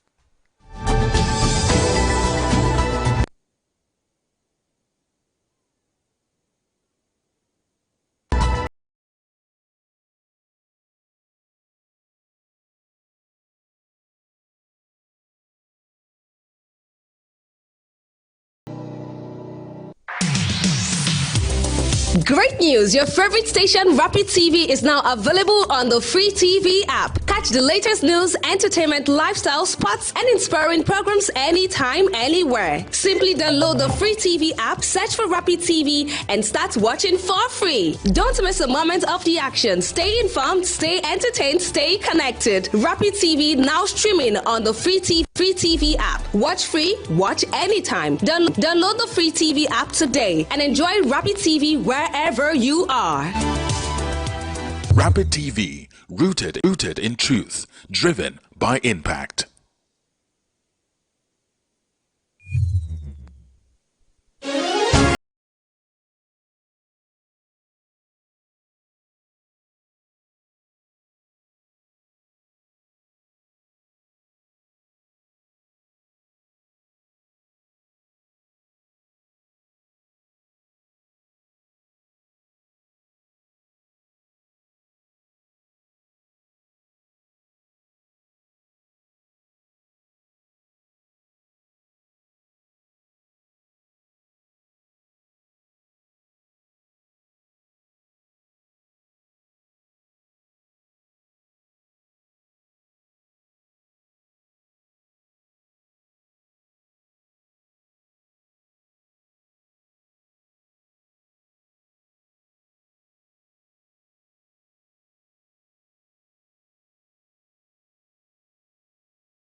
Great news! Your favorite station, Rapid TV, is now available on the free TV app. Catch the latest news, entertainment, lifestyle, sports, and inspiring programs anytime, anywhere. Simply download the free TV app, search for Rapid TV, and start watching for free. Don't miss a moment of the action. Stay informed, stay entertained, stay connected. Rapid TV now streaming on the free TV app. Watch free, watch anytime. Download the free TV app today and enjoy Rapid TV wherever you are. Rapid TV, rooted in truth, driven by impact. My name is Osun. My name is Ima Ehumadu, aka La Vista. My name is DK, aka Mama Chinedu. Keep watching Rapid TV. You are watching Rapid TV. Shout out to Rapid TV. Hey, Rapid TV, Carigo. The biggest, the finest, the only Rapid TV. Rapid TV. Yes, keep watching. Don't go nowhere. Don't touch that dial. Keep watching Rapid TV. This is me giving a rapid response to Rapid TV.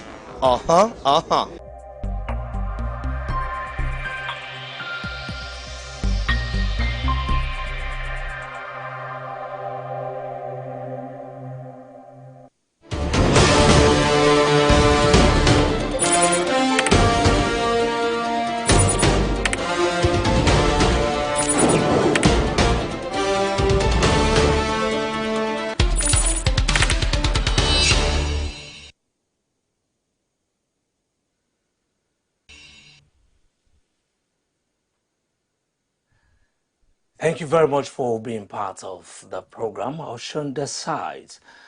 Since morning, we have been feeding you with developments and issues that are arising from the ongoing governorship election in Osun State. It is a contest where these key players in the political settings are clamoring to, become the next governor of Osun State. And of course, if you ask me, this is actually a political fight between two giants, the APC and the PDP. And when two elephants are fighting, of course, what do you expect? It is the grass that will suffer. But I'm sure we haven't gotten to that yet, until the announcement is finally made who becomes the governor of Osun State. There are a lot of development, and this morning we've been feeding you with a whole lot of development from our correspondents, Oka, Kesley, and Godwin Sunday have been feeding us with all of the developments all the way from Osun State, so we can be informed about what is going on. At this moment, there are a lot of things going on there. Of course, you will agree with me that Osun State is not any kind of state. These are individuals who really understand what voting is all about. They are informed. It's a state where predominantly they are civil servants. And so they understand, they are educated, they know the importance of voting. And the reports we're getting from that very end is that a lot of Osunites, permit me to use the words, actually came out to exercise their franchise. And that is what we're seeing. And I want to believe that maybe INEC did not envisage this massive turnout of voters. Of course, it's a critical time because if you make mistake in choosing right leaders to man the affairs of governance, that's where we have a lot of problems. And I want to believe that the Osun electorates understood this very, very well. And they are indeed taking serious advantage of this opportunity to see who can actually run the affairs of the state in the next 4 years. So a whole lot of things are happening. But for us to actually look at some of the things that has transpired all through the day, we've had reports of voter apathy. Some are selling, buying of votes, convincing the electorate to cast their vote with a peanut. For how long are we going to continue with this? We've also heard of ballot, snatching of ballot boxes. Some are also have been arrested in the course of these very elections. But these are some of the challenges that, especially in this the African continent, the developing nation, as it were, what we are seeing, still going through, where people sell their vote because of peanuts, because we don't really foresaw what would eventually happen in the future. And that is why most of the African continent are going through what we are going through today. These are some of the challenges that we are experiencing as Africans. And one of the ways that we can address this is, of course, for the people to be enlightened so that we don't sell our votes. Let us at all times vote our conscience so that we can have the right leaders that will be able to give us the dividends of democracy. I'm not a judge here. We will go into the conversation. I have an analyst with me here in this evening. We shall be looking at some of the development that is going on in Osun State. Of course, this is not just peculiar to Osun State alone. We've had cases like this in secular elections all over the country where eligible voters will decide to sell their vote for 5, 10,000, 15,000 naira. And then you wait for the next 4 years to go through the rigorous process of, trying to cope with the situation of the country. And this is very, very unfortunate. But nevertheless, I have an analyst who, of course, we shall be looking at some of these developments. How do we begin to correct all of these anomalies? Because it is time for us to look straight to, give it at the right point, not thinking of whoever would take the brunt, so that we can say it the way it is. Now look, if we must get it right, it is important for us to do the right thing as a nation. So I have Dr. Akintunde Emmanuel. He is a political analyst. We're going to be looking at some of the developments in Osun State as regards voting, and also we'll look at the security aspect of the election, and then INEC preparedness for this. Most people say it's really going to be a litmus test for INEC. If INEC succeeds in this election, it tells us that the 2027 election, we can also skate through without any hurdles. But if INEC does not succeed in this Osun State election, then we may have a very serious problem ahead of us. But with this, what we are having at the moment, will INEC be able to deliver Osun State without any rancor? That is the question I'm posing to a guest analyst this evening. Dr. Emmanuel, Akintunde Emmanuel, a political analyst. Welcome to the program this evening. Thank you very much. It's a pleasure to be with you today. Pleasure to have you around here. I want to say a very big thank you to you, Doctor, for being with us. In spite of the situation, you were able to maneuver and then get to the studio. I want to say a very big thank you to you, Akintunde. You're welcome. Thank you very much. Now, looking at what is happening in Osun State, the security aspect of it, we're going to talk about that later. And then also looking at INEC preparedness for 2027, because that's our target. Now, looking at what is happening in Osun State, do you think INEC is capable to deliver in 2027? Well, thank you very much for having me, and it's a pleasure to be here to talk about Osun State and the Osun Decide. Looking at INEC preparedness, honestly, I must say INEC has, done very well. Even despite the less than 24 hours, turnaround for them to change the ballot papers to accommodate a political party that was actually exempted, and they were able to meet up, with the timing, and as well distribution of sensitive materials within that space of time. Within that space of time, and this is a very, very sensitive material. Not just ballot paper. They are also going to amend the result sheets to carry the logo of that political party. So result sheets were printed. Ballot papers were also reprinted, and they were delivered as at yesterday. So as at this morning, all RAs and the PUs they delivered to all those various polling units.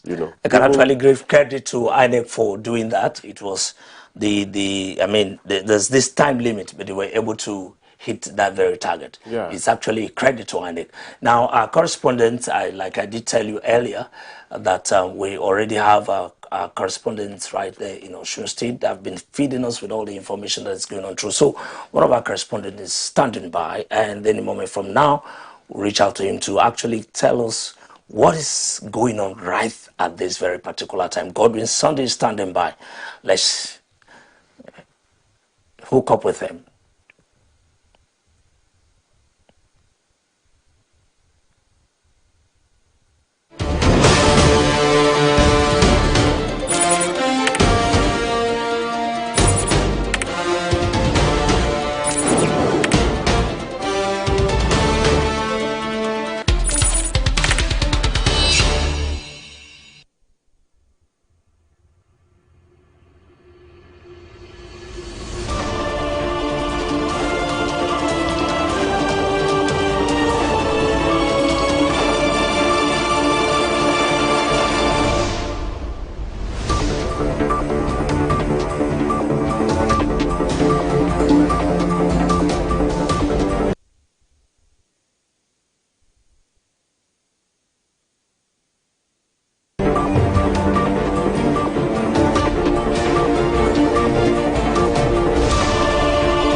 Great news! Your favorite station, Rapid TV, is now available on the free TV app. Catch the latest news, entertainment, lifestyle, sports, and inspiring programs anytime, anywhere. Simply download the free TV app, search for Rapid TV, and start watching for free. Don't miss a moment of the action. Stay informed, stay entertained, stay connected. Rapid TV now streaming on the free TV app. Watch free, watch anytime. Download the free TV app today and enjoy Rapid TV wherever you are. Rapid TV, rooted in truth, driven by impact. This is Rapid Broadcasting Network, RBN. We connect people, power stories, and amplify voices. On Rapid TV, we're rooted in culture and your window to the stories that matter. From news to lifestyle, we inform, entertain, and uplift. Join Rapid TV on Star Times Channel 176, Nightcom Sat. On Rapid FM, we speak your language from the soulful airwaves of Umuahia to the vibrant culture of Port Harcourt and beyond. More than broadcasters, we're creators, amplifying that voice within with powerful content across TV, radio, and digital. Join us at rbnradiotv.com and all our social media handles. One network, one voice. Rapid Broadcasting Network, RBN, the sound of your city. Rooted in truth, driven by impact. My name is Osun. My name is Ima Ehumadu, aka La Pista. My name is DK, aka Mamachinedu. Keep watching Rapid TV. You are watching Rapid TV. Shout out to Rapid TV. Hey, Rapid TV, Carigo. The biggest, the finest, the only Rapid TV. Rapid TV. Yes, keep watching. Don't go nowhere. Don't touch that down. Keep watching Rapid TV. This is me giving a rapid response to Rapid TV.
You're still watching Osun Decide, where the Osun people are to decide who becomes the next governor of that very state. Now we have our correspondent, Godwin Sunday, who is at Osun State, who's been giving us updates of all of the developments that's been going on. Right now, let's join him so he can feed us what is going on right now. If we can reach out to Godwin Sunday. Godwin Sunday, can you hear me loud and clear from the studio? Well, loud and clear. I can hear you, Godwin. Good evening. Thank you. Good evening, Dr. Akin. Good evening. Good evening. I'm sure, Godwin, Sunday you must have eaten amala and a wedu soup garnished with a lot of egufe, right there at Osun State. Well, Godwin Amundi, I promised myself when I got to Osun State I was not going to test anything called rice. And of course, I've been doing justice for amala. And you can rightly say the word. I've been doing justice to amala. Of course, it is different from what we have in Abuja. I trust you. I trust what you can do. Now, Godwin Sunday, you've been there all through. Can you tell us exactly what the situation has been like? How tedious it has been like, and where are you right now? All right, so I've returned back to Osogbo, the state capital. And right now, I'm at the Ijeolowo Road. And of course, I've been to follow through. You know that Osun election has been really peaceful so far. I've been to various local governments. I've been to Edinburgh, I've been to Edinburgh South, I've been to North. I've been to Massa, I've been to Timosa, Timosa, or something like that. Timosa West. I've been to that side and also I've been able to peruse a few local governments in the state. The situation the entire also came out to take it that this election people and they are ready to deliver all the institutional money and starting to have a responsibility. That's what they do. The network. Anyways, the network has not been very friendly at this end. But earlier today, you did report that this exercise might run into the next day. As at this time now, can you confidently say that the electorates have been able to exercise their franchise? I mean, considering the turnout of voters, because INEC, I want to believe, didn't really envisage this in the first place. I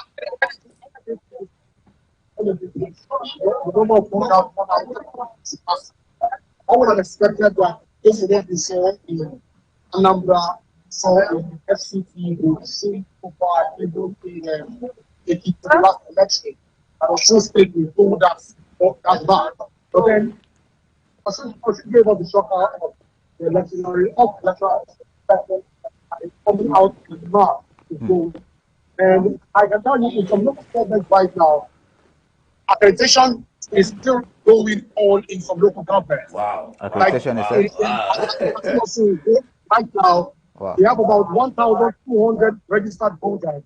And as at when we were living that only 15 people that have been able to because around.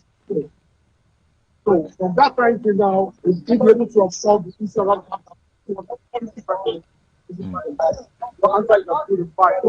I think that I might not be able to the voting exercise as early as NBC, but just data guide and population will open up probably tomorrow morning or later tonight. All right. Godwin, thank you for the great job that you're doing over there in Osun State.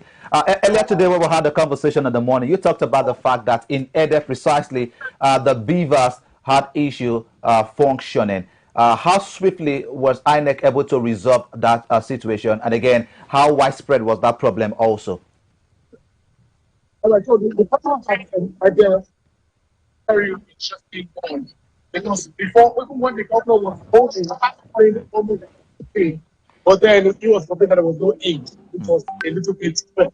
But then the truth of the matter is, as soon as the beavers was slow, they had to put the call to a schedule telling Ede to them to get the substitute beavers, and the headquarters moved swiftly to action, and it was resolved, and voting exercise returned back to normalcy in Ede, and the people were happy with the outcome. Of course, the number we saw, I was thinking the one who shocked me, I was thinking that the elderly people don't come out to cast their vote, but because the shocker of the off-election cycle, we saw elderly people coming out to queue up.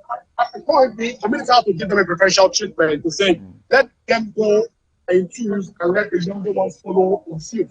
So that was one thing out, and it was a good outing. Awesome. I also had reports and allegations of vote buying. As a matter of fact, you also reported that also. Take us through that. Did you personally witness the incident of vote buying in Osun State and some of the polling units where you covered? Okay, so I covered a few polling units, and yes, vote buying exercise was rampant. At the point, the polling unit that I was able to tell you that, you know, a few political parties will pay 12,000 naira, and if you put 10,000 naira, then you put a political party to come and pick it up and pay 12,000 naira again, get the highest, I guess, to few local governments and few places polling units that I was able to visit. And for also polling that I visited, to see money exchanging hands. As a matter of fact, when you finish voting and you come out of the polling unit, you'd see somebody approach you and take something in your hand as a transportation fee, which they call it transportation fee for going for buying, but application fee and transportation fee to go back to their various houses. And this was working out in a lot of local government that we saw, but it was not called group buying. It's called transport fee. Was there a particular party that was identified to carry out this incident or this responsibility or the issue of the vote buying? Was there a particular party that you identified, those people giving out the money? Was not political party per se. No political party told this fact. Politicians will always be politicians, so they show this fact. You get to see the National Party, the NPC, the other political parties. So this politicians are known for a lot of political killing. I guess that's what came out in the election because they cannot attribute this to certain political parties because the agents are perpetrating all of this and thank you for coming back and all of these fire exercise were not putting on time. So the all is a corner, it's when you get into the convention or when you finish the format, they are not taking on. You can't say for sure that it's like APC agent and all agent that is security or ABC agent. So let's not do this along. Let's just do that all political parties go this path. Oh wow. All right, Godwin, thank you very much for this information. Now, has the coalition started? That's a question I want to throw out to you there. Has the coalition started? So far, you can see behind me, we are just arrived at the office where they are returning back all the political the coalition involved all the effective units and returning back the whole exercise, the papers that were used for the exercise to center. And so far, they're still waiting for more centers to return. So far, until this center, until they return all the materials that were released for the elections, coalition will not start. So for now, there's no coalition, but the coalition have not started until materials have been returned. And from that point, we will now move it to INEC headquarters where conversation will begin from there and coalition will start at that point. But for now, no coalition. Well, thank you. All right. Thank you very much, Godwin Sunday, for all of this information. We sincerely appreciate what you're doing out there. And we hope that at the end of the day, we'll be able to get democratic process right. Thank you, Godwin Sunday. We'll get back to you as time progresses. Yeah. All the best. Good Thank you very much. And now let's get back to Dr. Akintunde Emmanuel. Godwin Sunday, our correspondent, actually did mention vote buying. And this is what we've been going through in all of our electoral processes. Now, how do we address this challenge? Vote buying, 10 naira, 5,000, 10,000, 15,000 naira. How do we get out of this? It's like a norm. It's become a norm in our electoral process. Oh yes, thank you very much for that question. Unfortunately, that's where we found ourselves in this part of the world, that people are induced to actually cast their votes. I've also interviewed a couple of politicians in different parties, and they don't call it, just like Godwin said, they don't call it vote buying or selling. They call it transportation. They call it appreciation for coming out to actually cast your vote. And they are now changing the name because vote buying is now what is going into the law as an offense. So they won't say that they are buying your vote. They will say, oh, take this for transportation. Take this for transportation, for coming out to exercise your franchise. Now, this is so wrong.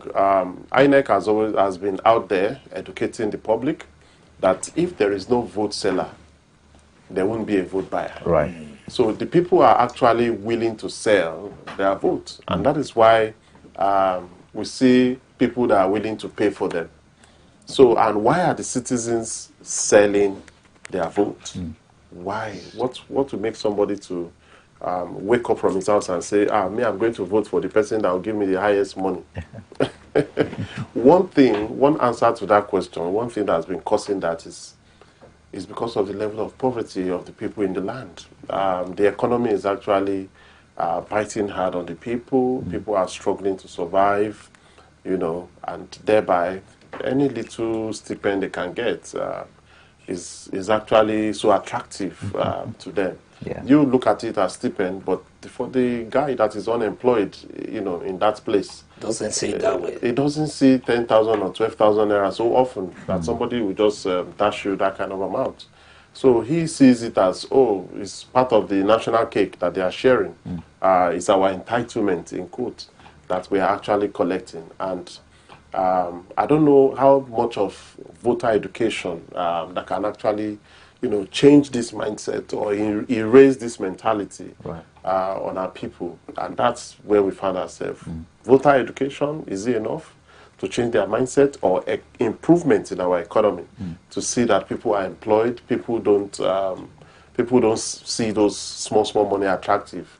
So that, for example, if everybody, maybe minimum wage, everyone is getting minimum wage, for you to induce somebody to vote for you, spend almost 70,000 per person. I don't know where those politicians will get that kind of money from. Right. But if we still have a lot of people that are unemployed, 10,000, even 5,000 in some cases, will still remain attractive to our people.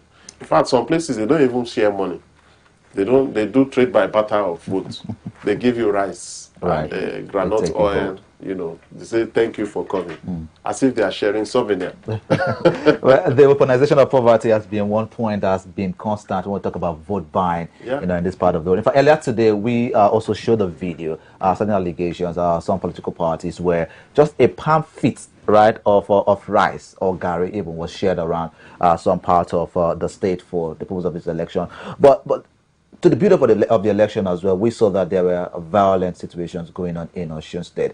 But according to reports as well from our correspondents on the ground and from the pictures we've seen on the social space, we've seen that there was a massive voter turnout today. What does that say about the mood or the mood of the election in Osun State generally? Yeah, talking about voters turnout, I can tell you what induces people to turn out is because they believe in the system now. There is now a belief that our vote will count. So let us go out and cast our votes, because if we don't go, we stay back and we say, after all, they will do whatever they want, they will choose whoever they want. We are going to be the ones losing. So I think INEC is also trying in that area, encouraging voters to come out and giving them that assurance that once you are accredited by the beavers, and then you are able to cast your vote on the ballot, your vote will count. So because of that, people are turning out in mass, and not just turning out in mass, they are ready to defend their vote. They are going to stay there until the result is announced, until you paste it on the wall of that polling unit. Nobody leaves. So people are casting their votes and they are staying there to defend their vote. So there's a kind of a level of confidence on INEC that votes actually counts, unlike before. They're still talking about the security challenges there. We've seen and heard accusations and counter accusations between the major political camps in Osun State.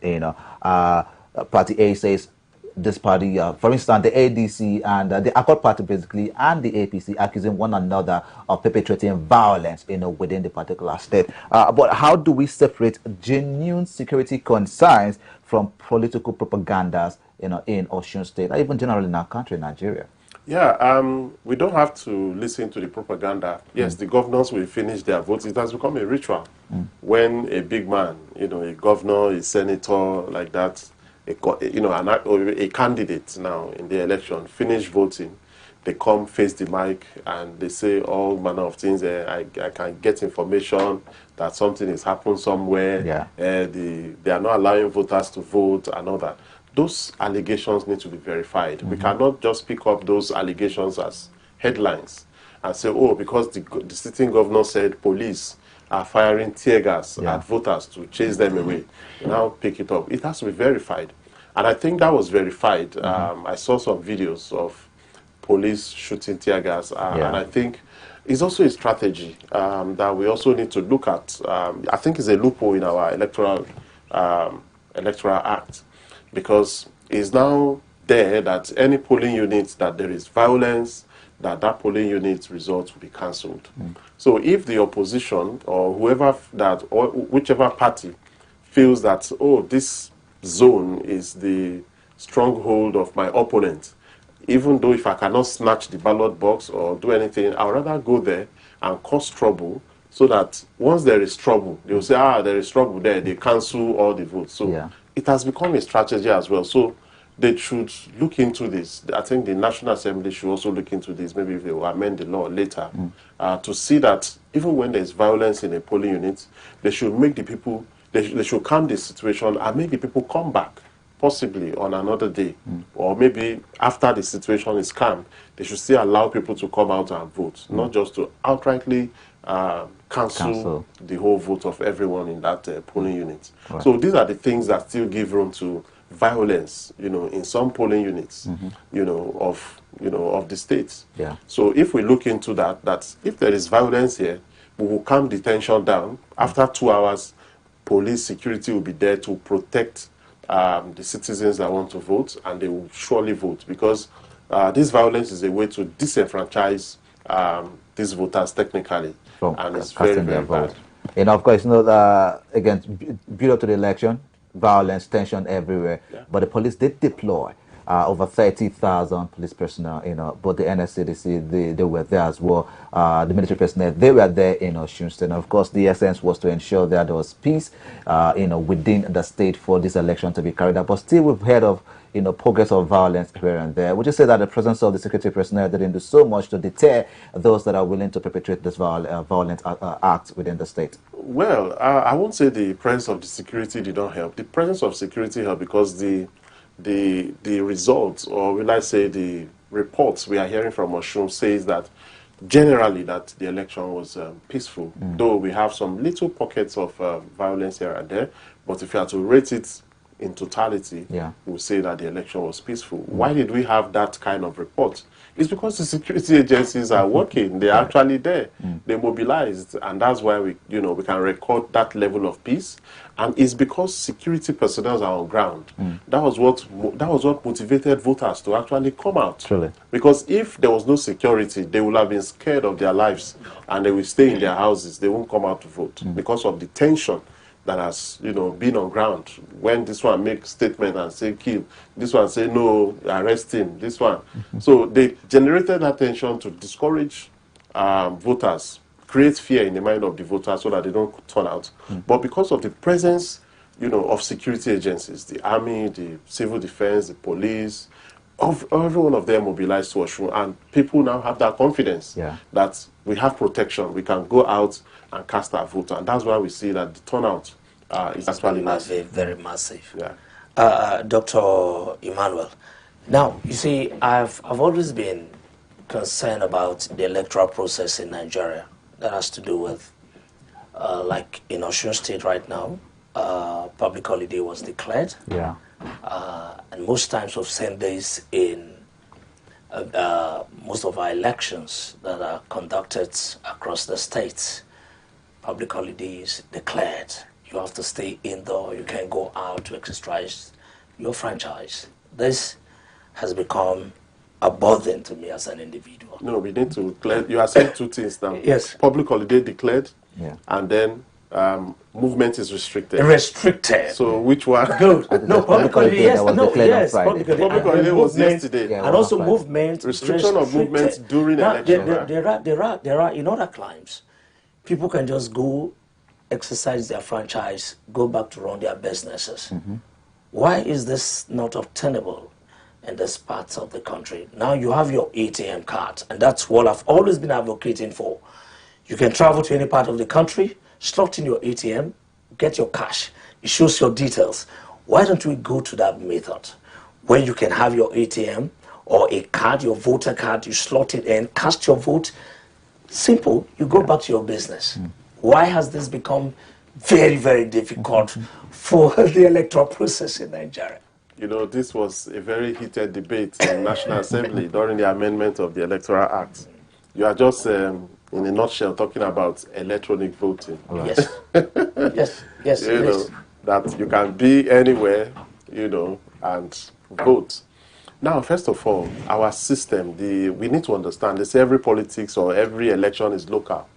You look at what fits the people, what is suitable, what type of system is suitable to them, that will make it easier for them, that will make it not porous, that will block all the loopholes, and then we can have free, fair, and credible elections.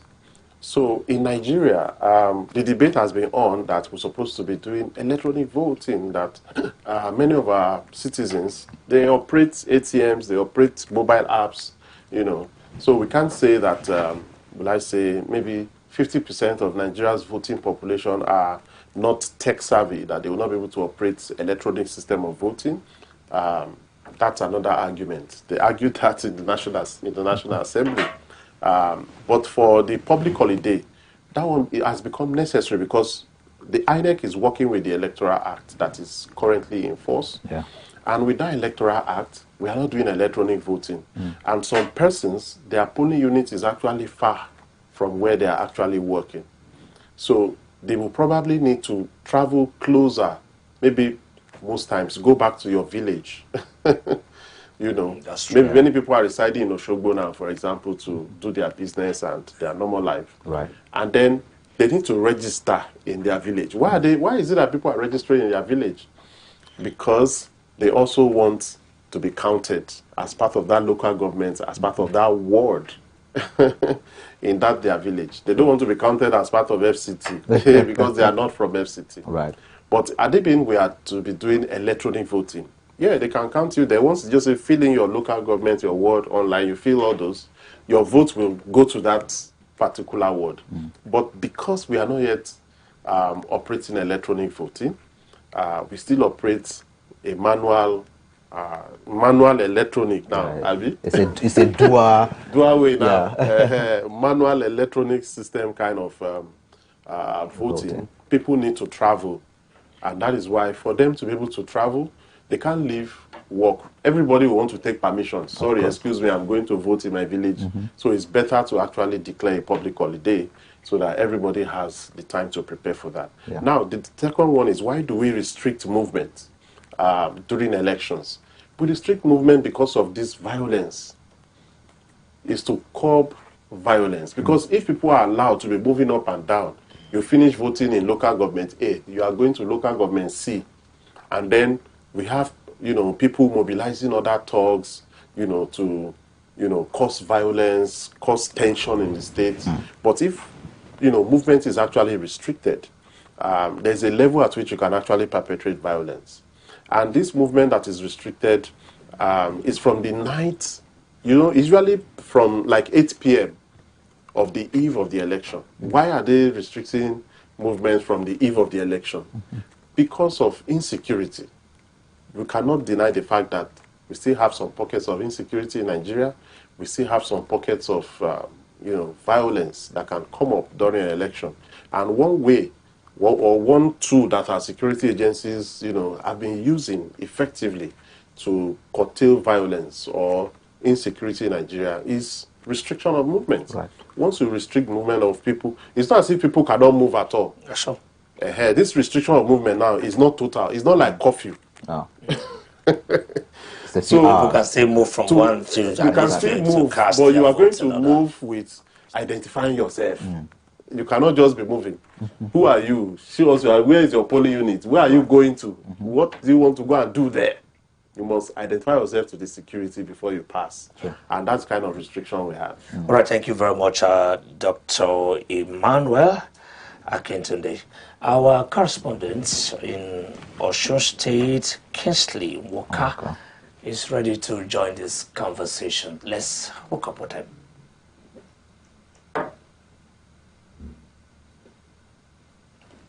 Kingsley, are you there?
Great news! Your favorite station, Rapid TV, is now available on the free TV app. Catch the latest news, entertainment, lifestyle, sports, and inspiring programs anytime, anywhere. Simply download the free TV app, search for Rapid TV, and start watching for free. Don't miss a moment of the action. Stay informed, stay entertained, stay connected. Rapid TV now streaming on the free TV app. Watch free, watch anytime. Download the free TV app today and enjoy Rapid TV wherever you are.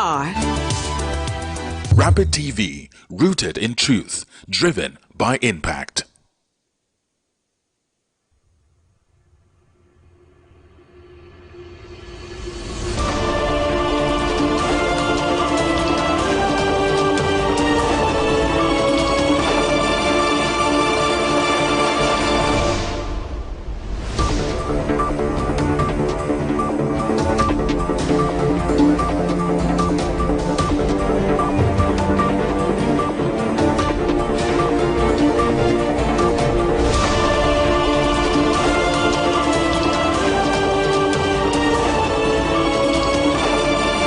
This is Rapid Broadcasting Network, RBN. We connect people, power stories, and amplify voices. On Rapid TV, we're rooted in culture and your window to the stories that matter. From news to lifestyle, we inform, entertain, and uplift. Join Rapid TV on StarTimes Channel 176, Nightcomsat. On Rapid FM, we speak your language from the soulful airwaves of Umuahia to the vibrant culture of Port Harcourt and beyond. More than broadcasters, we're creators, amplifying that voice within with powerful content across TV, radio, and digital. Join us at rbnradiotv.com and all our social media handles. One network, one voice. Rapid Broadcasting Network, RBN. The sound of your city, rooted in truth, driven. My name is Osun. My name is Ima Ehumadu, aka Labista. My name is DK, aka Mamachinyedu. Keep watching Rapid TV. You are watching Rapid TV. Shout out to Rapid TV. Hey, Rapid TV, Carigo. The biggest, the finest, the only Rapid TV. Rapid TV. Yes, keep watching. Don't go nowhere. Don't touch that dial. Keep watching Rapid TV. This is me giving a rapid response to Rapid TV.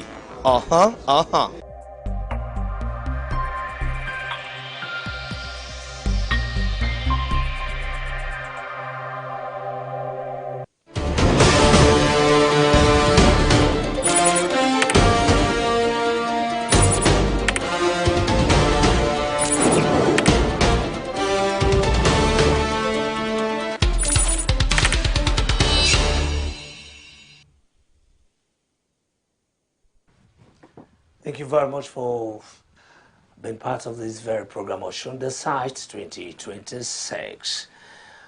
Today is actually the D-Day where the Osun people will decide who becomes the next governor of that very state. Since in the morning, we've been feeding you with all information that has been going on in Osun State. Next is our correspondent, Kingsley Walker, who's standing by to also tell us what is happening right now in Osun State in respect to the ongoing election. Hello, Kingsley Walker. Can you hear us loud and clear from the studio? Good evening, Monday. Good evening, I can hear you loud and clear. Thank you very much, Kingsley. Now, can you just tell us a bit of what is going on there from when you started this process and where you are right now? Okay, I'm still in Oshobo Park.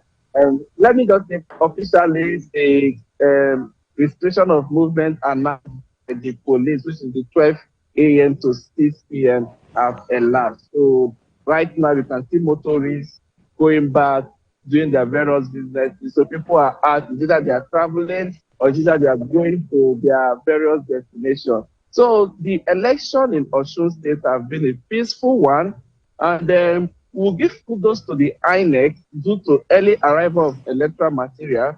We also give kudos to the people of Osun, at least for coming out to exercise their franchise. We know what normally happens in the off-cycle election, where we normally experience voter apathy, but in Osun State, people, they really came out, they were happy, they were so anticipating to participate in the election.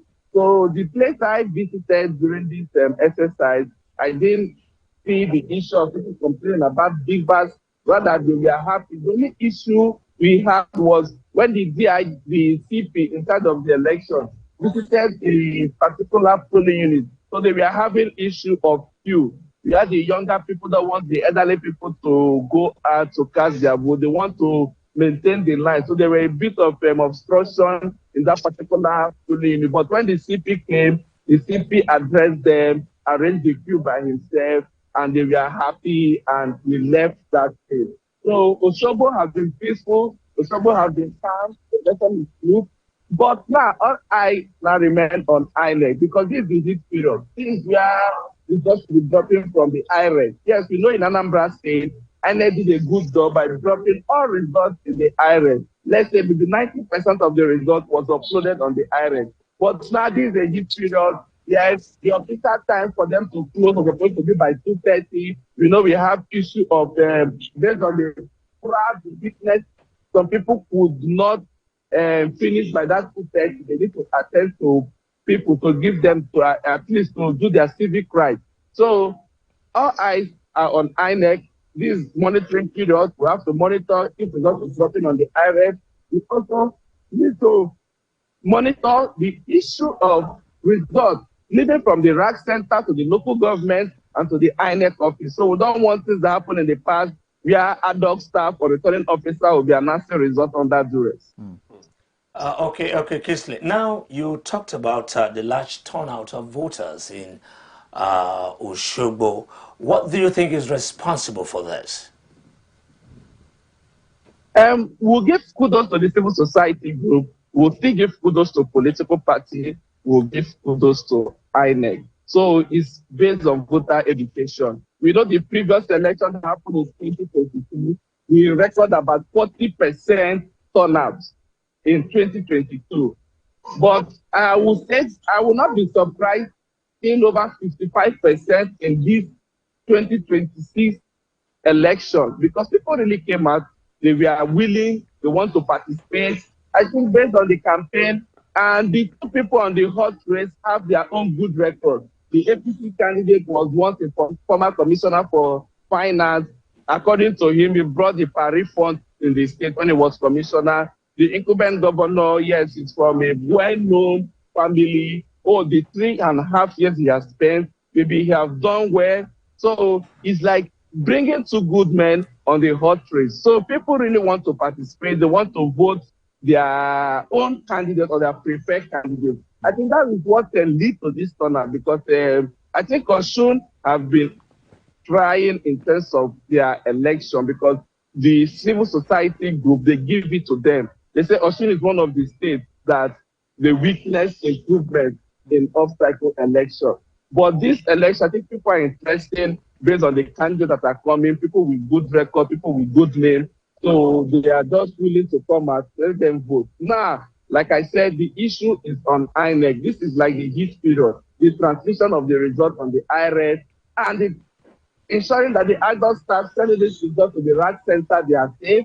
Ensure that the people sending this result to the local government are safe, and the returning officer coming to the collation center is also safe. So this is the period where we expect the transparency of INEC. They need to be transparent. So people now are going back to their normal duties, and let's hope. We know INEC is only official people to announce results. So let's wait till collation starts. Collation might start this evening, depending on how the local government will round up their election. But we know some people are yet to conclude the election. Some people are still doing their counting and sorting of results. So depending how the local government, if they will be proactive enough to ensure that, they collect their results and they report to INEC this evening, because I know once INEC see about 5 or 6 local governments, they will open the collection center. All right, Kisley, thank you for the great job you're doing over there in Osun State. But let's take it back a little bit. We heard of a reported violent incident that happened in Ejibo. And we also heard about the reported destruction of the polling unit of the ADC candidate, James Salam. What can you tell us about this incident? Can you confirm if arrests were made, as regards this? Well, we had an exclusive with the PIG in charge of this election. That is the Mohammed. So he said some arrests have been made, but every day they're just trying to calm the situation. The aspect of violence that happened or complaint that was received, both videos trending online will be investigated. So he said for now, the only one they can confirm was the video that was trending. Yeah, a lawmaker with over 200 people that are not Osun voters were occupying his house for today's election. So that video was yesterday. That arrest happened yesterday, not even today. So the IG have to clarify that that arrest happened yesterday. But they didn't want to release the video so that people will have to come out and exercise their civic right. So that arrest was made yesterday. Investigation is still ongoing. Arrest was made today, according to him, but they will do their final briefing when the exercise is over. So for now, we don't want to give out information so that it will not scare people away or for people not to believe the trust they have built so far, because people are actually giving kudos to the security agency in terms of their performance. If you move, the patrol team, they are working. You go to a polling unit, you see not less than 8 police officers and other sister agencies. So they have been giving them kudos. So for now, he did not really clarify the number of arrests that was arrested today, but other ones that have been trending and people are seeking clarification, he said the matter will be investigated and they will do their report soon. All right, thank you, Kinsley. Have you observed or encountered any of the voters who believe that the process was compromised, either from the voters or even from the party members themselves? Okay, some voters I interviewed, they didn't complain, so they were just happy with the exercise and they gave kudos to the INEC. So I didn't really go where I would say people were complaining. I think the place I visited was more of positive response from the beavers, from the early arrival of the electoral materials, and they were happy that they are willing, that they are seeing what is happening today. And they hope if INEC can maintain this momentum as we approach 2027, because to them, the momentum was peaceful, smooth, and everybody is happy. You vote and you go home. And the one I know that we saw was where they were sharing a particular soda drink in a particular polling unit. We did not stop. We just passed because I was following the CP on patrol. Okay. So everybody that voted, we saw them with the soda drink. So me, I think maybe it was like they just shared it. Maybe people that were thirsty, or when you finish voting. So the soda drink was just all over everybody's hand in that particular polling unit. But the aspect of, let me say, transaction transfer, so according to the situation room, because they had their briefing few hours ago. So they stated that, yes, they give kudos to INEC, they give kudos to security agency, but politicians will always be politicians. That the transaction that happened during this exercise is condemnable, because they are trying to use the issue of people are facing inflation, people are still facing the issue of they can't eat 3 square meal a day. So they are just using the advantage of them to ensure that they win their mind for them to vote their choice of candidate. So that was the report that came out from the situation room. So far, so good. The movement has been peaceful. Patrol team, they are patrolling the Osun, the state capital, because close to me is just 5 minutes drive to the INEC office. So heavy security presence are currently at the INEC office. And then let's hope this heat period, how transparent INEC will be if results will be uploaded on the IRM, because that has always been an issue during the off-cycle election, where either the party agents or the candidates are complaining about the INEC process, not uploading results on the IRM. All right, thank you so much, Kinsley, for your time with us. I appreciate you, and we hope that once the coalition begins, we can as well get to connect with you so that you can keep us updated on the things going on ground where you are. Thank you so much, Kinsley, for the good job you're doing over there in Osun State. You're welcome. All right, thank you once again, Kinsley, for the good job you're doing there. Dr. Emmanuel, according to our correspondent, he did say that the security job have done well. I mean, the security personnel, they've done really well. The INEC too have actually done well. But they said politicians, according to his word, politicians will always be politicians. Why is this so in this part of the country?